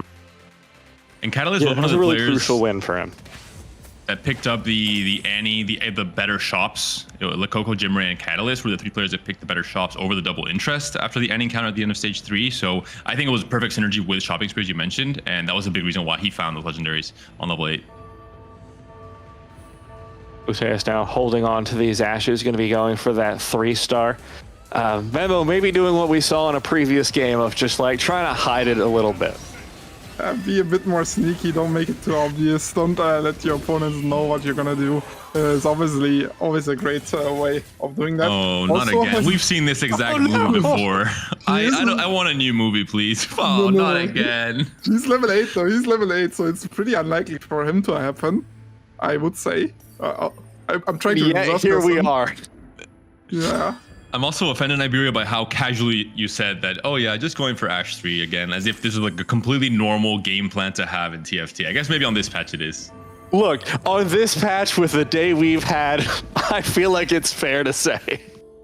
And you know, I feel like this is kind of a lot more impressive coming in these quite high lobbies, like all these good players. People are still able to hit those 4-cost 3-stars, even though people could start holding them, having the strategy to deny those. But yeah, so far we have been seeing so much 4-cost 3-star, and you have to ask yourself, were there any chance to deny those? Ooh, it was actually way closer than I thought. Lococo, of course, is the Fortune Cash Out player. Catalyst was, you know, face-palming the moment he saw he was facing Lococo, but in the end, almost wins that fight. Gluteus and Catalyst both eliminated in 4th and 5th place. It was so close. Literally, if Catalyst Kaisa had half a second more, that would have been a win. That's brutal. Yeah, Gluteus very happy with his top 4 probably here. Zoil made the Darius 3 and went level 10. Very, very easy game plan for him. Gets the top 3 here, should be pretty happy about it. Solo, like we mentioned, is going for that Syndra 3-star, which is very accessible for him. I wouldn't be too surprised seeing Coco being on 0 gold, that he is also looking for those Syndras to deny them. We're going to see Zul'Anash's board end up against that Lococo Ghost, and it is just shredding through his team. That Aurelia does not do enough damage to get to that back line. As Kaisa fires away one last time, we'll be able to take out the majority of the board. Aurelia, one last shot. Might be able to do it. She does. How far this Darius has been able to travel. What a new friendship that has been formed here between the Romanian player and this Darius 3. First, he benches him in the very first fight of the game, and he says, you know what? Don't worry, we got this. That's the last time I'm benching you, friend. Yeah, he was like, just wait on the bench for 1 turn, so we give those guys a bit of an advantage, give myself a bit of a handicap. No, he was prepping.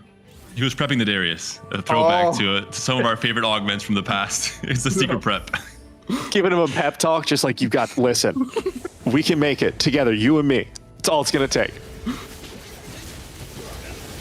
Fight once more with Zul'Anash, and there's going to be that Darius in the front line, the man of the hour, doing the best he can, dropping incredibly low. This may be the end of the greatest friendship we've seen in TFT, as the Aurelia is taken down, and with her falls Zul'Anash.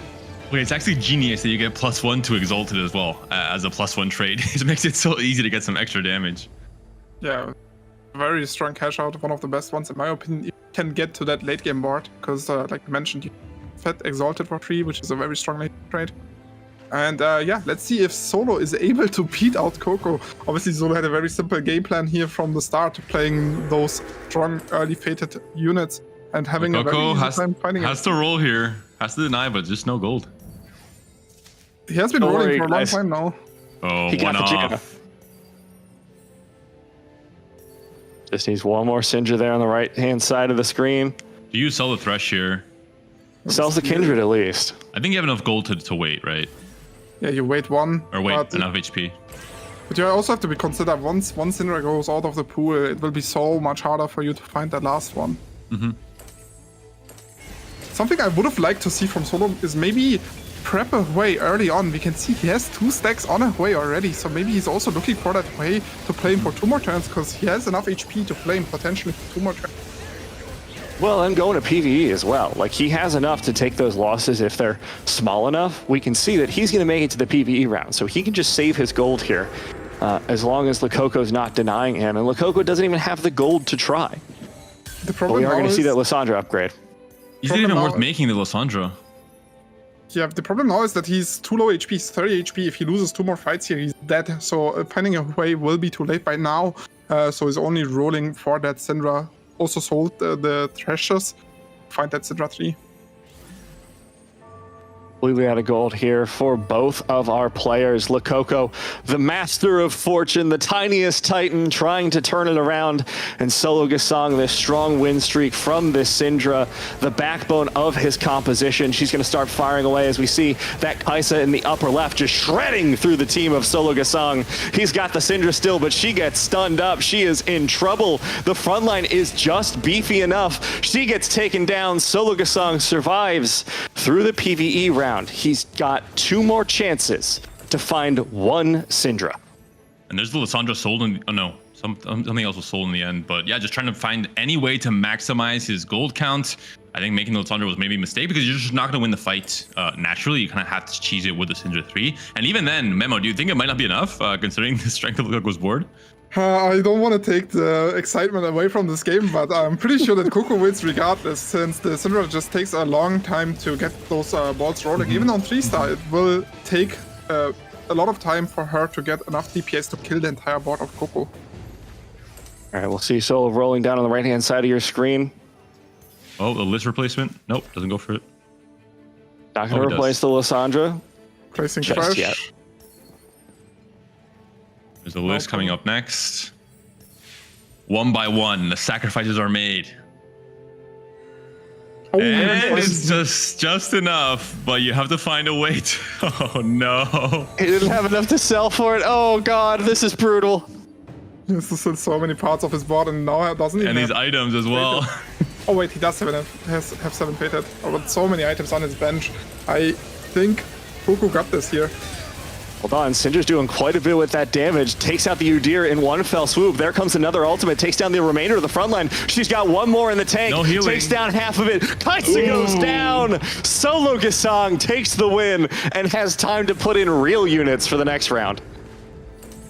Actually crazy that he won that. Even though he took so many units out, was still able to put in the 7 fated, which is, in my opinion, the most important thing here. And he has Omnivamp from that set, being Binded and that Thresh. I feel like something that he could consider is frontlining the Syndra, since she has so much HP, because she's a 3-star unit and she's a lot of healing from that set and a lot of resistances from the Thresh bonus.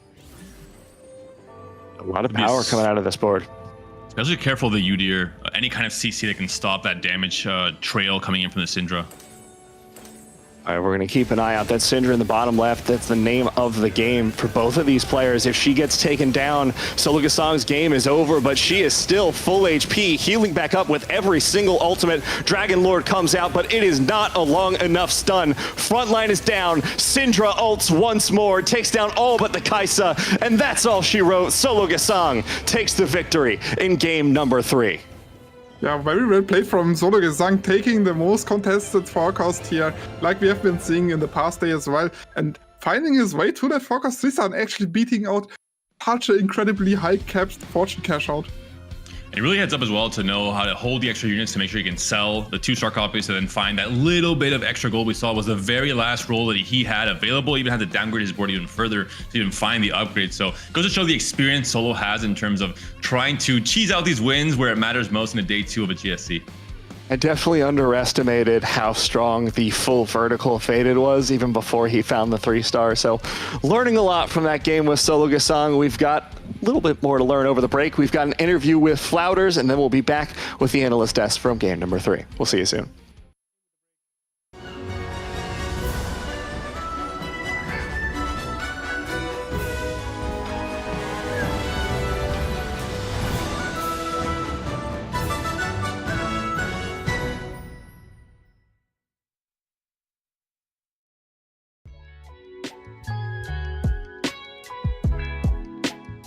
Hi, my name is Flowders.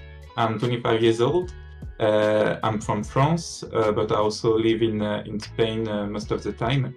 And yeah, I've been playing TFT since set 1 and started competitive around set 6. So here I am. I think this one, because this one I think is much more flexible than Remix Rumble. Here you can visualize a bit like a packet of units. So you can combine those packets of units. So I think it's a really good flex, even for reroll or for fast 8 meta.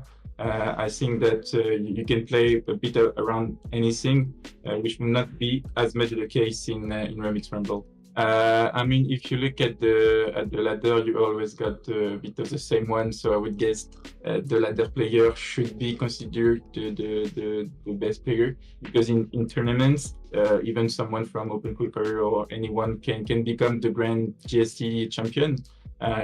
So I think ladder for me is more telling about who are the best players.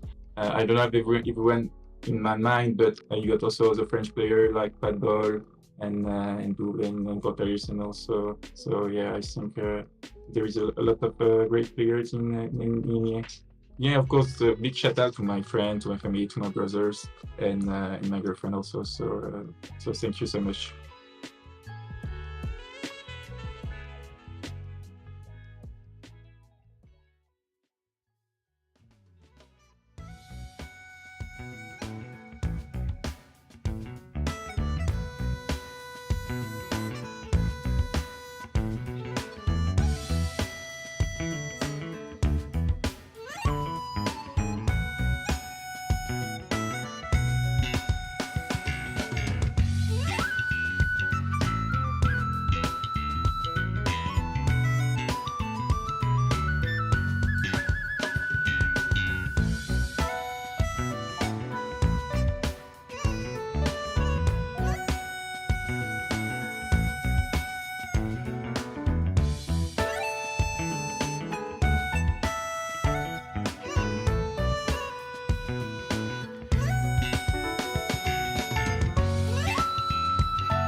Welcome back to the analyst desk, and I will say this game was so crazy that even my cat came by to just check it out, but he's a little bit camera shy, so he has to leave now. Talking about this game, Peter, I think there's a lot to unwrap, to uncover, and talk about. But of course, first and foremost, Solo-Gesang, with that amazing roll down towards the end, being able to go for that win condition on the Syndra, just the one forecast that we've seen so much of due to being uncontested. And I love how much was put into making this successful as well. Even outside of the 3-star, which is of course necessary to beat out a board the likes of Coco put out there. Having the Ascension in there as well, of course the Fated Emblem as well for pushing even more power into the board. It was absolutely astonishing stuff. But I mean, looking at the lobby overall, there were a lot of very, very strong boards on display.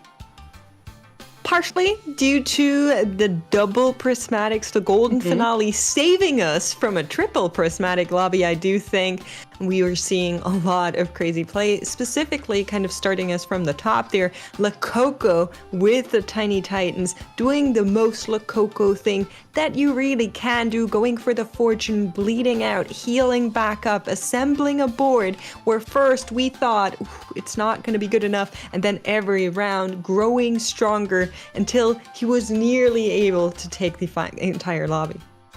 Yeah, though, of course, our player in third place, who has made a special request to not have his name be said on cast, did do an incredible job. I've not seen very many players in the tournament overall willing to break out the duelist board. And we saw there was not that much faith on the casting was going to even do as well as it did do, but it still managed to get all the way up to third. I do want to say, now that we're finally having it on broadcast, I think Build-A-Butt needs to get a new icon. I'm going to use my standing and power. I want it to be a teddy bear or something like that. I don't know why it's an anvil, but please. That Darius was lifting so heavy early on. The best one-cost unit you can really have, and he capped out on it. Yeah, it was honestly amazing. I don't know what the game would have looked like had it been pretty much any other one-cost unit that came in, but I think Duelan Ash did exactly what he needed to do. He found the route which was, laid out in front of him, and despite the fact that, as was mentioned, he neglected that Darius a little bit, eventually he came through. See, I'm sighing because we had this conversation prior to this analyst desk, and I told Counterfeit specifically that we will not be renaming our player like this. But yeah. Okay, I guess we're just moving with it. Quick reminder, this is the halftime check of the day. 3 games have already commenced. We are going to be looking at a cutoff at the end of the day. So all of the players you're seeing right now, they need to start ramping up. They need to find those wins. Yes, so 32 and upwards of the players are above the line right now. We can see you've got very close points all around that kind of space here. If you're seeing any of your favorite players on the list right now, you're feeling a little bit better about their chances, but it's only 2 points between 32nd and 17th right now. There is, but of course the top 16 are going to be somewhat happy, and I'm seeing something at the very top there. Lelouch yesterday just barely making it into the tournament with 1 point above the cutoff. Now running it back to back to back with 3 wins. Quite impressive. Yeah, and a lot of the Polish players definitely came in with a big contingent, and a lot of them did get knocked out yesterday. But Lelouch coming in with a perfect day so far is absolutely astonishing, and perhaps he's returning back to the form that saw him become our regional champion before.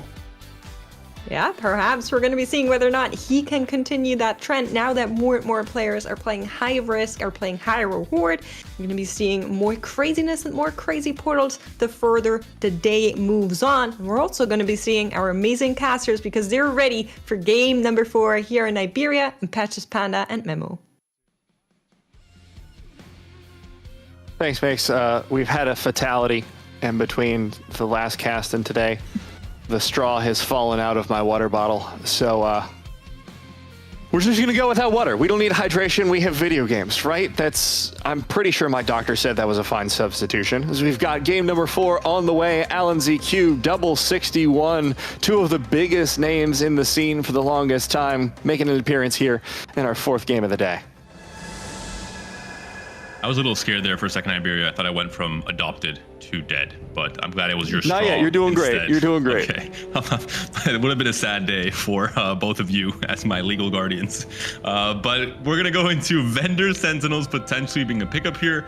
Spatula, also an option, Memo, but I think one that players know is a little bit too warping in terms of who gets a massive advantage. I thought it was going to be Spatula immediately. I was like, oh, no, already said it. You might be a muted, Memo. Oh, or yeah. ignoring me, which I don't know which is worse. Yeah, I'm ignoring you as your guardian, obviously. No, kidding. Obviously, the Spatula is pretty narrow right now, with Crossland being very dominant right now in the meta. So we don't want to do that. The Trader Sentinel is obviously very interesting. Now, Orc getting double Rundoids is pretty interesting because you can stack up so much resistances and so much frontline and play around the fact that you can just put so many units in that Rundoids field. Yeah, it's a little gross. I was just thinking about it. I was like, okay, you want a Silas there, obviously. And then does it really matter what else you put in? Because Silas is already ridiculous.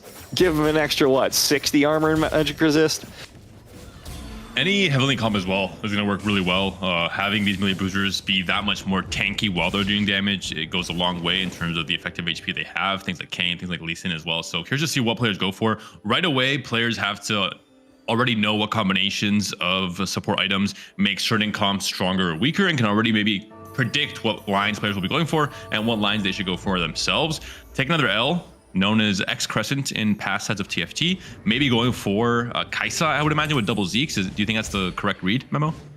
Yeah, this is for sure an interesting idea to take, but I want to highlight here strongest with making 10 here. He's able to win that creep round because he has the Vendor Sentinel fighting for him as well in that turn. So something that we don't see often here, but he can make 10 gold in that stage already. I'm just fascinated because I noticed before we moved off his board, Og had gotten 3 Exalted. So I'm wondering if he's going to stick with that and just kind of coast through the first couple stages. It's also a very good Exalted for the late game. Kha'Zix is among these Exalted units, so very easy for Heavenly units to fit him. And then we have Ornn, Diana, and Amumu, all perfectly fine fits on a board where you have maybe 1 flex slot if you want to get that extra damage in.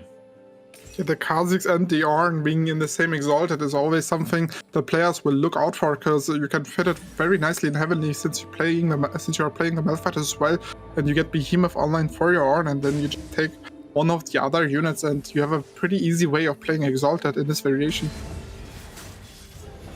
Even toss in a Kindred, get that Dryad comp online.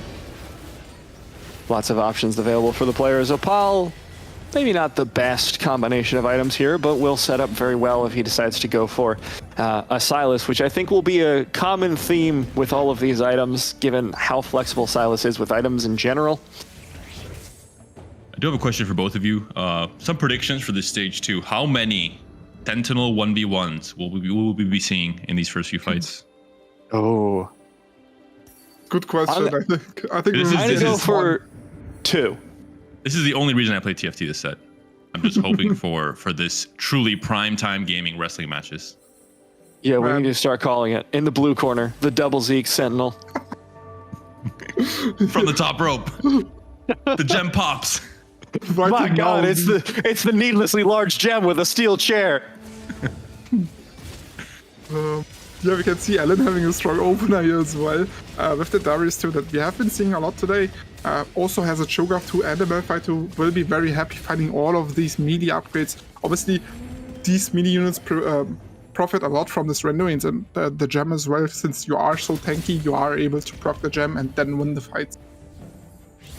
I think Take Another L was robbed in that one. He was trying to go for the Sentinel 1v1, but Alan's board was not very honorable and just dogpiled him. I do like with Alan, the item slams, really flexible overall. Last Whisper keeps you open to Ashe, keeps you open to Kaisa.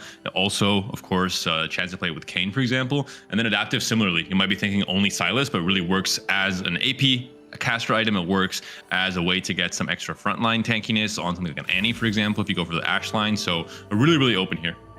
Yeah, that's something I really like about Alan's playstyle usually. He likes to keep himself a bit more broad in the early game, slam items that are really flexible and then see what he hits. Something that is very risk averse, I would say. You have a much higher chance of finding a board in stage 4 that will keep you stable. Interested in Nog's strategy here. Seems like he's just relying on that Exalted to get him a little bit of extra experience here in the early stages, when that minuscule amount of XP actually matters. So interested in seeing that. Probably going to full loss streak into PvE. We also haven't touched on it too much, but Bensec picked up Well-Fed, the Bruiser augment, without already having a Lucky Paw setup or a Kabuko 3 setup or something that really wants you to move in this direction. It does have Virtue, so the extra % healing is going to be big with the massive pools that Bruisers have, but how confident are you in this game plan, Memo and Iberia, in terms of, have you guys played with this augment much at all, or Bruisers in general? I've seen it a bunch of times when people played Kabuko as their second and third augment, and then it always looked very, very good and super strong. But I feel like other than that, it's pretty hard to pull off. I wouldn't be surprised to see like a secret tech here, maybe someone going for that Riven reroll. I think you mentioned it to me on day 1. Don't go there. Come on. I was joking, Memo. No, maybe you know something we don't know.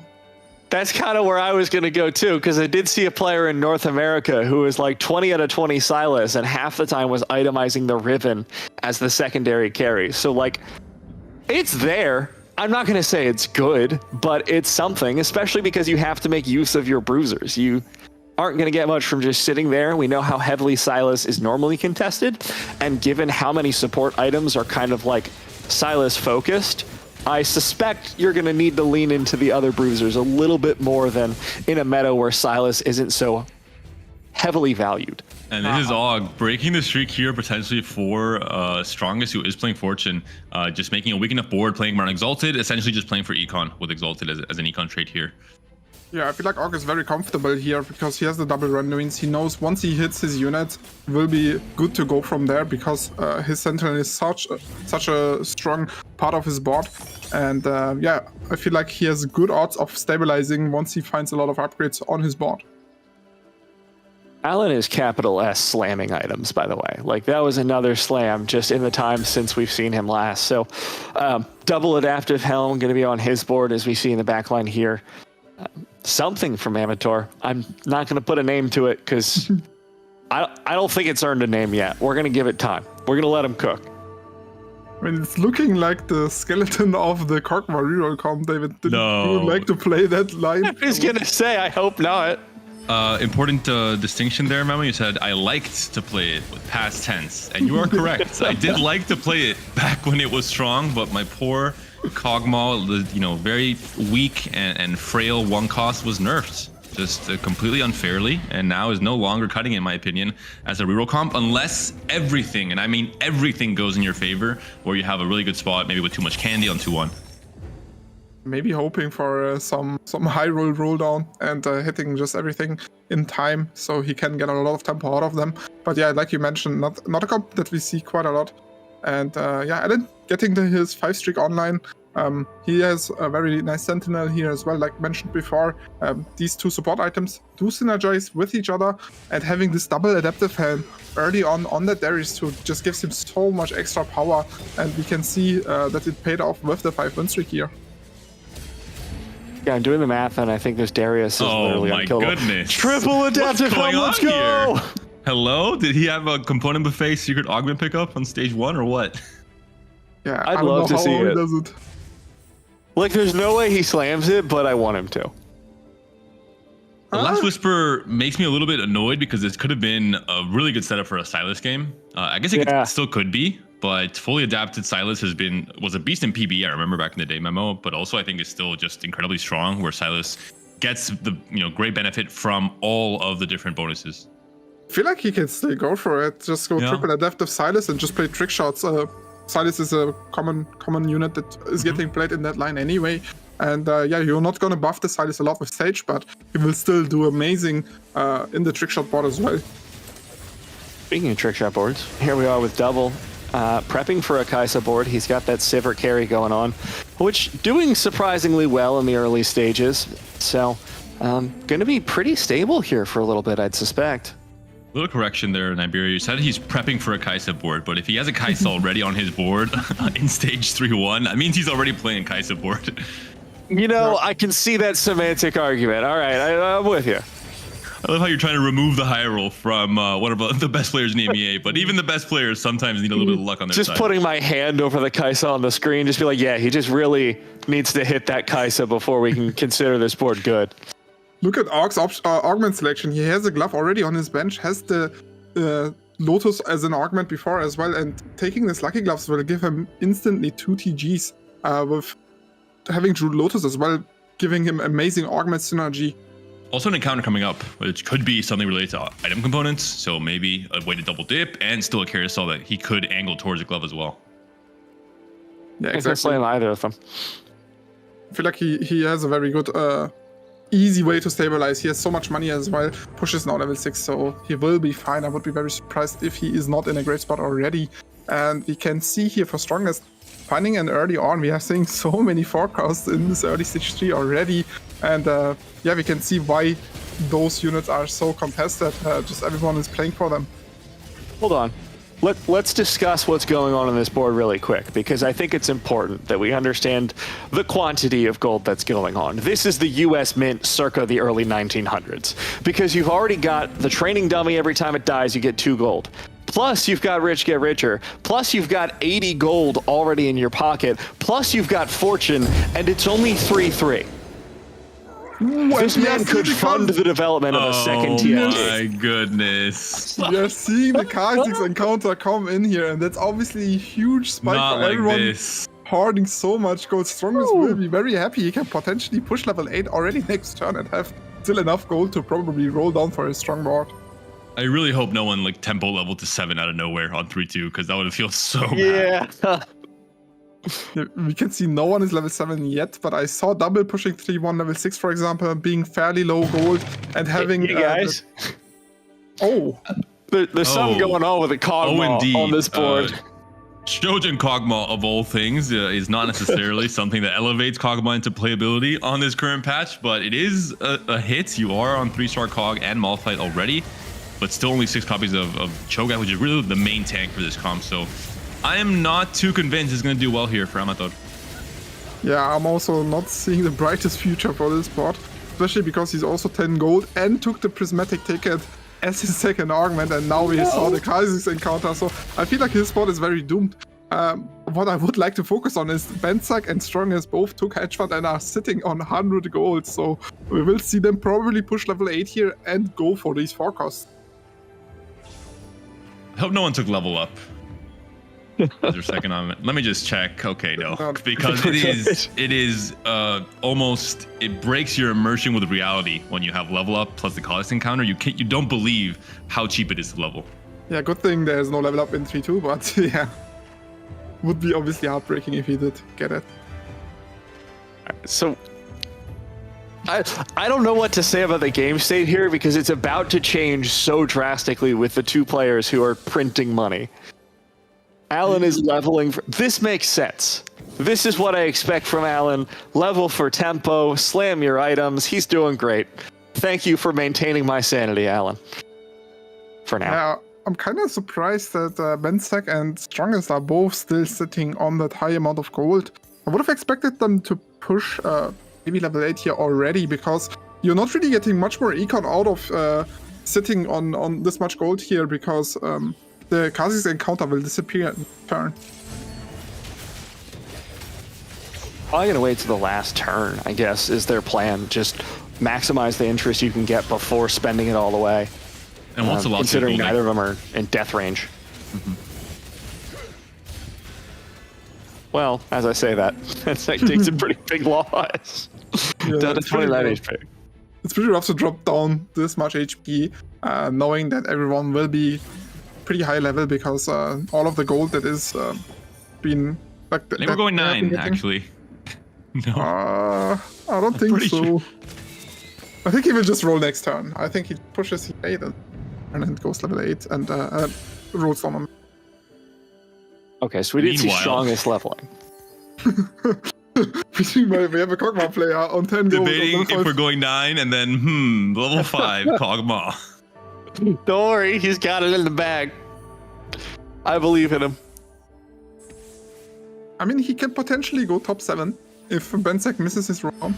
And actually, I think you are right. Yeah, I think he's going 9. Oh, Bensek is just going straight 9. What very interesting decision from him, because he's still looking for his entire bot, and obviously buying those units will be very expensive. So if he is missing with the little gold he has, he will die very quickly here. He's already 29 HP only. Well, he's got 2 rounds to work with. He's got the PvE and this round itself. 18 HP. Okay, maybe he's just... It's just PvE from here. Also, he pumped, even though he has hedge fund. I mean, it makes sense because it's Kha'Zix encounter, but it's But still then you very pump all the awkward. way, no? Yeah, that's what I would have thought as well. But I think, honestly, I don't see the play here going straight 9 and rolling. I feel like he would have been better off just rolling on level 8 with much more gold.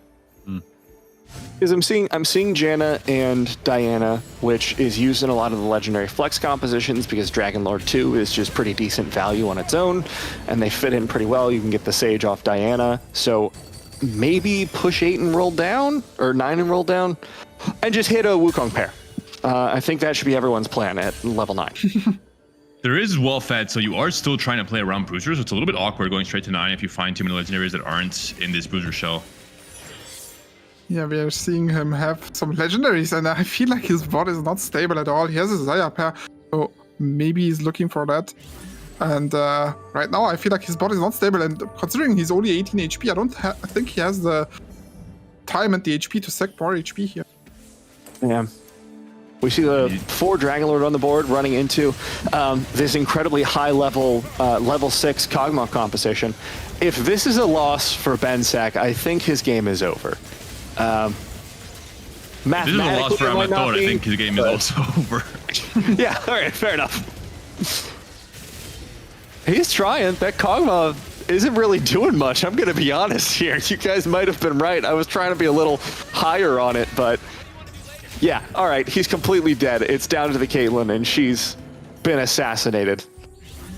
Just very unfortunate, this combination of encounters. This is one of the things where you sometimes just get you get a low roll moment where even like the Loon, for example, that buffs 2, 3, and 4 costs if you're playing Kog'Maw reroll and you're committed, it's an absolute disaster. Similarly here with the Kha'Zix.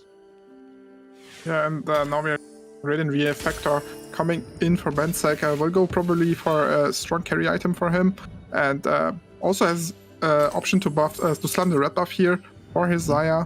Will get stronger, obviously. You can see Arc also on a very strong board here, also having the... Oh no, that Radiant items are from the last player. Oh, Only Ash one, though.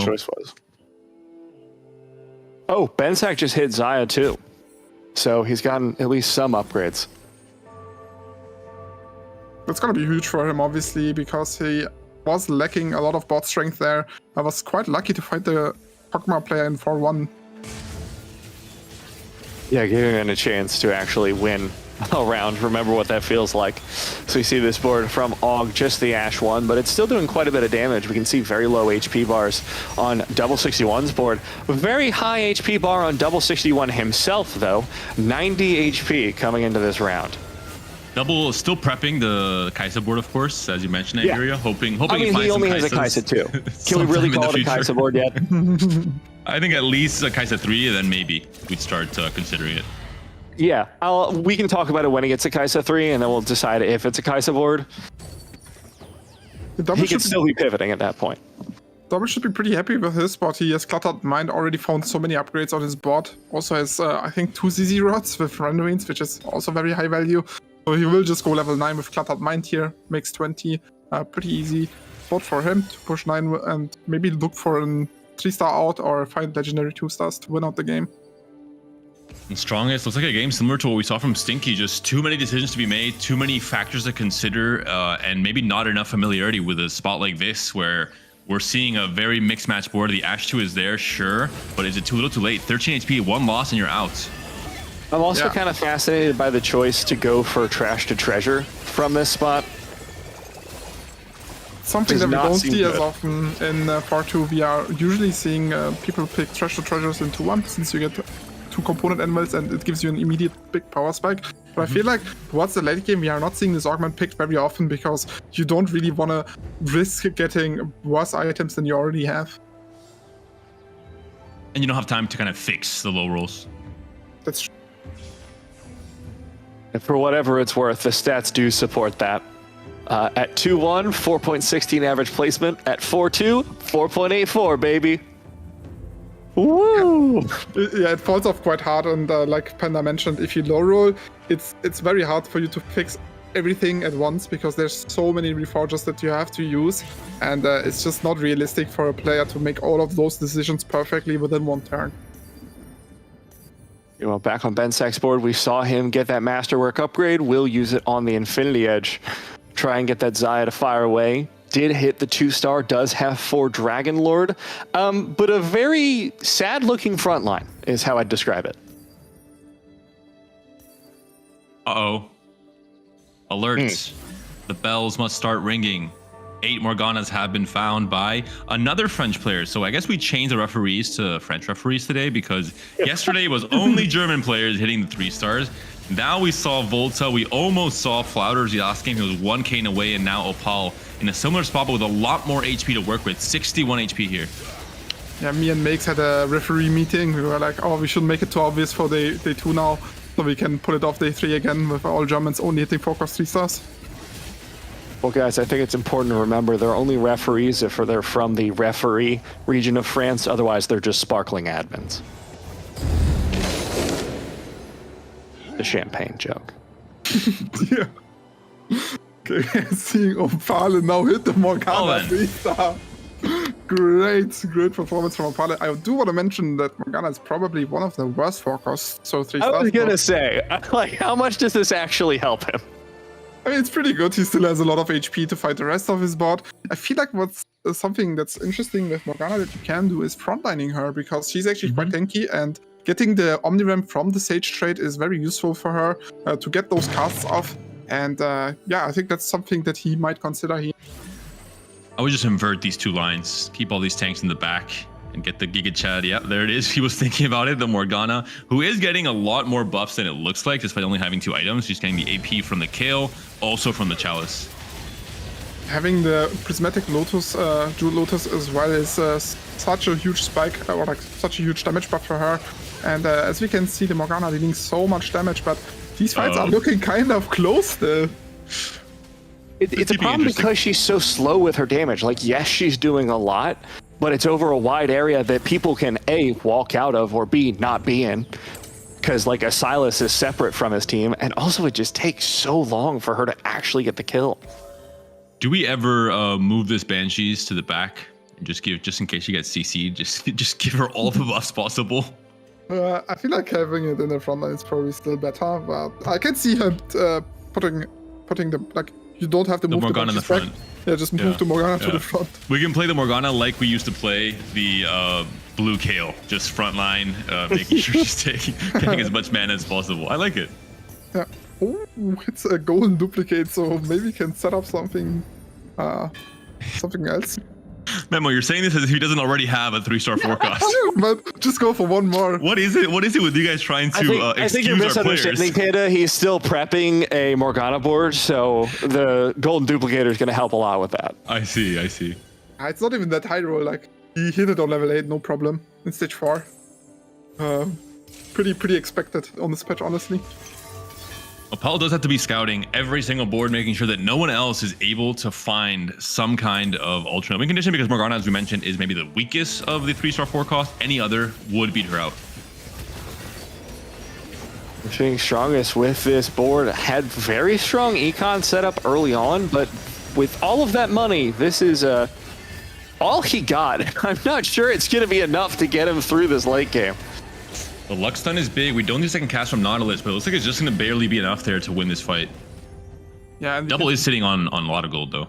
Yeah, like I was gonna say, Double is still on such a high gold number, and he has the Cluttered Mind going for him, so he will probably have the most gold in the entire lobby, so has pretty good chances of maybe finding himself a 4-cost 3-star to beat out the Morgana 3. Well, here comes Bensek rolling down. He's looking for a couple of these legendary upgrades. I would be surprised if he doesn't just go for legendary soup from here. Like, he had the money, he's got the rolls, he's got the level. Interesting, he's still playing the Sivir over the Kai'Sa. Not entirely sure. Yeah, I mean, I don't think it makes the biggest difference, but I think something that you can mention here is that he has a gold duplicate and also infinite money on level 9. So, also probably considering that, but FF's here because he knows he can't beat the Morgana 3, fights him a bit too early before he can find himself a 4-cost 3-star. Yeah, Bensek just not able to make it out of that one. I saw a unit on the side of his board just get absolutely deleted. I was like, I see where this is going. And apparently Bensek did as well. Both players that went for hedge fund went for those high econ strategies, holding hands 7th and 8th, which surprises me a little. I wonder if Bensek, if he doesn't FF, he doesn't maybe get 7th here. I'm not sure how he would have lost by. But again, Morgana doesn't kill as quickly and doesn't end fights as rapidly as other 4-cost 3-stars, so... Yeah, if you asked me who would be 6 in this game out of the 3 of them, 0 times out of 100 I would have said Amateur. But here we are. I mean, Amateur had so much more HP to work with than the other 2 players here in this lobby. We can see on Double's side, by the way, 8 Kai'Sas coming in hot for him. So he's looking to 3-star that unit. Double always looking for his win condition here. And Nepal with 38 gold to work with should be rolling heavily to try and stop this from happening, considering he is currently in the driver's seat to try and win this lobby. Yeah, he could even, if he hits a Kai'Sa, just duplicate it. Yeah, Pala has a duplicate, and then there's no way for Double to hit a Kai'Sa 3 unless he gets a way in, and then he can just paint. Paul's not rolling, and Zakir's coming up as well. Could we see a Kai'Sa? Oh, we do. And Double is not first pick, but the pings are coming out. We need a hero. Alan ZQ or Amateur. Do you want to try and save this game? Alan ZQ, he's a people's champion, but he's gonna wait. No, he doesn't. No, he tried to bait Amateur to taking the bullet instead, but forced to take it. That's so funny. But Alan decides to deny that. I'm not sure if he is able to beat Double anyway, but or has him in his rotation, because I feel like if Alan doesn't have Double in his rotation, he should leave it for Double to kill the other players for him. Yep, completely agree. Between stationary support and the wandering. Oh my goodness. What is life? Doesn't even matter. Wow. I have to say, I think a misplay on Paul's side. Transitioning to a Kai'Sa board, and it's finally finished.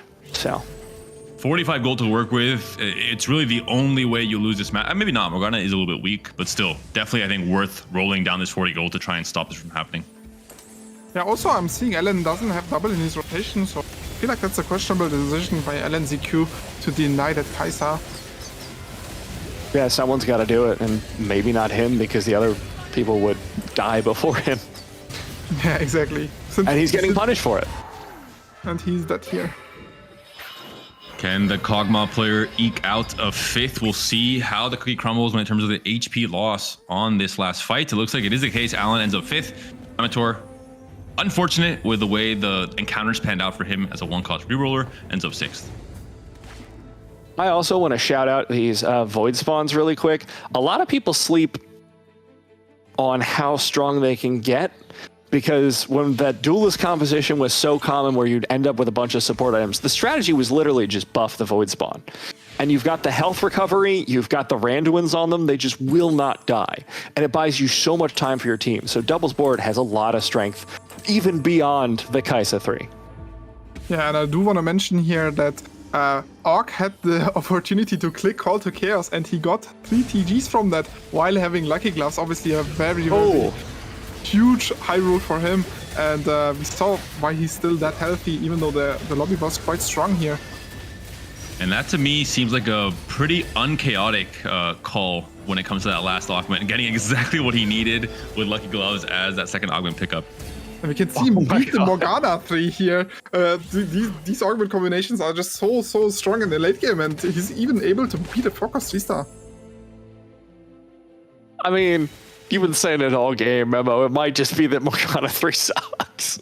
Yeah. She just was not doing enough damage to take down anyone meaningful.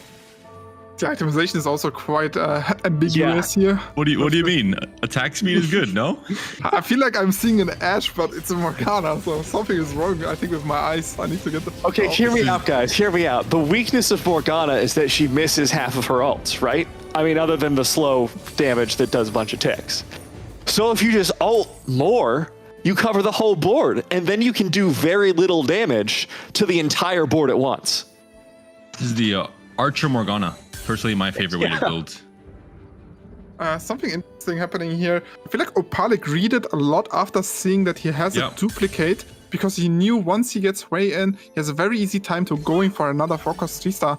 And he's gonna probably go towards that Silas or Galio, even though Double is playing a 2-star version himself. I just don't know what's going to save him at this point. Like, the Morgana is doing a little bit, but he needs someone that can finish off. Oh, all right. Well, Devil's backline disappeared in half of a second, so that gives a little bit more time for Apel's board to try and pop off. The ultimate not landing on the Kai'Sa still. Finally, some damage goes down, but she's just able to clean up the board. One more ultimate isn't out fast enough. We were doubting this Morgana, but she actually does so much work here. Was able to kill the Kai'Sa quite quickly at the end of the fight here. And I feel like he's just gonna look for that Silas 3 since Double is still on Silas 1 stack. And so he's building a secondary carry here with that Silas 3. Is there anything Og can be working towards as well, sneakily, just trying to say, you know, what about me? I want a 3-star 4-cost as well, but it looks like there's no projection for it whatsoever. Just 2 little gold here. He has very good arguments to have like a solid, strong early mid game, but no way to cap out his board since his units were probably contested, and also him having not enough money to go for these units. He also doesn't really have a good, like, gloves target. He doesn't have any legendaries that he can put them on, so he's lacking so much strength. And you see this Kai'Sa in the backline from Double 61, completely uncontested. No Morgana to dive through the front line. She fires away with what looks like it could be the last ultimate of the game. She takes down the entire backline of Og, and it looks like he survives with 1 HP. Kind of surprised that Orc won against the Morgana 3, so we have like kind of a rock paper scissors scenario here, where maybe Orc is able to beat out the Morgana consistently, but is losing against Double. Just swapping the items around. This is actually really big. The fact that we have the Malphite encounter as well when he has 5. Actually, no, it's Lucky Gloves, so never mind. He's gonna have relatively good gloves anyway, but can min-max a tiny bit. Yeah, still very good for him to move around the TGs. Potentially last round here. Opal has changed out one of the items and given Morgana a gunblade. Should do a lot for his team overall. Look in the backline there. Og at this board that has not been able to find upgrades. Morgana gets her first ultimate out. Doesn't actually do all that much. She's still doing her best in that backline. Fires away. A second ultimate is coming. And the Ashe still has not been hit by a single Morgana ultimate. Finally, one lands on her. It looks like this will finally take down Og. Long time coming, and my hopes are not high for this Morgana 3, guys. I liked what Orc tried there. He isolated the Kog'Maw in the top right corner of his board, so the Morgana ult would just only hit the Kog'Maw, and the Kog'Maw had actually an Edge of Night, so a Kog'Maw 2-star actually tanked 2 Morgana 3 ults, which is quite impressive. Very good idea from him, but sadly still not enough. Oh, there's some movement going on from Opal here. Aw. Well, I guess it's still kind of Archer Morgana with 1 sword mixed in. Wukong 2 found. Will that be enough? Yeah, still only 2 Silas on double side, so Opal is still looking very hard for that unit to find even a higher cap here. All going to come down to this Morgana versus this Kai'Sa. The damage coming out from Double 61 is so high, and look at that clump of tanks in the back line, all down to this Morgana. She starts casting away. First cast comes out here. It's a good one onto the middle of the pack. Going to be able to put out a bunch of damage, but Kai'Sa is too. Upper left-hand corner, still untouched. Gets hit enough just to give her a free ultimate. Morgana, all by her lonesome, is not enough to take down the Kai'Sa. Opal takes a loss, but will be able to make it to the PvE round. Yeah, what a close one there. I felt like the Morgana was gonna one-shot the Kai'Sa in the end there. This Giant Slayer is doing so much work in the direct 1v1 as well, because the enemy board has all units that are in the Giant Slayer range. So wouldn't be too surprised seeing Opal's Morgana just tear through every unit of double. I wonder if the gem proccing or not could be impactful. The fights are a little bit too slow, it seems like, for that to be relevant, and maybe there's a way to trap the Sentinel as well, but the Sentinel is just dying a little bit before the gem procs, adding that extra damage to those ticks. Yeah, depending on how the trick shots focus their focus fire, it will not survive, and we see there's just too much AoE damage coming in from double, and he's able to kill most of Opal's board already. I feel like the next Kai'Sa cast should kill the entire board, and even the Morgana ult is on Kai'Sa, it's not enough. Opal. And it's really frustrating. Like, if you're Opal, you just kind of have the worst 3-star. We've mentioned this already. Both of them are doing AoE damage across the board, but Kai'Sa does it much faster, which means she can actually take down those targets and weaken Opal's board. Meanwhile, his Morgana ults aren't actually weakening Double's board all that much until they get all of their ticks out. I feel like Opal should be rolling already, selling those Gallios to find 2 more Silas units, since Double is also looking for those. And Double is already rolling here. He wants to deny that. He knows if Opal is not able to find the Silas tree here, he has no chance of winning. And no good Morgana items. Ooh, Edge of Night. Could be relevant. Yeah. Would give him a little bit more safety, give him time to get through that Kai'Sa. Once he starts taking that damage, gonna look for a 2-star Rakan here. Did he roll past it, or am I seeing things? I might be seeing things. There we go. He's got the duplicator on. Doesn't matter either way. I'm kind of sad he didn't sell the Gallios and rolled more for Silas before duping the Rakan, because I feel like that's his only win condition here.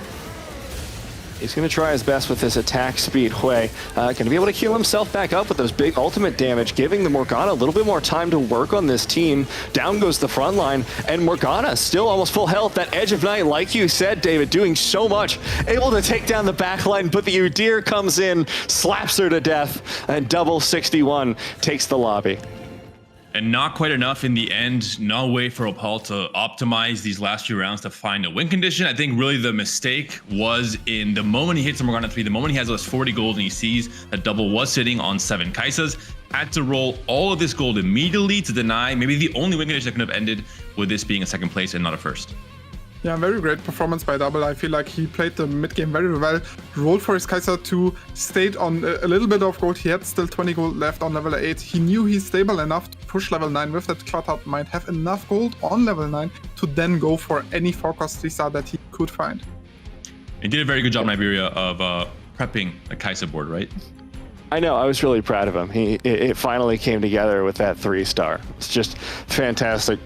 Beautiful cooking there from Double 61. We're going to see a little bit more of that as the analyst desk breaks it down after this break, where we have an interview with Clémo. Don't go anywhere.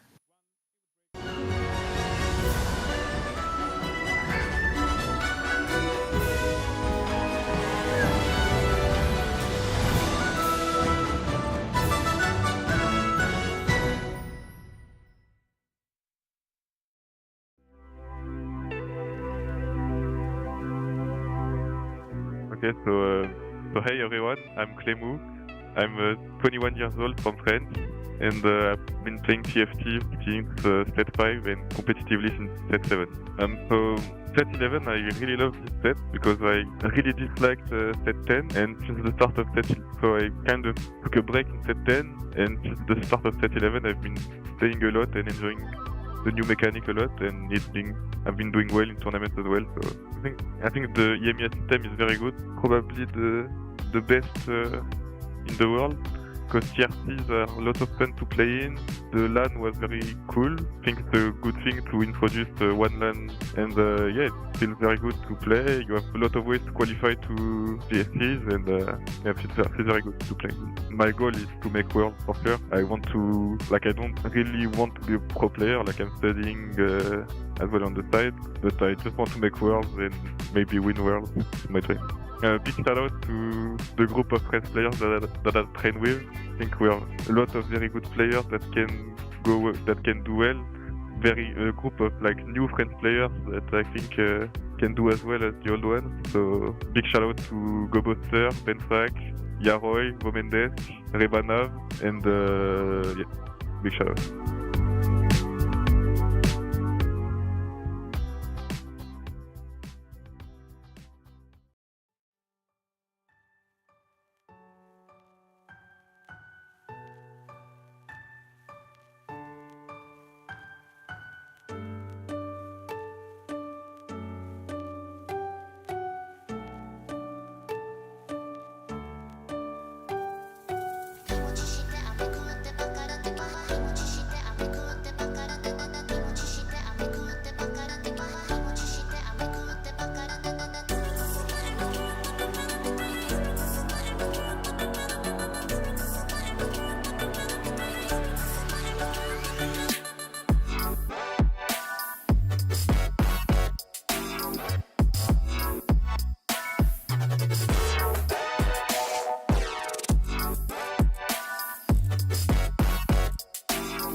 Welcome back to the analyst desk after a game that was indeed quite chaotic. And that's not only because of the call to chaos, but because of everything else that was also going on at the same time. First and foremost, double 61 after an amazing run in day one, now coming back here with yet another very, very strong board.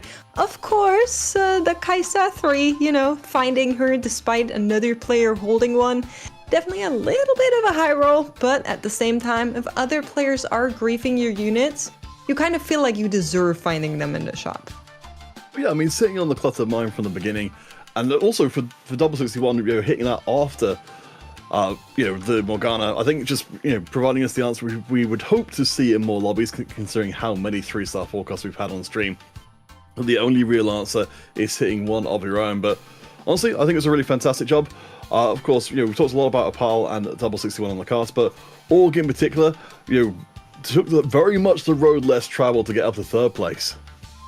Well, I mean, you see, he had not one, not two, not three, but 4 Thieves Gloves, and then also Artifact Gloves on top of that, together with the Lucky Gloves augment, really kind of hitting that sweet spot on the call to Chaos, saying, I want everything. If these guys are getting 3-star forecast, I at least deserve perfect augment harmony. And that's exactly what we got here for Aug.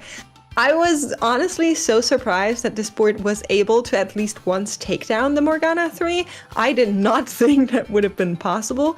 But then at the same time, even in the later fights between Mork and Kaisa, we saw the Morgana 3 has a little bit of an odd targeting sometimes. Yeah, I'm kind of really surprised that, of course, we're looking forward to the set longer term, to still have units in TFT where the targeting, is set on random rather than what we saw in previous sets with the being set more to the largest clump of units. But I think it was well played around as well. Even with the random targeting, you can still make it easier to be able to go, to potentially miss on the primary targets. We see here from the rounds, it would often come down to the very, very tail end of the round. So having that little bit of RNG to give you a heart attack every single round is always a good way to keep yourself paying attention. Absolutely. Now, I think we do kind of want to also mention the hedge fund, right? At the bottom of our lobby, unfortunately, 2 players just not making it. We're once again seeing the trash to treasure not working out for one of our players. It seems to be that this prismatic is not living up to the hype. No, and I think that was a real shame there. It felt like it was a very aggressively played, but ultimately did not work out. Let's take a look at our players. Remember, we've got 64 playing here today, so these players right now are the ones languishing in purgatory towards the bottom. YLCO, of course, had an incredible day number 1. It looks like the coin has flipped the other way in day 2, sadly. Yeah, top 32 after the next 2 games are going to be the determining factor for who moves on into day number 3. And we're looking at who is standing in those top 32 right now. But of course, with 2 more games to go, everything could still change in the next couple of rounds. Production is making us wait. It's okay. suspense. It's full suspense mode. There we go. It's all about the suspense. So what I was looking out for here is the round 4 results for these players who are from 17th to 32nd. Because you can see, they're playing Swiss right now. They're playing players at around the same amount of points. The players like Stinky, who've had a great last game, they're on the trajectory towards being able to make it out. The players like Akon and Ketzer, who came last in their previous game, they're really in the danger zone. Yeah, you're seeing a lot of players that kind of had one off game in this bracket, and then here are the players that just didn't have any off games, and Lelouch seems to be on a roll. We were talking about this in the previous standings as well. Just got another one, kind of repeating what we saw yesterday from Double. These players are truly built different. That is outrageous, but I love to see as well Wet Jungler, one of our players who of course came in second at the championship before, coming back into form again. It was title story before, came second at championship, took a championship off, came back and won the entire thing. Wet Jungler still got the chance to do the same thing himself. All right, let's not get ahead of ourselves. We're still in Golden Spatula Cup number 1. There's still a long road to travel to the Tactician's Crown, but first we're going to go into a quick break, and then we will be back with game number 5 for today.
And we're back after the break here, this time also being joined by Impetuous Panda, who was already here for the past 2 games, so I'm sure you have some insights for us to share from there as well. But I also have some news because we are going to be traveling with a lobby that seems to be looking for some high outs, and I know those aren't your favorite, Panda. They're not, and also my favorite is not cursing Spanish players, but we have 2 of them in this lobby, so I will try my best to only bless them, and maybe finally we'll have a few of these Spanish players in day 3.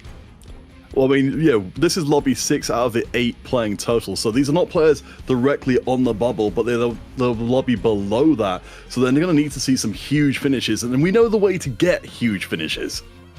Yes, crazy portals, crazy augments, lots of 3-star epic units, because I'm afraid at this point we cannot escape it anymore, but we could escalate it. I'm just saying there's still a chance for a 3-star legendary to come by eventually, depending on the portal, the encounters. If there's enough of resource influx, the chance is at least there.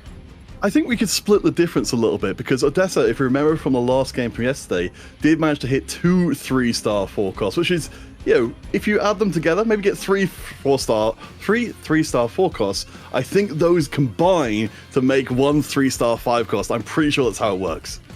All right, if this is a solution you 2 have for the epidemic we're seeing in this day 1 and day 2, I'm going to make sure you guys are never hired to the developer team, because I think we want to see less, not more 3-star forecasts.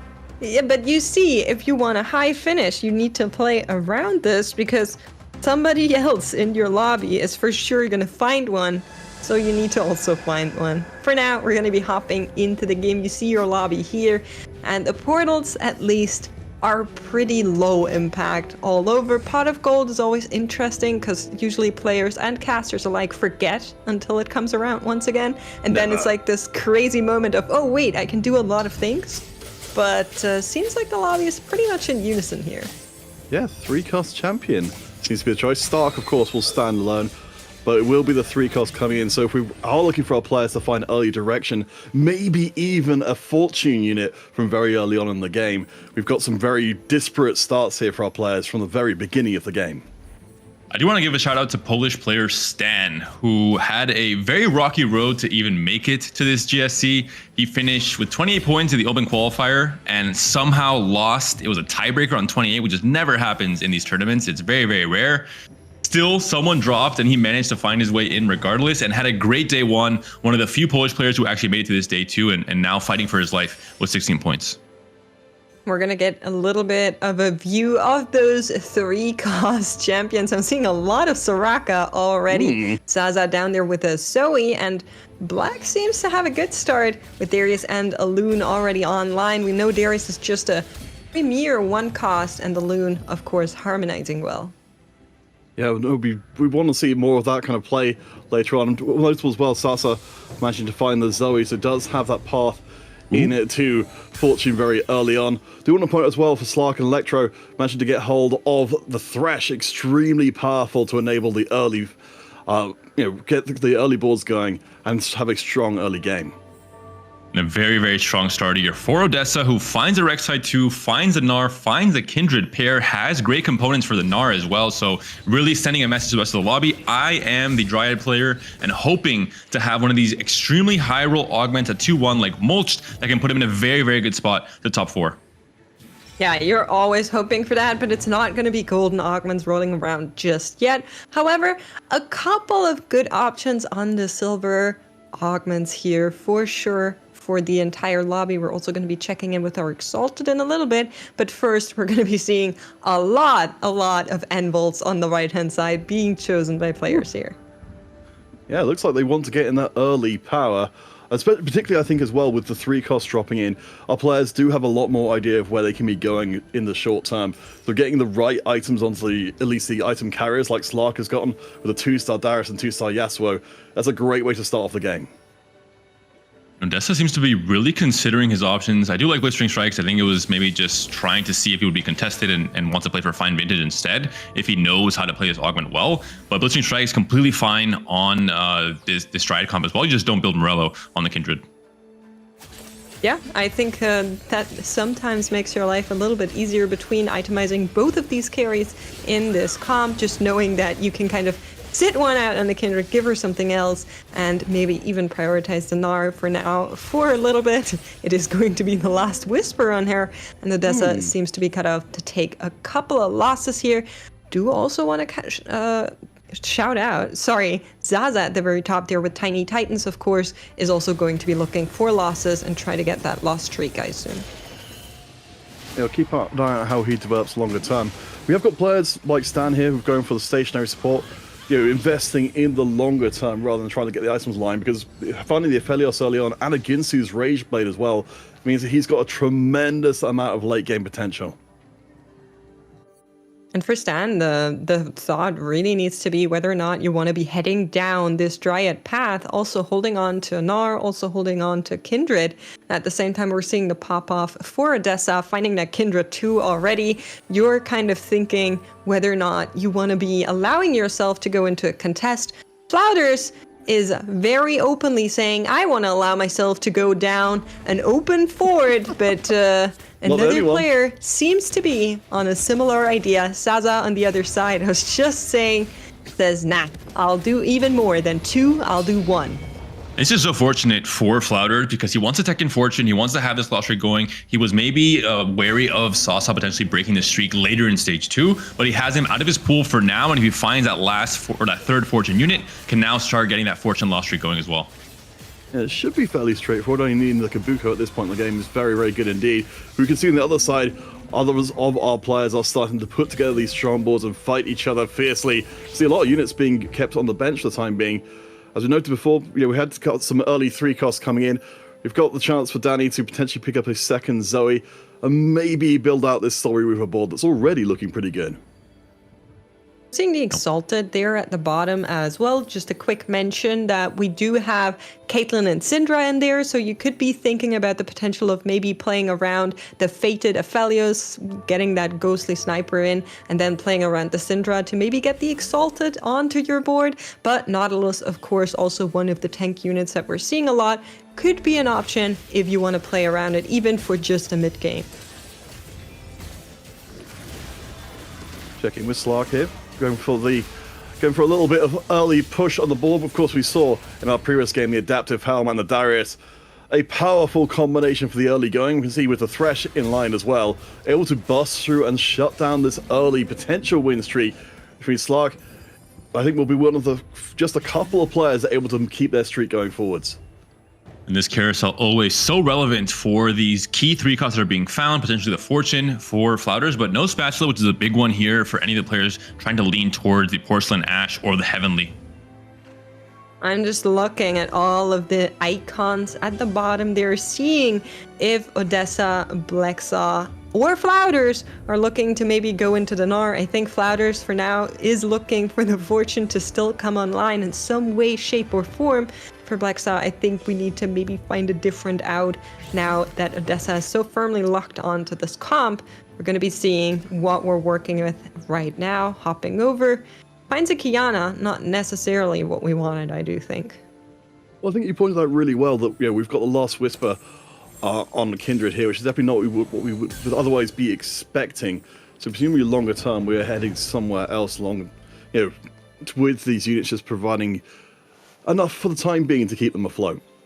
It's actually surprisingly okay on Kindred if you look at the stats, because she has very good attack speed. She does a lot of auto attacking, where you get the extra benefit even if it's an AD item.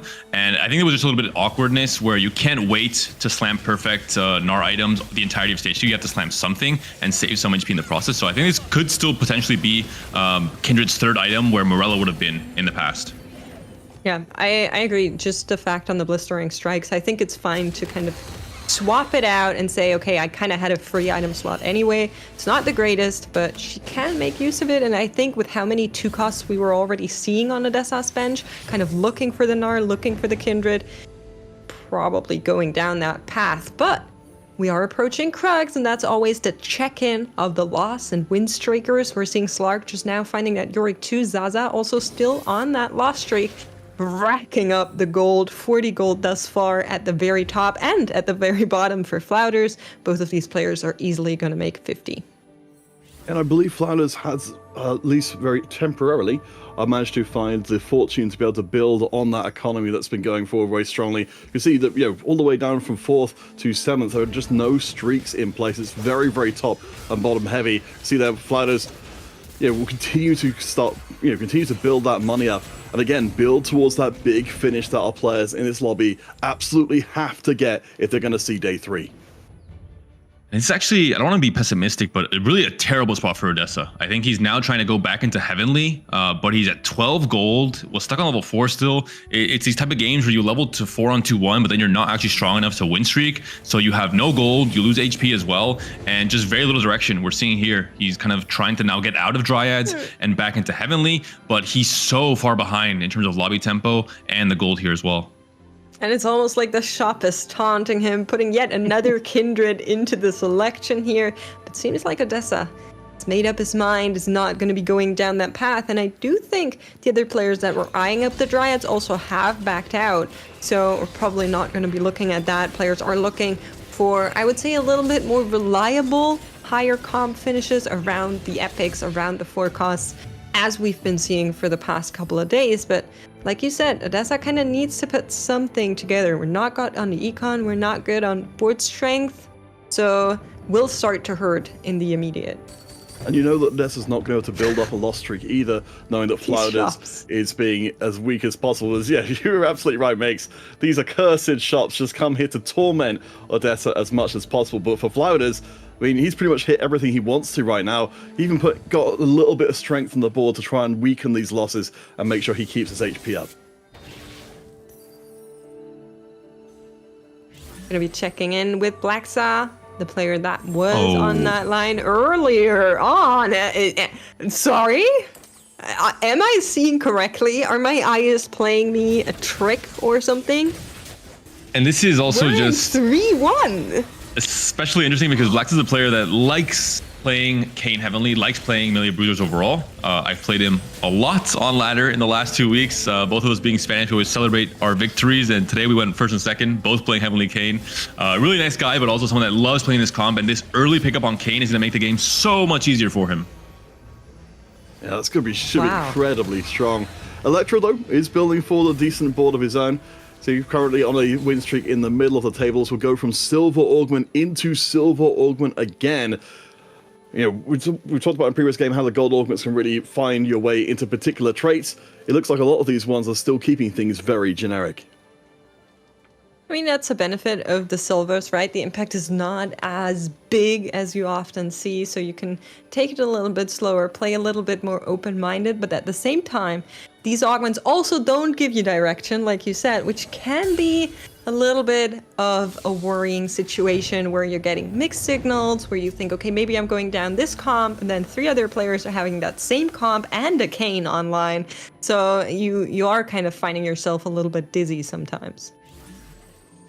And for Odessa's spot where he still continues to seem to be angling towards the Heavenly comp, he's just so far behind with the econ that it makes it even worse, because it's going to be so hard to try and hit anything when you're, again, behind Blackstep, for example, who'll be hitting for those same exact units on the 4-1 roll down. Yeah, it's a really unfortunate situation to be in. At least the loss streak is remaining in place for now to allow Odessa to build up towards something else longer term. I mean, he's got money in the bank, which is something.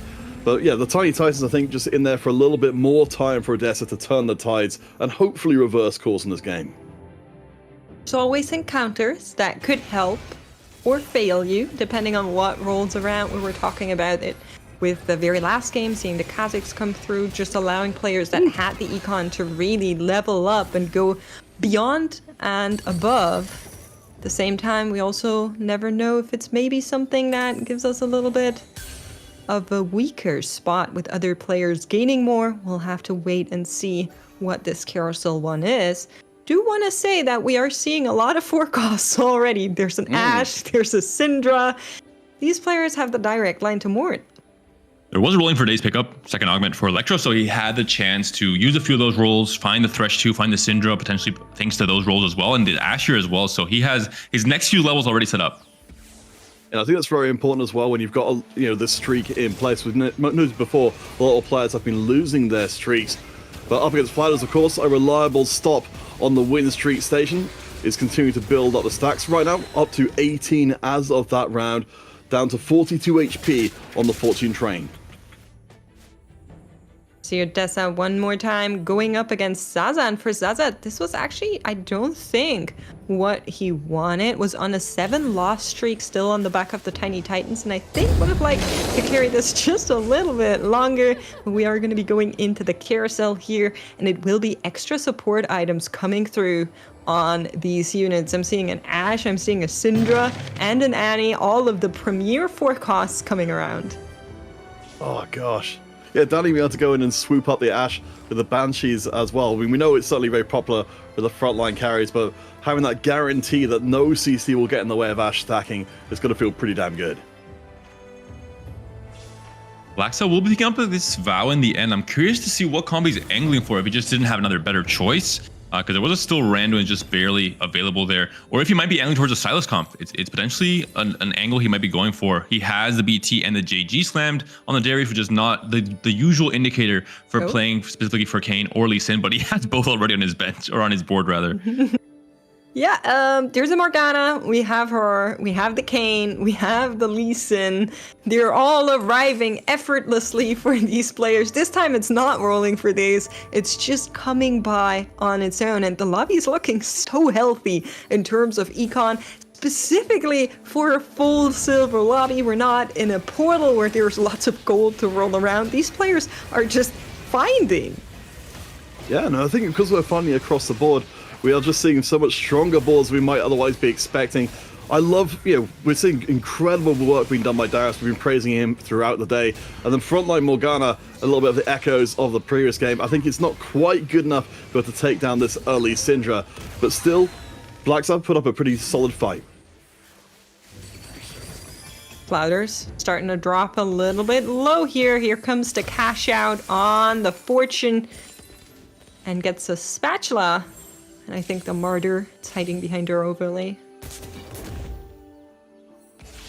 This could, of course, become a Porcelain emblem. Could be going for a 4 Porcelain spike and playing around the Ashe. Could also be playing into the Kaisa, for example. Only has a Last Whisper Slam for now.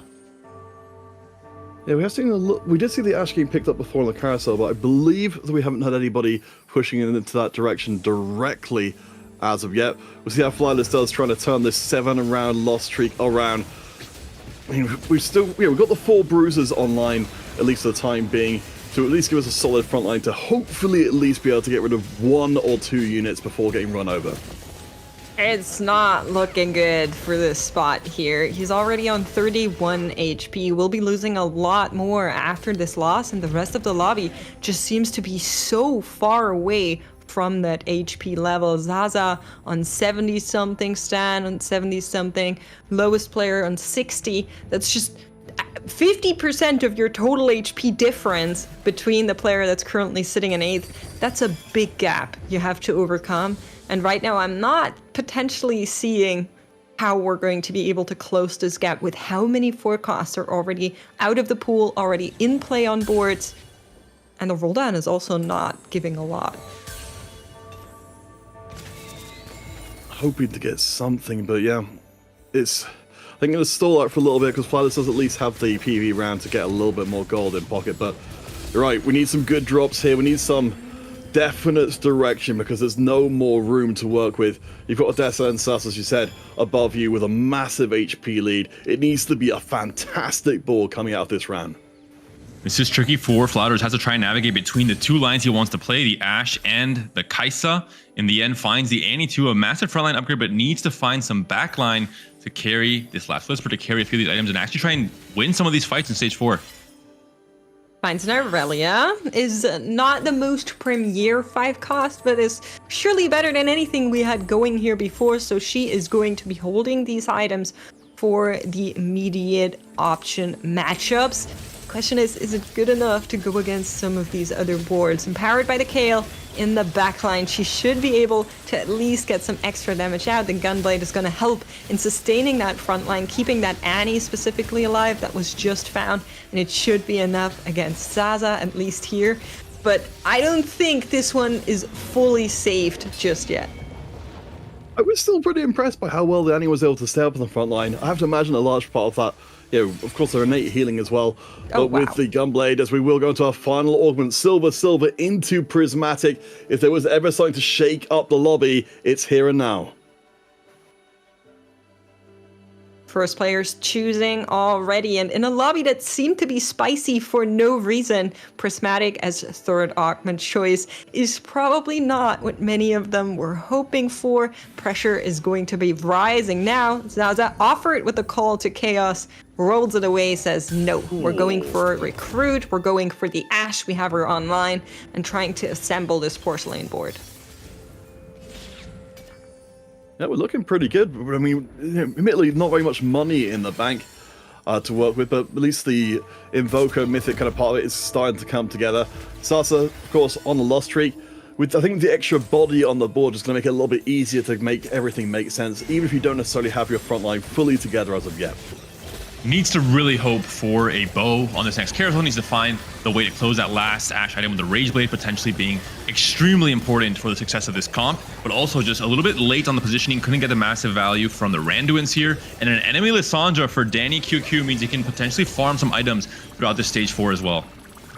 And it's not just any Lissandra, it's a Lissandra with Lucky Thieves gloves on her, allowing her to get some extra AP, some extra sustain, and some extra cast. On top of that, out there, Zaza not going to be too happy about this one. Flowders at the bottom of the leaderboard seems to have stopped the bleeding for now, though, which is good news for fans of the French legend coming through here. At the top, though, Electro's still pressuring down. 9 wins, and if you're facing him, you might be taking a huge hit. Yeah, I think using, as you pointed out before, David, they're rolling for days to get access very early to the Syndra has really carved out the path for him. He's got an incredibly good board here. We've got 3 items on the Syndra. We've got a little bit of shred there as well coming in for the Aphelios, and a super strong front line just being held up by the Faith and the Behemoth. I think this is a really, really good board to push Electro into that kind of game-endly strong situation we need our players to get into in this lobby. And it's particularly unfortunate for Zaza. He just rolled down. He just tried to stabilize this board. Back to back, he finds losses. He finds that strongest player in the lobby right now. Only saving graces. At least he's now in a high priority on the carousel to maybe get that bow you were talking about, Panda. That is not just a bow. It is available on a Galio. Can he get it is the question. Would have been Galio 2, would have been Rage Blade on Ashe. Unfortunately, Sasa did not lose by enough units in this last fight. 2 HP above Odessa, and Flowders not going to be first pick. Not on the right side of the carousel either. And it's always fascinating, at this point of the competition, we're coming close to the end of day 2. These kind of frustrations, these little missed opportunities for our players, how it affects them, knowing that, they were so close to a big spike that could have turned the corner for them. Checking in here with Flowders, you're seeing that Galio come online, not on Zaza, but on Flowders' board, and still looking for an alternative carry for these items. There has the Kaisas jiggling it around, saying, I'm not really sure on how I want to carry this comp and how I want to get my backline carries out there, but the front line at least is looking very, very solid for Flowders.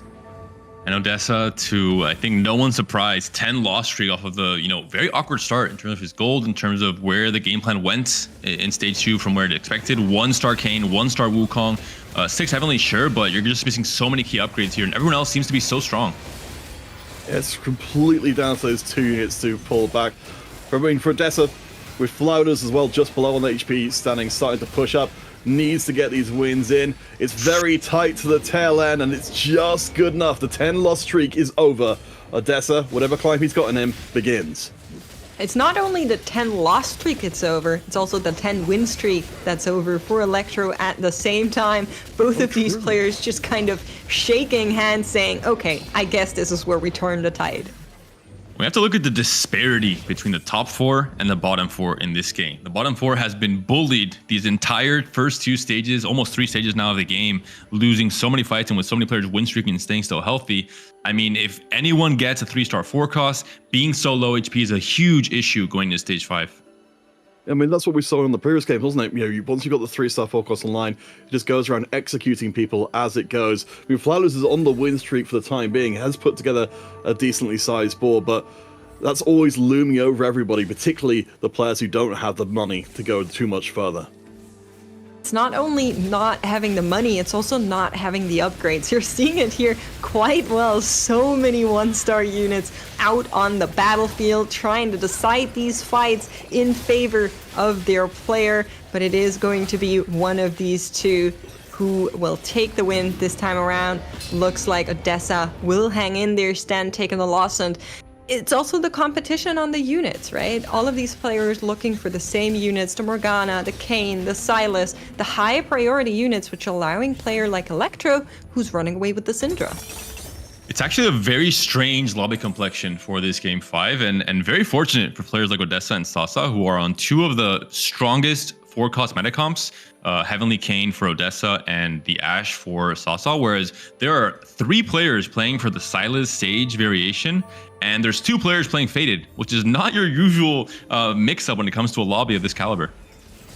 No, and I think if the Fated was uncontested, we'd be much more likely to see it get up and onto full strength as soon as possible. But I mean, we've got, looking at the table right now, we can see the concentration of money is still towards the top of the table. Danny moving up into commanding position with that alternate Fated board. Lysandra in place from early on. We've seen how powerful it can be at this kind of stage in the game to get those few extra items in and push the power of your board even further. Big upgrade there on the Ashe 2, fully itemized, has that Rage Blade that we were talking about for Sasa earlier on. So crucial on this unit, as well as the set in the front line, pumping up in terms of damage there. The Lucky Gloves just giving him perfect items there. Hopping over to Flowders though, this could be all he rode. 9 HP in a dream going up against Danny. This is the 2-star Ashe we saw coming in from just before, so it's terrible timing for Flowders, who's been desperately holding on for a while. You can see Lysandra is just chewing through units, making sure that Danny gets paid for delivering this kind of beatdown. And just an awkward roll down from stage 4. I'm surprised Flowders has managed to survive for this long, considering that the entire board screams trying to duo carry Kai'Sa and the Xayah, but in this case it was just the substitute unit, the Irelia, trying to do her best with these items instead. Not going to be enough. Flowders taking down in 8th and Sasa in 7th. Both players playing for that lose streak start with Fortune are not able to stabilize in time. Yeah, sometimes the high risk comes without the high reward, particularly in a lobby where the tempo scales up, like we just saw Electro trying to sneakily find that Syndra, perhaps, if the lobby will let him. For now, we're going to be holding 1, but we know how quickly this can escalate. Oh yeah, particularly if we get something to help it along the way. The board is still pretty damn strong even right now. I mean, Danny might be ruling the roost on a 6-win streak, but Electro's still got a ton of road to work with. The front line again is still very, very good. 7 Fated online means that we've got, the extra Omnivamp in there as well for the Syndra to help her finish off these rounds.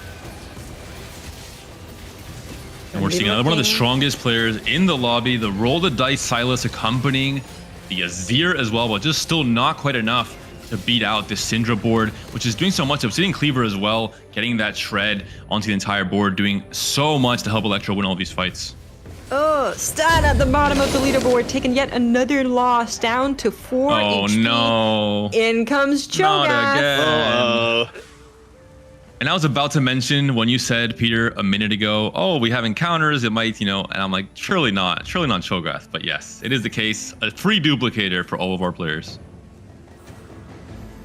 I think it was Makes who called that wickedness down upon us. You can have the credit for what I said. I don't want the credit for it. We lived in this world of 3-star forecast for too long, and we cannot escape the gravitational pull. Well, for Stan, that doesn't change much because he's not on a pair. He's looking at Wukong 1, he's looking at Sylas 1, Morgana 1. No gold, no chances to maybe turn this one into something. On the other side, Danny, once more, we were just talking about this board, also hasn't used a duplicator, but also didn't really need to. Danny is so healthy, so happy, so rich at the top of the leaderboard. Even if he loses here, he's not going to mind. That's not going to be the case. Stan flashes the thumbs up here, sign of respect, or maybe a little bit of tilt, and goes out. I do take your point, Makes, that in the short term, at least, the duplicator coming in you're absolutely right, could help bring up some other players just below. And I think if they manage to make this carousel as well, potentially grab an extra legendary, turn that into a 2-star, that could bring you back in the short term, even if the long term is closed off to you because of these 3-stars on the horizon. Odessa, very, very fortunate. Heavenly Emblem hits the Wukong 2 off of the duplicator as well. A game that was doomed is now a top 5, maybe a top 4. He's stuck on level 8, but the Heavenly Emblem gives him 7 Heavenly, which is a massive spike.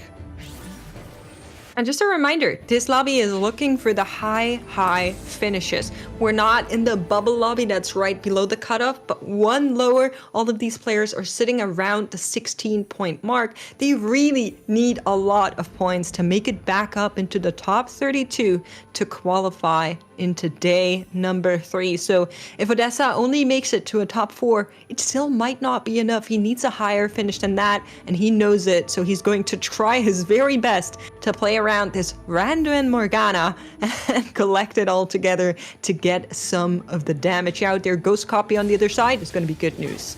I think honestly that carousel may well be the wheels on the bus that brings Odessa into the strong finish he absolutely needs, as you said.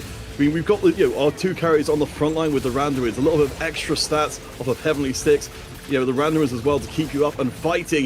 If it's ever going to happen, it happens here with this kind of board. And overall, I think, again, like I mentioned a whole stage ago, Odessa's so fortunate that somehow 4 players or 3 players went into the Silas line, completely ignored Lee Sin and Wukong and Kane and the Heavenly line altogether because they had these AP slams like Black Cell with the Darius that had the JG in stage 2 and 3. Just made it so much easier for him to navigate this Heavenly line uncontested and find all of his key upgrades. Key upgrades as we are speaking. Rakan 2 coming through for Blaxa. Perfect Radiant Thieves Gloves as well. Has Wei in play to get some extra duplicates and somehow find that Silas, because Wei is able to print it even if it's not in the lobby pool anymore. You can still get it that way. So knows that out, but Odessa fighting for survival. This Lissandra has to hit the Silas. Never mind, Silas is almost dead already. Lissandra does spot him in the very end, but is it too little, too late? The Wukong healing, but not healing in enough time. Odessa takes a hit, and it's not quite big enough. 1 HP and a dream for the Spanish player. I think having the carries right at the front there, absorbing all the damage directly to the face is always going to be a high-risk proposition. But we do get to the end of stage 5, which is something. Odessa has some money in the bank, whereas Slark and Blackstar do not. I can't take my eyes off of Danny, though, at the top, with 77 HP, a 10-round win streak, and nearly 80 gold to build out the board of his dreams. A quick head count on Danny. Yeah, exactly. We're still on Lucky Gloves, just a reminder. And currently there are 3 Thieves Gloves on Danny's board. The maximum we've seen so far today, including supported Radiance, was 5. So he still has a long way to go, but it is possible. Upgrades coming in from the Dragon here. Odessa going 9, but are you going to be able to work on the back of this? Electro up to 10. Some of the other players are as well. Could get spicy. It decided not to go in and try and go for the 3-star forecast, spending the money instead on what is guaranteed. At least if you get up to a top 8, you get to go looking in. For it. Sorry, I got slightly distracted from hearing some unfortunate news about some results in the other side of things, but we'll come back to that a little bit later on, because Odessa is fighting for his life here. The frontline carries are right into the thick of it. Odessa fighting for survival against Black Saw. The Heavenly Emblem is going to be supportive. The pot comes out, but so does the bonk from the Wukong. Is it going to be enough? This Rakan, he just lives forever. What a beast. But it might be enough, and it is. Odessa hanging in there by quite literally a threat, a sliver of 1 HP. Uh-oh. Here we go again. Deja vu. 7 ashes. Not buying this last one. Knows that he's not going to have enough gold to roll down for the last 2. Going to keep the information to himself for as long as possible. Make sure no one's holding the ashes. So this is the extra level of strategy here. Danny has got an enormous little legend with a very large tail. What he can do is use that tail to cover up the ash and make sure that nobody sees that that's what he's going for. Okay, yeah, that's a tip of ratting that I haven't heard before, but I will respect it. However, players are fighting for survival once more. Slakra 19 could take one more hit, but Electro and Odessa both need this win to come through one way or another. It is all about the positioning of the Syndra and whether or not she can outlive the Morgana, and it will be the case. Big hit on Slark, but Odessa survives one more fight. All of a sudden now, 2 players are at 1 HP, or at 1 life rather, and Odessa could potentially leapfrog ahead of them and finish Third in a game that looked so doomed in stage 2. And it's all credit to him, absolutely. We've now got the 2 Spanish players in our top 5, but Odessa managed to maintain the focus and concentration where other players may well have just packed it in and say, you know what, this isn't my game. If you can get past day 2, you more or less start fresh in a day 3, and you can still win the entire thing, but you have to get these clutch moments out. Odessa knows he's going up against Slark here. Both of these players only have 1 life left, so we are going to be saying bye-bye and hello to the top 4 quite after this game. One more time, Radiant Thieves Gloves doing a lot of heavy lifting in those front lines, and it looks like it might be quite hard for Odessa this time to survive. The Morgana finds the backline unit, but is also being found at the same time, and in comes this. Yeah, this. I'm just gonna say. And it was a huge Azir ult right into Wukong and Kayn, but once again it seems that the Heavenly Emblem saved the game for Odessa, and he could be looking at a second one now, 7 Heavenly for free, while having the extra slots to have these key legendaries like Lissandra also on your board. And these stack, so you're getting even more out of that emblem. Really massive pickup. I want to really mention as well the way that Odessa's positioning here with the Randuin, sure, but having the Lissandra right behind the Kayn and the Wukong helps them break through that side of the front line on any board he faces and allow Kayn to immediately get onto those backlines and then chain across the entire backline. So really heads up positioning from Odessa. It's key to have the Lissandra protecting your Kayn and Wukong. I think that's on Electro's mind as well. Taunted by the shop here. Cannot survive one more loss, but the Lissandra is not going to come online. We're now looking at 3 players on the brink, and Odessa on the other side, Peter. Oh gosh, we'll see if that Heavenly Emblem is good enough. Of course, as we pointed out from before, we've got the line of attack down the right-hand side of the field. We can see that the damage carriers are getting onto the backline pretty darn quickly. They're a little stalled out. Wukong is doing a lot to remove the damage threats before they really come online. But we've still got the Silas right in the middle. It's still a massive damage threat of his own. It's coming down to the line, but it looks like the Heavenly crowd have done it. It's insane, man. Able to survive Blacksaw as well. Electro seems to have found a win in that previous game. So more and more players are now finding these upgrades. And you can see Danny's still holding on to that duplicator, saying, I don't want to use it on the set. I want to find this Ash 3 no matter what. This is where we're headed. And I think other players must have smelled it by now and are starting to hold. I mean, that's his prerogative, though, isn't it? He's the player on high HP. He's the one who can afford to play for these incredibly strong outs. And while he's doing so, still hand out substantial losses. It'll be all about the Silas. If he can dodge the Lissandra, if he can sneak his way onto the Ashe somehow, it would be absolutely big. But no, he gets pot while he attempts to get swung right across the board all the way to the left side. It looks like it doesn't matter regardless. The Silas is doing too much, and Danny now running out of time to find the Ashe 3 upgrade. Absolutely right. Time is starting to tick. However, we have the Herald come through and try to buy some of that, helping players to get some money back. Blacksaw still on 30 gold and 3 HP. That's determination right there, saying, I will make it to the Herald and I will use my money after to make sure I have the most potential outpay out of it. At the same time, we are going to need some upgrades soon. Odessa did end up 4th in the end, but I think very happy to finish in the top 4 considering the start of his game. Ends up on 21 points after this game 5, so still in contention, has the possibility of still depending on himself, finishing 2nd or 1st in the next game and making it to day 3. Yeah, just to lower down the chances. As I said, Danny starting the roll. Fortune favors the bold.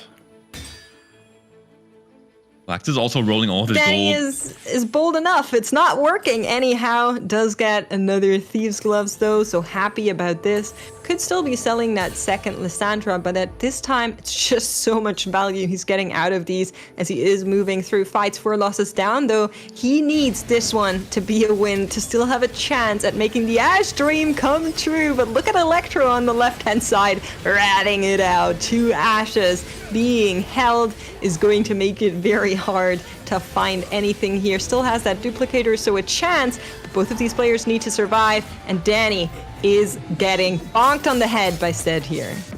Ashes to ashes, dust to dust, one step away from everything you could have ever wanted. But still, we're down to our top 2. Electro still on the win streak. Blackzap has done incredibly well to hold on this far.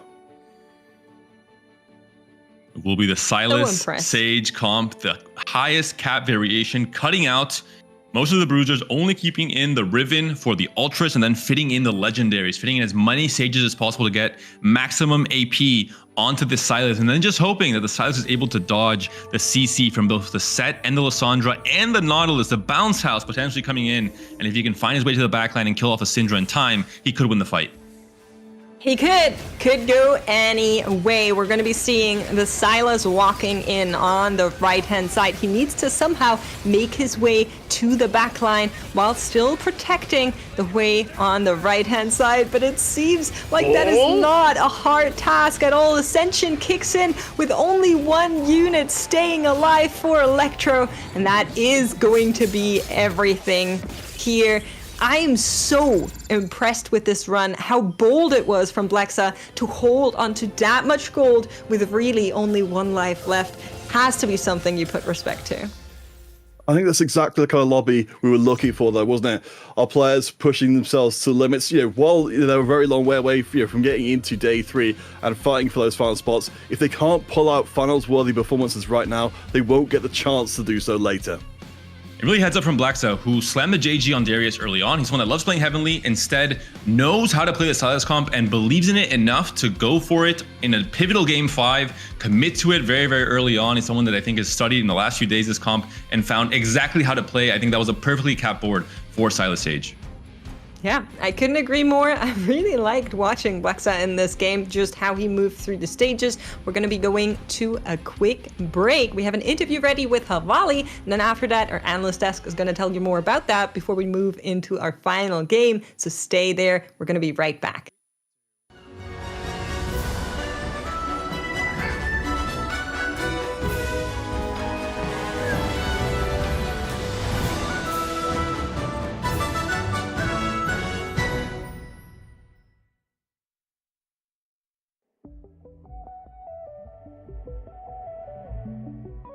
Hi, I am Havali, a 20 years old Turkish player. I play TFT since set 4. Yeah, that's me. I think this set has a good design, but encounter mechanic is more fun but less competitive right now. I think strongest CRC right now is absolutely France. After that, I think comes Germany. Before the tournament starts, in general I walk on the grass for calm down, and I came home and played. Set 8 was my best performance, I think, in GSCs. This flex meta, like for 5 cost carries comps, and same like this meta, so I will be success probably in this GSCs also. My first goal is make success on Rising Legends Finals. After that, the next part is gonna be worse, but first of all, I need to make success on Rising Legends. I think ladder qualification is better because you need to more consistent in every patch, and that makes you better player, I guess. Shout out to my mom, he's supporting me always, and shout out to my friends in TFT. They are also have to improve myself. So yeah.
Welcome back, everybody. It's really exciting to be here. Memo, we kind of lucked out on the analyst desk here. I feel like that was a hell of a game for us to break down for our first time today. Yeah, exactly. I feel like we had so much going on here. This was the lobby that where player needed a high placement here to make it to day 3. So we saw Zaza and Flowders just picking a very risky line there, going for a long lose streak till stage 4 and then rolling down. Sadly, could not find these crucial upgrades to stabilize them.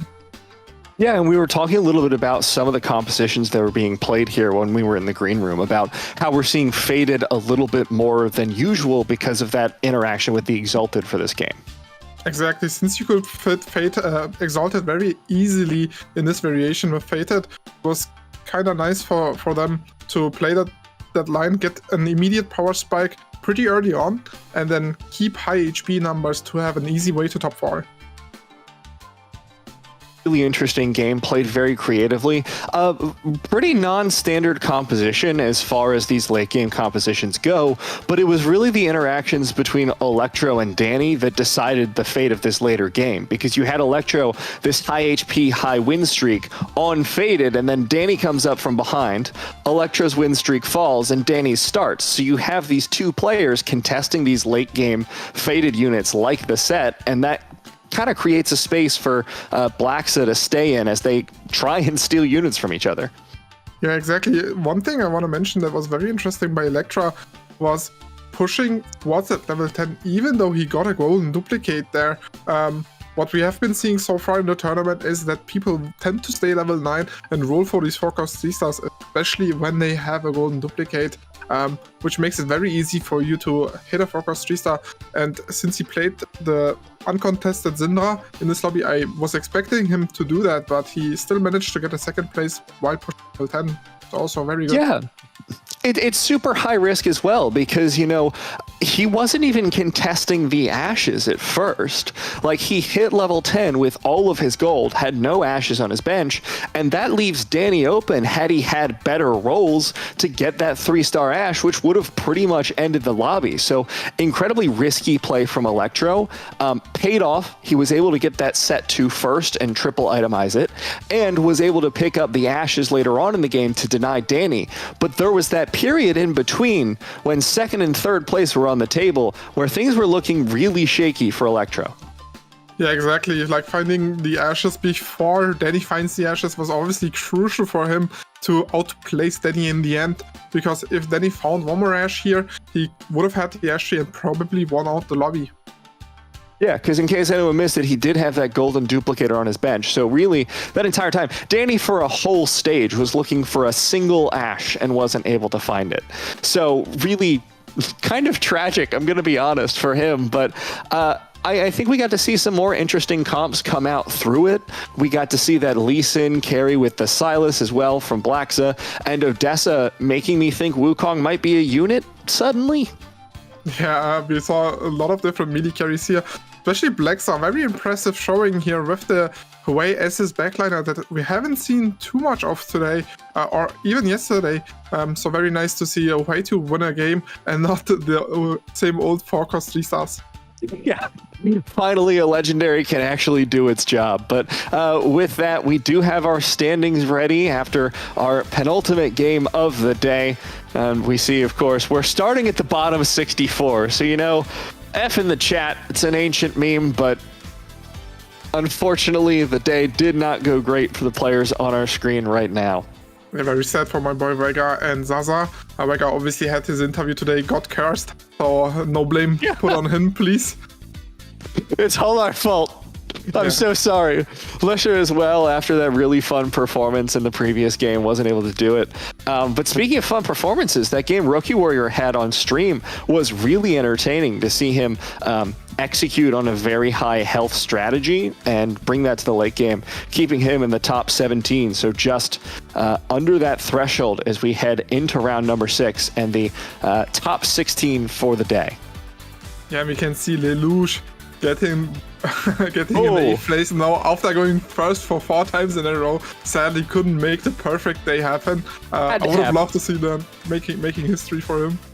Yeah, that we were in the green room. We were like, it could be the first time someone gets all 6 first places. And now to see the leaderboard and be like, oh, maybe not. Maybe that's not what's happening. But still, a great day coming out here from Lelouch. And it looks like all of our casters are ready, Memo. You ready to send it off? Yeah, let's send it to the casters. All right, have fun, guys. Game number 6 coming at you. Thank you guys so much, and we already of course heard about where our lobby is going to be, and if you thought the last game was spicy, we're happy to report we're going to keep it going right again back to a lobby where players need high finishes to crawl into the top 32. Yeah, I still know my numbers, I learned them in primary school. How are you guys feeling about last game? Oh boy, I mean, it was absolutely wild. I'm fascinated to see how things actually do work out this time around, because you said if you get the high finish, you're pretty much guaranteed to see day 3. But if you get the the top 4 kind of finish, there's still a small chance you might get lucky and have someone else drop down to take your place. And a really stacked final lobby as well for players to have to fight for potentially the first or the second place position. We're looking at players like Ketzer, like Lusher, and Og, who've all made day 3s of EMEA Finals in the past few sets. And just a really stacked lobby with players like Darkest and Klikornin on the same team on G5, one of the Turkish orgs, and they've prepped together. They've had probably a rocky road to make it to this point, and maybe they'll have to contest each other to actually fight for that first or second place. Well, I have good news, because usually Darkest plays a lot of crazy boards.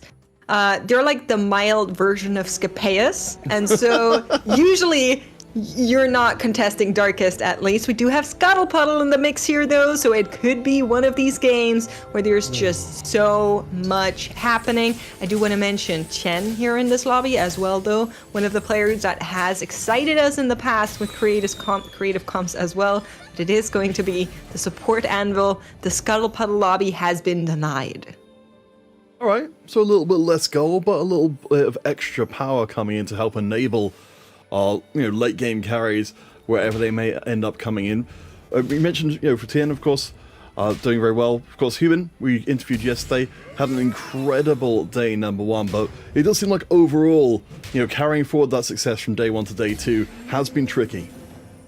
A little more insight on Tien's playstyle and game plan for this weekend. Yesterday, day 1, out of the 6 games that we had that allowed him to qualify to day 2, 4 of them were Ashe, and he had a 3.25 AVP, so somehow, despite it being by far and away the most contested comp in the game, he found a way to top 4 with it every single time. We'll see if maybe that same final playstyle can come through in this last game.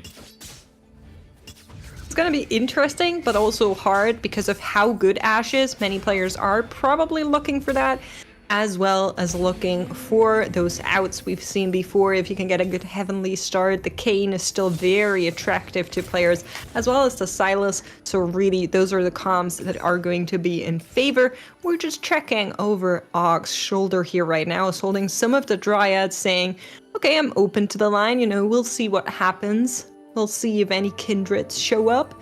But we're also seeing our Exalteds, and I'm unhappy to report that Ashe is one of them. Yeah, I mean, this is incredible for direction for our players here to have Ashe and the Thresh as well.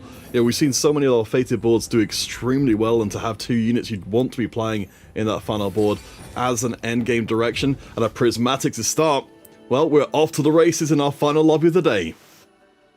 Maybe Og, with his overall experience as a player, he might be going for birthday present, trying to flex around these upgrades. One of the strongest augments in the game right now when it comes to prismatics, if you're skilled enough to navigate it properly. Or maybe you're just going to go for the easier option, Freaky Friday, into maybe Heavenly Kayn or Silas even with one of these melee options. That will be the case, it looks like.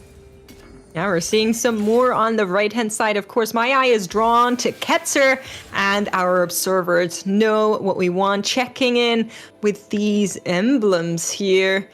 Not so sure what to feel about them. Of course, the Reaper could always work with the Kayn.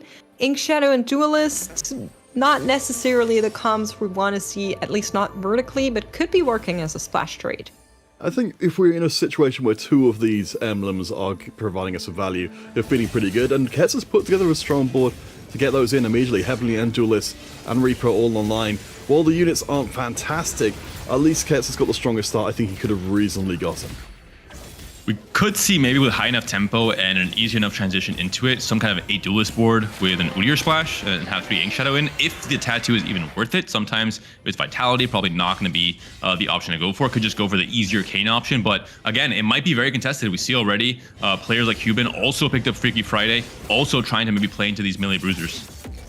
Yeah, for sure. It's going to be a very attractive option for players to try and look for. So we'll see who actually manages to get there. I think my issue with the duelists is just how flip-floppy they are. And then if the rest of the lobby is actually hitting those 4 costs, you might be in a world of pain. But for now, it is somehow working for Ketzer. Would like to find some wins on the back of the extra trades in the early game for sure. We'll be seeing whether or not that is going to be possible. But I'm also reporting in that we do have an encounter coming up right after this, which could be game shaping. Not sure this is correct from Ketzer. He has 4 duelists and the Locket. He could go for a high tempo duelist start with the Darius, the Yasuo, and the Kiana. Maybe now noticing, because it's a little bit awkward with the Locket to have to play around the Sivir and the Teemo despite the upgrade. Yeah, well, I guess we are in a fairly aggressive lobby. Of course, we've got the Freaky Fridays knocking around the place as well. And we've got the Accomplice Gloves and some more aggressive choices coming in. Tien and even taking the Buried Treasure. So we've definitely got a lot of items coming towards our way in the early going, which maybe will make it more volatile to keep any kind of streak going. While we are waiting for this fight to end, going into overtime in 2-2, we are also going to talk about the Trash to Treasure that was picked up by Stylet. We've seen this augment a couple times on broadcast. Now it is normally... Oh, I hate this. Sorry, this encounter, it's my least favorite. This and Ornn, it's just one game and it breaks every streak you can build. Is why I dislike it so much. I mean, if you've got a strong early carry, maybe you can make it work. Lusher, we just saw got a 2-star Darius upgrade. So, I mean, you're right. I think this is absolutely a pivotal moment in the lobby, particularly for our players who've managed to put together those win streaks, knowing that there's a decent chance if their items don't fall the way they would have liked, that those streaks are over and they have to start again. As the play from Ketzer moves into Exalted now, trying to get some early econ off of this trait as well. We'll see if Stylet can defend the win streak here. Has the Giga Garen, Hull Crusher, Aegis, and Radiant, or the Varpala Stone Plate. We'll see if the Sivir and the Garen can do enough.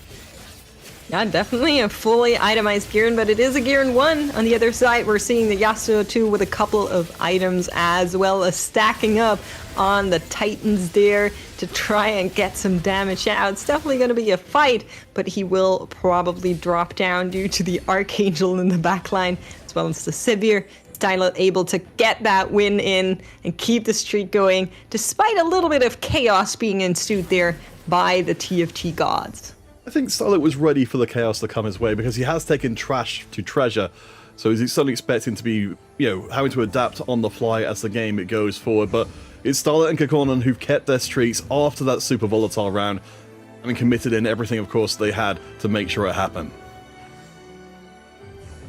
And Tien, with the current units he has on his board, looks like he's also leaning into Heavenly. Has a ton of items open because of Buried Treasures. Picks up a sword here, could slam the BT, could just be waiting to find the exactly perfect items he needs if he wants to go into this melee bruiser line. Now that the items have vanished again, we're going to get an easier idea of what's actually going on the boards here that isn't given by encounters, and hopping over to Lusher, who has been playing around this front line on the Darius with the Umbral, just giving you that extra sustain in the early, as well as the Accomplice, a very popular prismatic as well.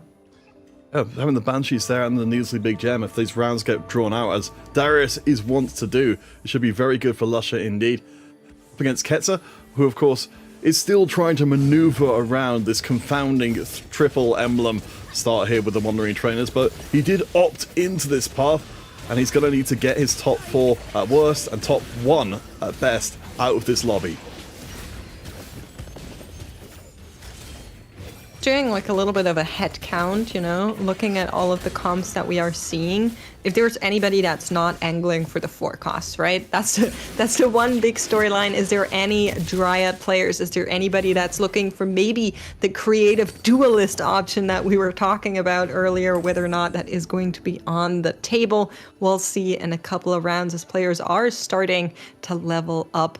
We're going to be hopping over to Clémoulahagra and see a little bit of a faded board being assembled. Oh, I mean, we saw this in our previous game. I think, David, you were pointing out in particular that the Black Cleaver here with the multiple target hit of the Aphelios, fantastic for making sure you're covered in all regards when it comes to the later game. And with so many players angling the potential Kane line with the Freaky Fridays, and we saw Tien as well with the current setup he has on his board, it looks like Og is deciding to go for Gnar. He currently has Gnar carrying the Titans and the Infinity Force, which is completely a viable way to build Gnar, double Infinity Force or one Infinity Force plus Titans plus a healing item with Omnivamp. If he sees the line is uncontested, we've seen, I think Gnar had a 4.0 average in day one, so definitely is a comp that has been putting up great results, and a comp you can rely on to go for a first in a game like this where you need it. Agree. I would really like to see that come online. The big part in it is going to be whether or not you can find it, but due to being uncontested, it should be possible. These rounds are taking so long in this lobby there at the beginning, I will say. And I think with the Freaky Friday, you could even slam it on the Kane later on. If you find that extra healing item for the Gnar, you still are going to be going into that Kane, play for the Ghostly, for example. There's still a good chance that you can make use of it without needing to slam it on to the Kindred. Just looking at Clighorn's shop, I think there's still plenty of Gnars in this game.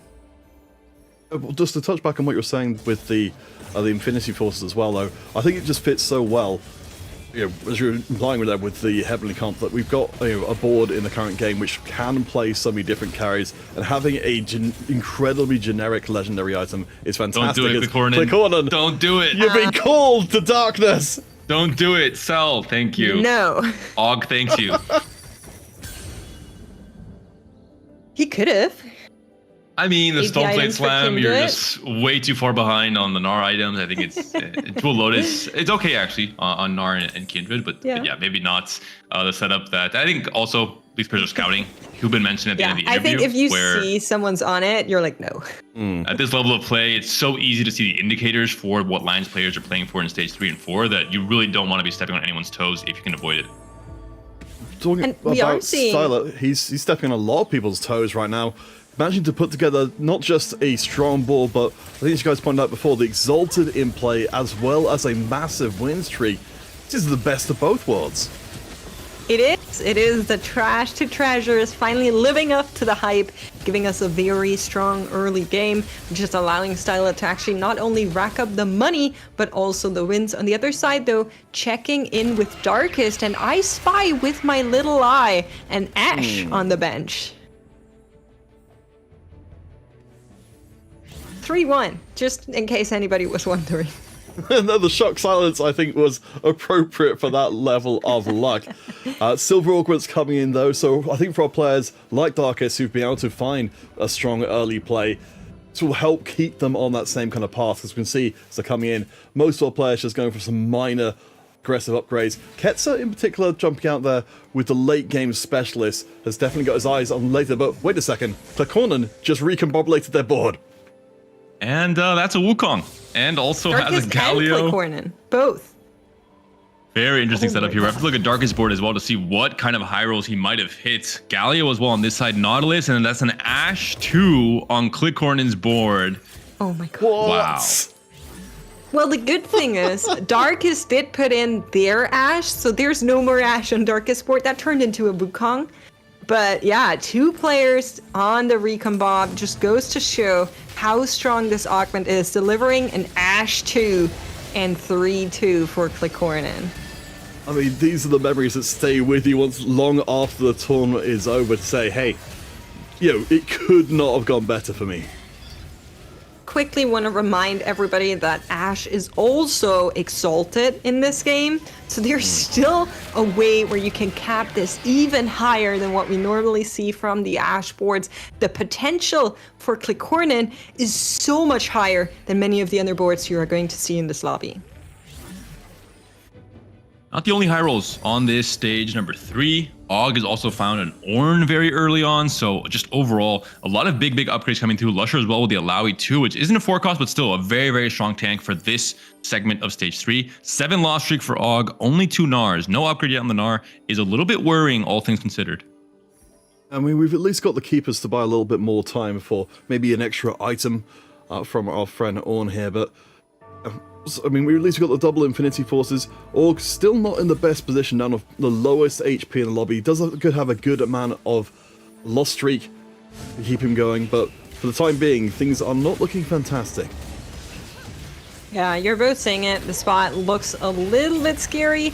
I think there's still a chance that he comes back to this. We're looking at the carousel, we're looking at the encounter and wolves, but if this board is not somehow really great by the time wolves roll around, it's going to be a hard game for Og. Finds a win here, much needed against Tian, as we are going to be going into the carousel, which allows us to also have a sneak peek at what everybody is currently on. We know there's an Ashe too. But what else have players found somehow in this game that gives us silver augments, just turns everything upside down? One consideration is the fact that with Prismatic Silver as our first two augments, the last augment is guaranteed to be Gold 80% or Prismatic 20%, and both of those categories have very strong pickups for Dryads overall. Og can almost guarantee a top 4, maybe even a win if he picks up the right augment, if he gets a little bit lucky with hitting something like Heavy Hitters or Baboom, for example. So I'm assuming he knows all of this and he's really hoping to play around these high rolls. I mean, he's certainly got the ingredients for something special here, but Starlet has been putting on an absolute clinic in this lobby. Remember the Trash Treasure from very early on. Pandora's for a little bit more punch behind here. Has managed to put together such a good board, and players like Hetzer towards the bottom. I think every time they come across Starlet, there's a very good chance that they're just going to get pushed further and further into the mire. They're both Org and Hetzer nearly at 50 HP so early on. You grin, Panna. We're both looking at this board saying, is this really what is happening here? Only we do one have player. Ink Shadows. Only one player yesterday, I think, managed top 4 with Vertical Ink Shadow, with 7 Ink Shadow. That being said, these are the 2 strongest tattoos in the game, so I think maybe the reason why Ketzer wants to lean into this Ink Shadow a bit more, protection for your tank and toxin for your backline carry, are the 2 best performing tattoos and have been pretty much the entire set on really any Ink Shadow board. I think also in point of Ketzer's thought process here, we already have the Kaisa online to try and give us some extra oomph from that backline to make use of that toxin. Does find a loss here, but perfect, lost 1 unit. You're not going to be too mad about that. Does need to think about how to make this board level up in the long run. We're going to be looking at a Cho'Gath encounter. And this is very sad for Og.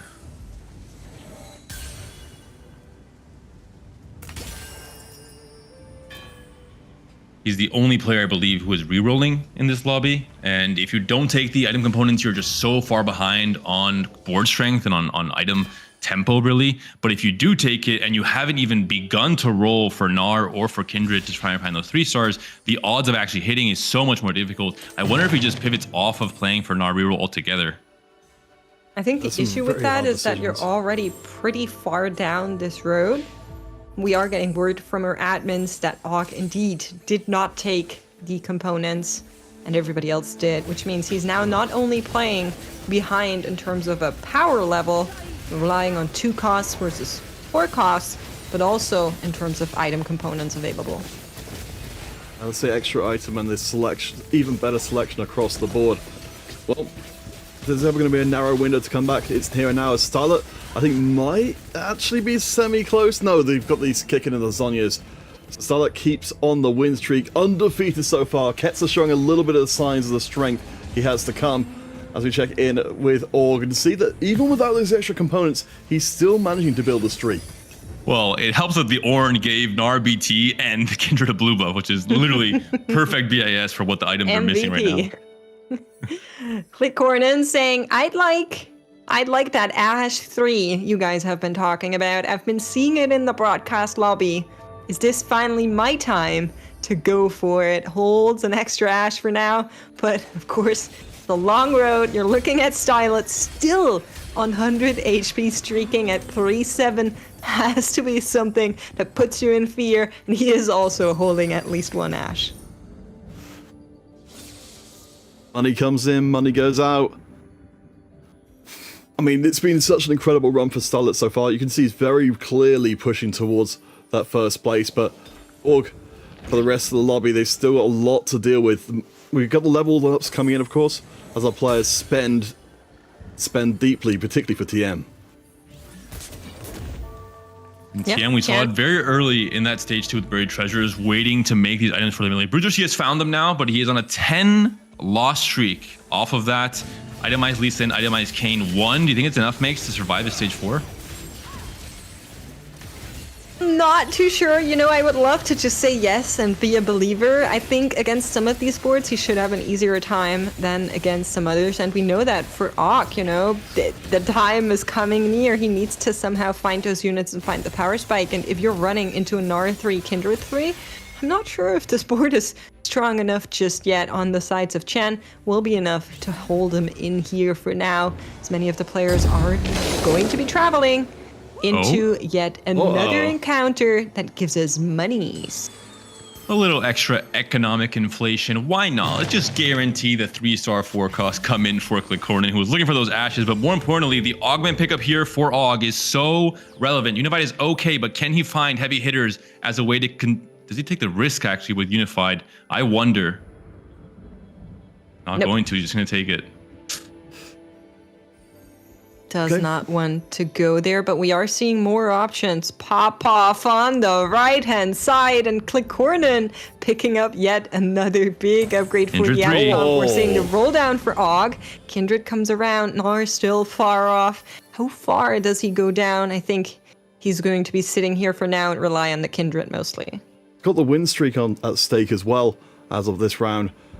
Admittedly, the extra gold being pumped into the economy is definitely going to help, but he needs to push up. He needs to be getting up and keep preserving his HP, because you see up at the table, you know, Hubin, everybody else are all around the same total apart from Ketzer. It's going to be very hotly contested to get into the top 4 at all. A little bit about Lusher, you know, he's been kind of just cruising by. Not mentioned him too much in our early game conversations. Picked a lot of generic augments, and it is looking for the Heavenly comp right now. Has the Morgana 2 online already, but we know she can be a little bit of a fraud in some of these stages here just by not ulting where you technically want her to be. Will be enough here on the back of the Kayn 1 though. Kayn's a really big pickup. Just the carry you are looking to ideally itemize before the Lee Sin or even the Sylas at this point in the game. Some players even consider not making the Morgana 2 upgrade with how irrelevant she is in the upgrade from 1 to 2-star, and just how relevant the gold is in this stage 4, especially when you're trying to fight for all these same units. That gold for Lush is going to be carefully hoarded to try and get the upgrades in, as Starlet is doing a little bit of reconfiguring himself. He may not have a recombobulator, but he does have titanic items for that Galio. It's like a Giga Chicken. The very front line here. Not going to be able to take this one down, but you're able to take it up. Sephiroth hitting the Galio, lifting him up. Not sure if that is going to be enough here against this giant board. 12 wins. Could this be where it ends for Stylus? And he finally takes a loss in round 4-4. I love how chickens have finally developed flight. I think this chicken may have been ordered to go, but I don't think maybe it's going to. The Silas down to the tail end. Okay. Silas pretty good. Never mind. Never mind. At some point it had to happen. I'm glad we were here to witness it. Stylus was sitting on 50 gold, so understandably, I think he is finally able to lose one of these fights. He wasn't trying to Mr. 100 his way into a day 3. Ash with a spatula, though, quite a present for any player looking to go for that vertical porcelain, or even the heavenly players, but Og is going to be the one to pick it up instead. And he can build out this Dryad emblem, has 2 belts open, and all of a sudden finds a way to come back into the game. Honestly, I love that. Not only did he find himself a Dryad emblem, but also he denied all of the players that are so thirsty for an Ash to not get her. Really, really good pickup for Og. All right, so hope begins anew. We've got, while we're still on our way from the Gnar, we've got a chance to move up and go further. Of course, we're looking long term for that Zir to bring us up to Dryad 6, but we can improve the quality of our board right now by, as we're seeing here for Org, just swapping out a unit and making the Dryad emblem immediately. For Dryad is going to be a good spike. Looking at the right-hand side, though, Lusher finding that Ornn 2 does set you in a little bit of an unhappy mood, so we're going to be rolling just a little bit more to at least find the second Gnar 2. Still 3 copies off for Og, and he keeps on losing HP. I think He needs to make something happen soon. Hopefully the upgrade on the 4 is going to be enough to maybe help him find a win here. But it is Darkest on the other side with a very early recombobulator into Wukong and has found a fully itemized Silas as well here. Not going to be able to take this win for Og. And this is really tough to see for Og. I mean, there's a consideration to just not really go for the Gnar right away. Instead, try to push levels and find the 6 Triad Spike, and then go into trying to find Gnar 3. But that also depends on high rolling in Azir on 7 or on 8, which is very, very hard to do. Og knows he's on pretty much the end of the line, 20 HP, rolls down to 0, doesn't find the Gnar, just still 2 away. And this is looking all of a sudden like a very tough spot to navigate. Getting nothing at all for his troubles. Og has been fighting this one heroically. He knows what's on the line, a spot in day number 3. So very close to the edge here in lobby number 5. Hubin, of course, did incredibly well in our previous day of play, and he is looking a little bit better off, though cash poor, his board is strong.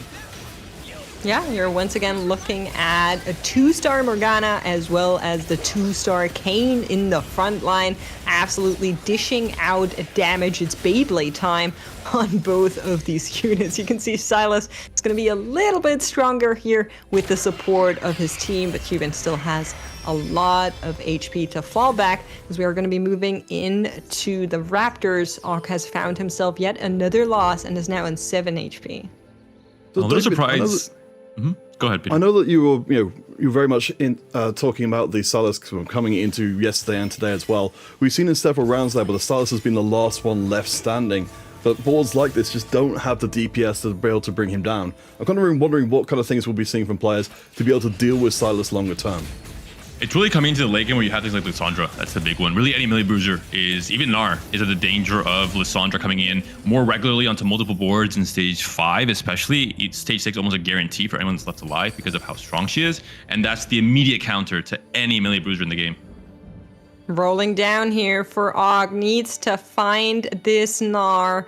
Rolls down one copy off, finds it, but at what cost? We're already so far down. So many players on level 8. He's on level 6 with 20 gold to try and assemble a team now. Everybody else has been holding Orns from the head count I've been doing on other boards. I think this might be too little, too late for Og to actually make something happen, but I would like for him to hang in there just a little bit longer. Ketzer on the other side coming through, has found the Kaisa too by now. You were asking what cost. It was 178 gold it took for Og to put this board together, and even so, it's going to struggle against what's coming out from the other side. Ketzer's Kaiser, it's just ridiculous. We're seeing being held down, the Kindred right in the middle of it. The Gnar is barely surviving, but I don't think there's enough punch left. One more cast's going to do it, and Og, he fought heroically, but he will be the first one out here in the bubble lobby. That's truly like the worst way to lose on a reroll, when you know you're not contested and you somehow still cannot get the comp up and running. There was a lot that kind of played into this with the power spikes on the lobby coming through, on the prismatics, on the recombobulators with these augments that he just couldn't keep up with. But still, it's so frustrating if your game goes like this. And just the fight RNG, even the Jax stunned the Gnar. The Gnar wasn't able to kill it in time before the stun ended up proccing. The Udyr managed to have 3 stuns, I believe, which is not typical. Udyr usually gets popped much earlier before he can have so much impact in these fights. And more importantly, the Cho'Gath encounter completely ruined Og's game plan, where he was forced to avoid picking the components and was down an item and a half for the entirety of stage 4. The stars very much aligning against him. For Kakona, of course, the stars have been very, very different. This is our player who is able to recombobulate into Ashe 2. Now has a Lilia as the background as well. The board is very strong, up to level 9, handing out a heavy loss to Lusha. And I do want to say that looking at Clickcornen's board after the recombobulator, I was like, okay, I guess everybody else is playing for second, but Clickcornen has found a couple of losses all throughout this stage 4, beginning of stage 5 is now starting to creep back up in power, but I don't think this board is as strong as I first thought when I saw it in comparison to some of the other boards that players have been able to assemble in the last couple of rounds. I do wonder, tell me if I'm wrong on this one, David, but we've got the Black Cleaver in there as the third item for Ashe. Is that kind of acceptable in the same way that you would have expect the Last Whisper in a similar sort of situation? Ideally, you'd have it on a different unit. I think you could probably get a better third item on the Ashe, but it's still, it's completely replaceable for the Last Whisper, of course, with the added bonus of also applying Shred. But probably you would like to have a third item on Ashe and someone else that can apply it instead, and just have much more damage that way.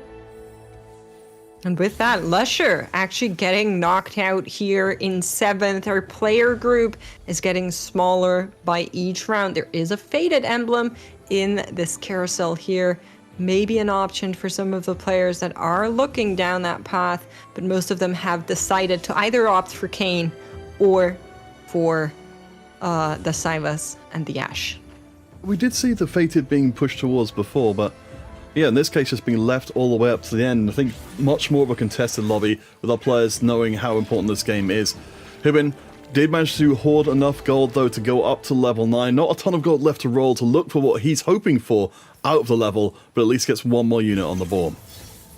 Fortunately, doesn't find the Lee Sin 2, doesn't find the Wukong, but does find the Lissandra, the answer to maybe the mirror matchup against most of these melee bruisers, even just the main tanks as well. As long as you're able to dodge wasting the Lissandra ults on something like an Udyr or an Ornn or a Galio that have kind of that protection against the CC.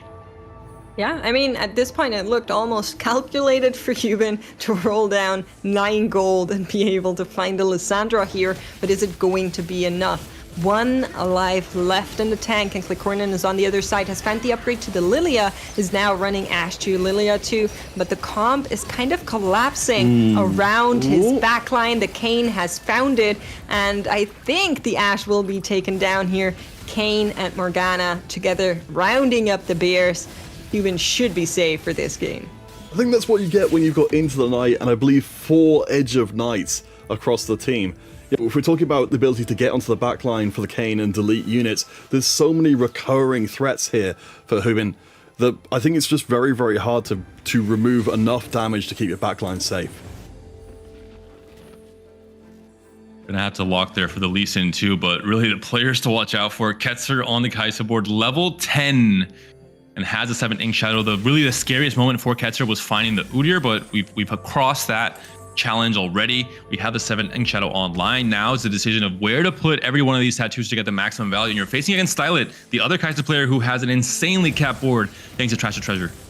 Yeah, right-hand side, Ketzer against Stylet. Left-hand side, somebody is going to get knocked out. We have Chen against Hubin, both of our players that are currently at the bottom of the leaderboard, and it looks like it's a very one-sided fight. Only the Morgana left standing as the execution from the laser beam comes in on the left-hand side, and Ketzer also not going to be able to survive here despite the level 10 Stylet's board, just way too strong on the back of the Trash to Treasure. And the HP totals are starting to disappear in space. Kakorn and Tien down to 8 HP respectively. Stylet and Darkest, somehow both of them maintaining 70 HP into the endgame. We saw from Stylet there at the very start of that fight, so the Lissandra with items was trapped, could not move. I wonder if that was on purpose. I think it's not, considering he has now changed the positioning to make sure she can move up in time. Maybe just waiting to slow down the damage she takes and slow down the Zhonya proc so she can 1v1 at the very end and maybe target some of these clutch units. Going to be going into Drake here, maybe get another potential upgrade. Specifically, Kakorn and Chen are looking at these saying, you know, would be nice to maybe find a power upgrade to knock down some of these players that are still on fire here. 5 and 8 win streaks respectively on Stylet and Darkest. That's not going to make you feel good about your comp. Wow. I do love the lobby complexion. 4 players fighting for their spot in day 3, each of them playing around the 4 different viable 4-cost comps in the current meta. Kai'Sa, Kayn, Sylas, and Ashe, all represented. Alright, we'll see if Tien... Well, we're going to have 3 players when this round is done. We've got the 2 damage carries in the opposite corners of Kakorn, the Ashe and the Lilia as well. The front line, I think, is good enough to hold and allow for them to deliver maximum damage. Yeah, this is going to be all she wrote. Clicornan's comp just running over the thing that Chan has built to try and keep him in here. Clicornan is going to hang in there, but we're also going to be a little bit of a measuring of strength between Stylet and Darkest here. And Darkest actually going to take this and lead into a 9 win streak here on level or an HP 70 in stage 6 too. That's insane. Gosh, I mean, I think you were a good person for this. The Darkest, of course, they've been around with the scene for an awful long time, impressing us with just the unique way they approach the game. I think the Recombobulator in this game, given there's been 2 different Recombobulator players, still represents their playstyle extremely well. Uh-oh. Yeah, it does. Both of our Recombobulator players are also still in the top 3, but we are ratting. We're trying to upgrade these forecasts one more time. Stylet with so much room to make this happen potentially. 55 HP does not want to tell the rest of the lobby that he has found the 6th Kaisa just yet. Goes up against Clicornan here and is hoping to eliminate yet another player that could be holding unit against him. Does go in, the pot finds its targets, and Clicornan is going to get eliminated here in 3rd place. Darkest on the other side is going to be able to take this one, I think.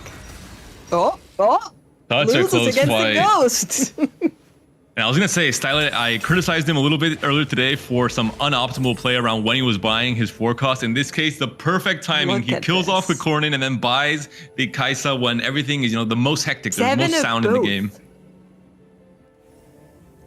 Holy. And Darkest, they don't have any gold to deny any of this. Now, good thing is, Stylet also doesn't have any gold left, but we are going to be going into a carousel soon. That could be your next forecast, and Stylet is just so close. Well, I suppose we're going to get a chance to break down this matchup in depth now. We're going to be seeing it 2 or 3 times on the trot. So they would, in terms of what's going to swing the matchup between these 2 boards, where do you feel like the biggest, levers are? It's really a Silas surviving. I think he's the main amount of DPS outside of just the Lilia slowly chipping in damage, and Silas is already down. The Nautilus ult is big, but he ults backwards, doesn't actually ult the Kaisa, and the Annie, I think, is not going to be able to 1v3 here with Kaisa, Udyr, and Silas ganging up, trying to take down the Tibbers. His face just looking like, I didn't like that. I wanted to take the win here. What do I need to do to turn this one around? Happy to report no Kaisa, no Galio in this carousel, so Stylet will have to roll a little bit longer to make the dream come together, but does find the porcelain emblem here. It's an interesting pickup. Oh, there's a Kaisa. Could we be? Holding so it. Darkest has made that investment. Not very much money for Stylet to play with. Can trade back and forth a little bit more. It's not like the game is going to end after the next round. 55 and 44 HP respectively on the 2 players. It's a very unusual situation. I think it's the, given how strong these boards are, I think you'd be forgiven for holding your breath, seeing them go face to face. We'll see how well this time the Silas does end up doing. So of course, we've got Lysandra directly in his face. We can see, gets rid of, but doesn't actually... Okay, never mind. Does kill the Silas in short order. The Kaiser itemization is absolutely cracked. And the problem as well is that Stylet is just continuing to scale further and further ahead of Darkest as the game goes on. Every single item carousel is an artifact for Stylet and just a normal item for Darkest. So the gap is widening more and more throughout every single one of these stages. And especially so if, of course, the 4-cost 3 stars are found. 2 of them available for Stylet. Some gold to roll here, 2 copies off of each. And gold. Is it going to be good enough to find any of these upgrades? Really, at this point, there's so much you could be upgrading. You have the Udyr, you have the Zaya, you have the Lysandra, as well as the 3-star forecast you're looking at. Darkest, I don't think they have the same potential with the comp here. Really, it's only the Azir that they're trying to get upgraded, and not even that is going to happen here. The trend seems to be clear-cut. The only question is there something you can do in terms of positioning to maybe try and outplay some of the artifacts that Stylet has assembled over the time here? Is there a way for you to collapse into that backline maybe somehow to try and get the Lilia balls rolling? It will be enough to deduce the board to 3, but that's going to be everything here.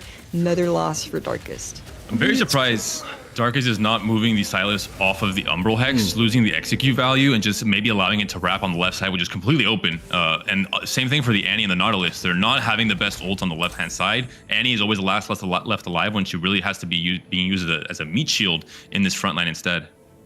Well, that's absolutely what I was thinking as well, that the, if there's ever anything for Darkest to do in an increasingly bleak-looking situation, it's just to try and throw different types of positioning at the wall and see what sticks. I mean, as you said, Makes, this is going to get even harder for Darkest as of this round, but you've got to try something. Yeah, I kind of agree with Panda. I think you need to at least try some positioning. The last 3 rounds all looked pretty similar from Darkest side in terms of positioning. Of course, you have the Umbrals and you kind of want to get that value, but it's not working, so you need to be doing something else. Azir being found there, but on the same side, we're seeing the Udyr and the Lissandra came through for Stylet, and that is the Xayah as well. 3-1. If my head count is correct, Stylet is in an even bigger lead after this roll. Oh, we knew it was going to get worse. We didn't know it was going to get quite this much worse. Darkest has put up a hell of a showing, but Stylet, the Hungarian hero, is coming through here with a board worthy of punching his ticket to day 3. Yeah, after so long, just streaking through the early game, building out all of these win conditions, re-rolling your artifacts to make sure they're the best you could have gotten here, you're gonna see this board overrun everything in this lobby, and Stylet will take yet another win on broadcast here, punching that ticket to day number 3. And we saw the Azir front line trying to maybe burst down that backline on Kai'Sa, etc., not able to do it in time. All in all, both of these players had 25 and 24 points, so any result in the top 4 would have guaranteed they're making it to day 3. So just an exchange of some pretty interesting last-minute fights there, but in the end, not that much. It's not the Darkest being eliminated, for example, for going second in this case. I think what it does tell us in terms of from Stylet's side of things is, again, these are the kind of games that hopefully Stylet will be in tomorrow, challenging to become the GSC1 champion. You've got to be able to win games like this at this point to say that you've got the kind of skills you're going to need to beat out everybody else remaining. Yeah, I'm very curious to hear what our analyst desk thought about this crazy game that we all just experienced. And of course, we're all curious on who is going to make it to day number 3. We have a break ready with an interview with Derrotra, and then after that, we have a player interview and our analyst desk. So make sure you stay tuned, and we'll see you after the break.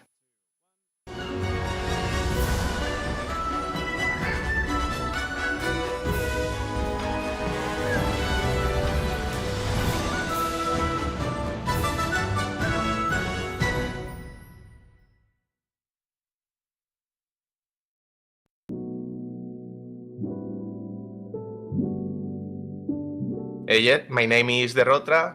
My real name is Carlos.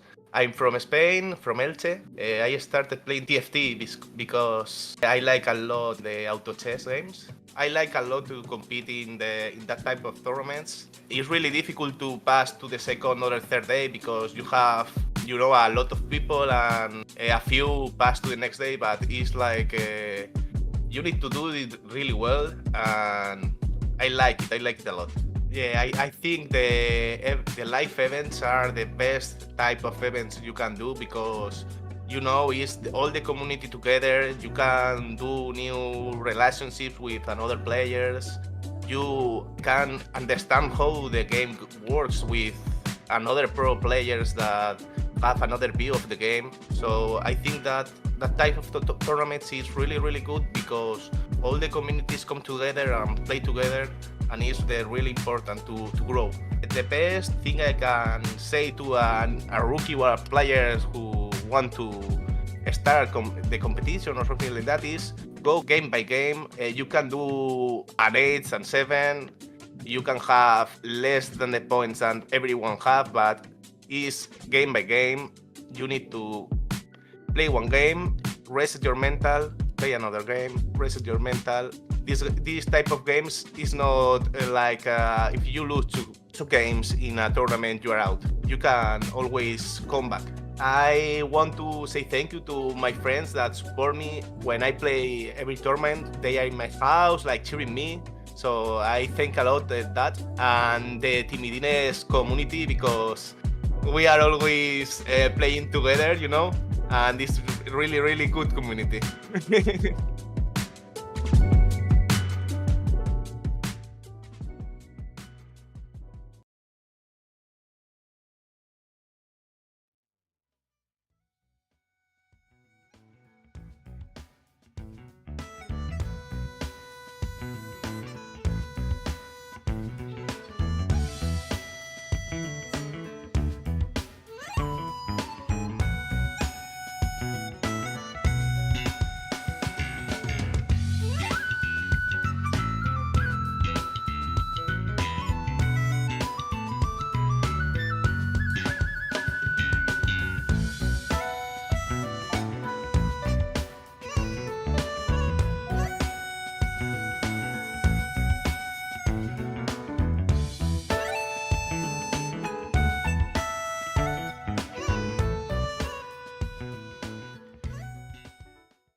Welcome back, everybody. We are here at the Analyst Desk of the final game of the day.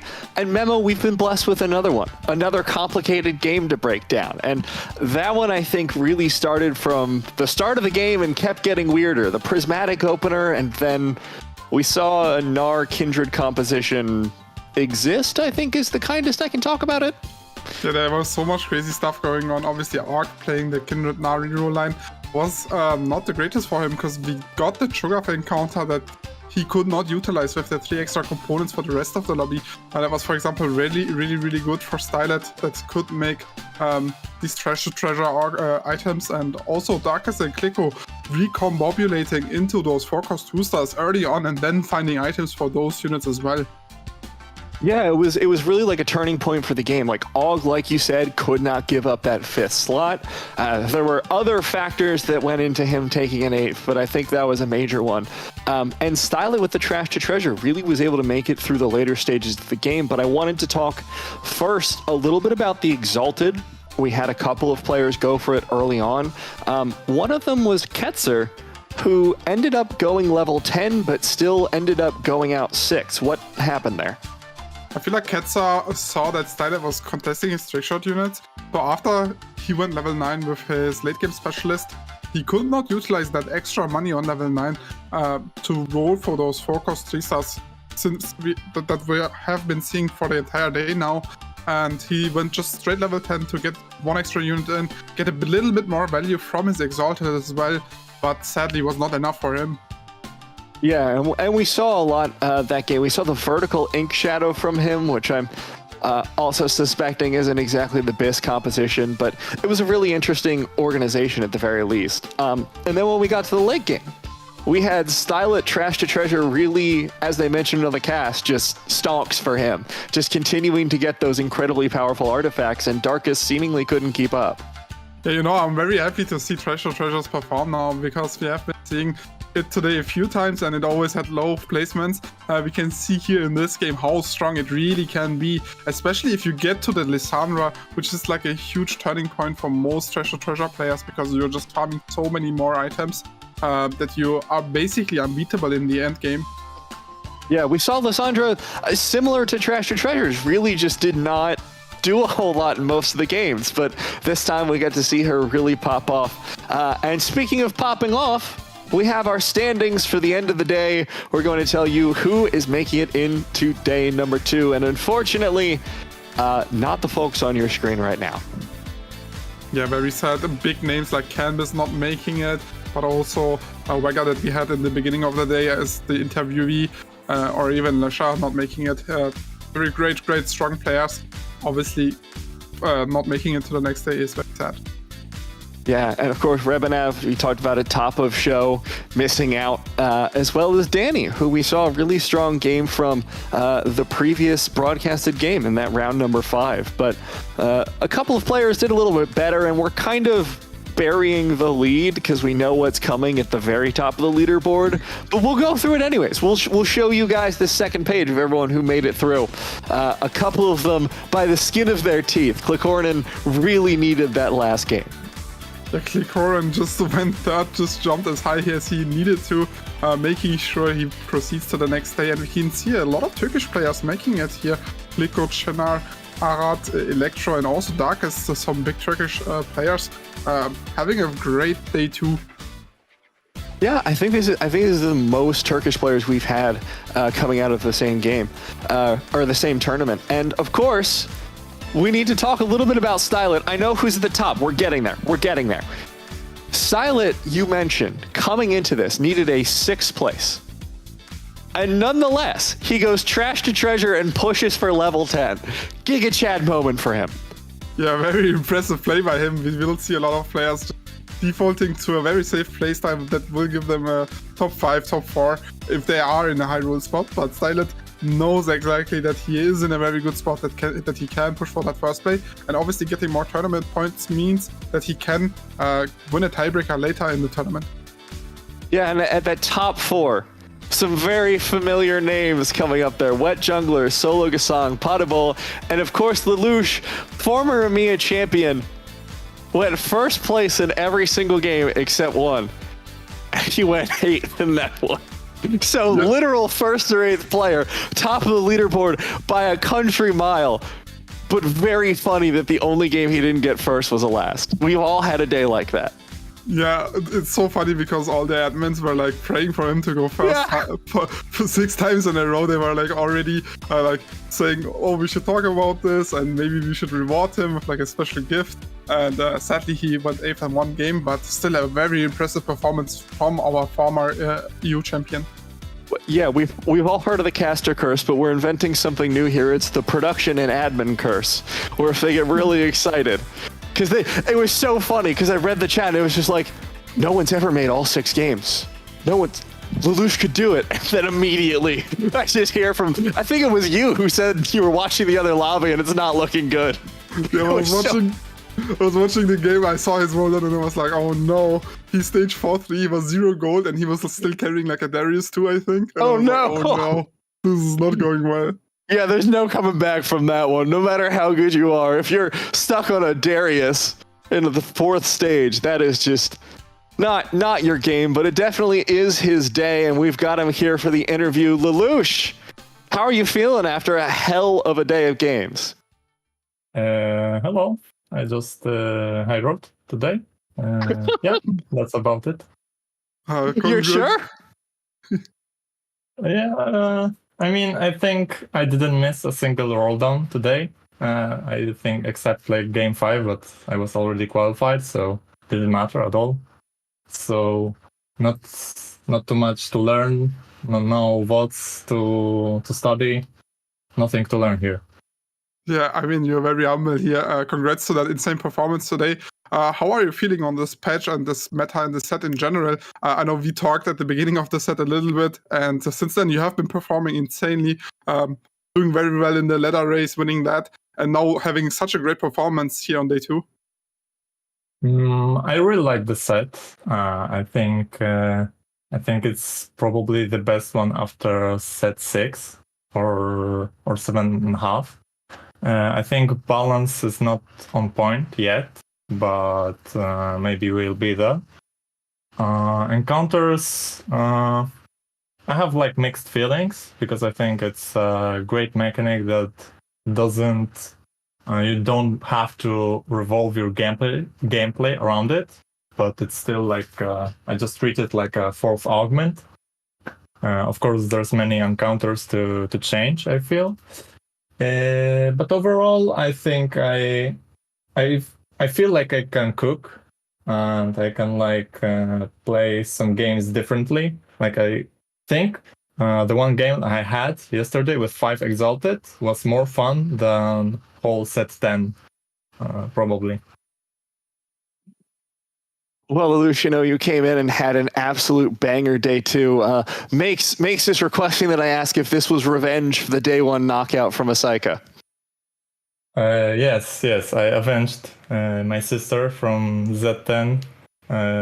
Unfortunately, she passed out yesterday. No, not in real life, but in TFT. So I had to avenge my sister Asaika and my brother Travis, who didn't qualify. Rip in peace. Yeah, how confident do you feel now going into day 3? How will you prepare for tomorrow after having such an insane performance today? Will you take other ways of preparing now, or same old? I feel like I can go dead last tomorrow because I used up all my luck today. I think 5 wins is way too much for someone who has 14% win rate in this set. I don't usually win games. So yeah, hopefully it won't end like that, but I would be surprised if the games would go that well as today. Lelouch, I've got one last question for you, and then if Memo has something, we'll go through, and then we'll do the shoutouts. But I'm kind of curious, coming into this tournament, a lot of people I was hearing were pretty down on the meta, down on the set, being like, it's just going to be Ashe the entire time. That's not been what I've been seeing from the caster desk. How are you feeling about the tournament compared to maybe your expectations coming in? I feel like they have a point a bit, because I feel like there's many games that even if you scout properly and try to play uncontested lines, there's still you can miss easily by just, I don't know, someone rolling at 4-1, bank 4 Ashes out of the pool, you're never hitting Ashe again. Or for example, Voltariux today with Ashe 2-on-6, when I want to play Ashe, happy incidents like that happen. So I feel like there is some pool of now we see more of Silas comp. Yesterday Robin Songs was pretty successful with Fated. So there is some lines to play, but I think meta is pretty solved. Playing around forecasts is just way too overboard. Okay, I have a crazy offer for you, Lelouch. Hear me out, buddy. So if you make a perfect day happen tomorrow, I have confirmation from the production team that you will get an insane reward for that. I'm not sure what it is going to be, but it's going to be something crazy. And yeah. Oh, but what does perfect day mean? 6 wins? Yeah, 6 wins. Okay, so they just took an easy bet. pretty much. Or 7 wins, the production is saying, so... 7 wins? Come on, at least give him 6. Guys, we can't make him do 7. Yeah. Producer said we'll see. I'm fighting for you. I'm fighting for you, Lelouch. Okay, thanks. But of course I accept the offer, but I wouldn't have my hopes up. Are you just being humble right now? I know you're gonna do it. Yeah, we're waiting. I've got my money on you. If I had any channel points at all to bet with, we'd be on it. I got one last question for you, Lelouch. It's one you're very familiar with. Are there anyone you want to shout out? Friends, family, teammates, anything at all? Shout out to commentators, to you, to the players, Black Fire Eyes called Blackush, viewers, Z10, Travis Cat, Meow Meow, family, and everyone who wants a shout out gets a shout out. Perfect. A true man of the people, Lelouch. Well, thank you so much for the interview. Congratulations again on your incredible day 2. And can't wait to see you win 6 out of 7 games tomorrow. Yeah, that would be a pretty enjoyable sight to I have my faith. I have my faith in you. I believe it. Okay. Bye-bye. Bye, Lelouch. He seems less convinced than we are, Memo. I don't know what's up there. Nah, Lelouch is just such a humble player, you know, like winning EU finals and still pretending like he's just one of us. Very one nice of us mortals. Yeah. No, what a crazy performance from him, though. But seriously, like going 5 first in one day is, I think we have never seen that before. Yeah, I'm pretty sure production said it was the first time we've seen that. We'll get their answer in a second, because we've got to give a shout out to our contest winner. We mentioned at the beginning of the day, we do have those results in. What's the answer? We've got all these proverbs that we're trying to fill out, sort of Mad Lib style, but copyright non-infringing. Do you want to read this one, Memo? Hydrate before you are thirsty. I think he took a note from Panda's notebook. I think he said the same thing. It's good advice. I'll give it to him. So congratulations to David. Production. I'm not going to mention what they said. But yeah, incredible day of games. Incredible. I hope everyone enjoyed it as much as we clearly did. Memo, final thoughts? Yeah, was a very fun 2 days now that I really enjoyed watching all these games. So many 4-cost 3-stars, so many crazy things happening. I feel like this set has just so much potential for you to hit crazy outs like these 4-cost 3-stars, maybe hitting a level 10 full legendary bot, since we have so many more resources to work with now.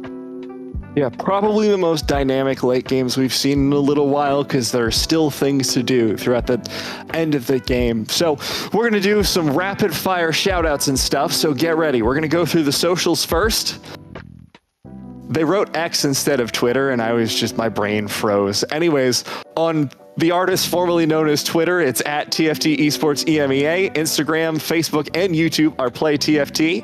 And our casters today are at Impetuous Panda, at Makes with an underscore at the end of it, at Counterfeit Cass, myself at Niberia, and of course, the lovely, the talented, the incredible, the indescribable Memo TFT. How many O's are in that, just so everyone's aware? 4. Okay, so MEM and then 4 O's, TFT. So thank you so much, Memo. We loved having you. Remember, you can tune in tomorrow for the final day at 3 p.m. CEST. Thank you so much for watching, and we'll see you there.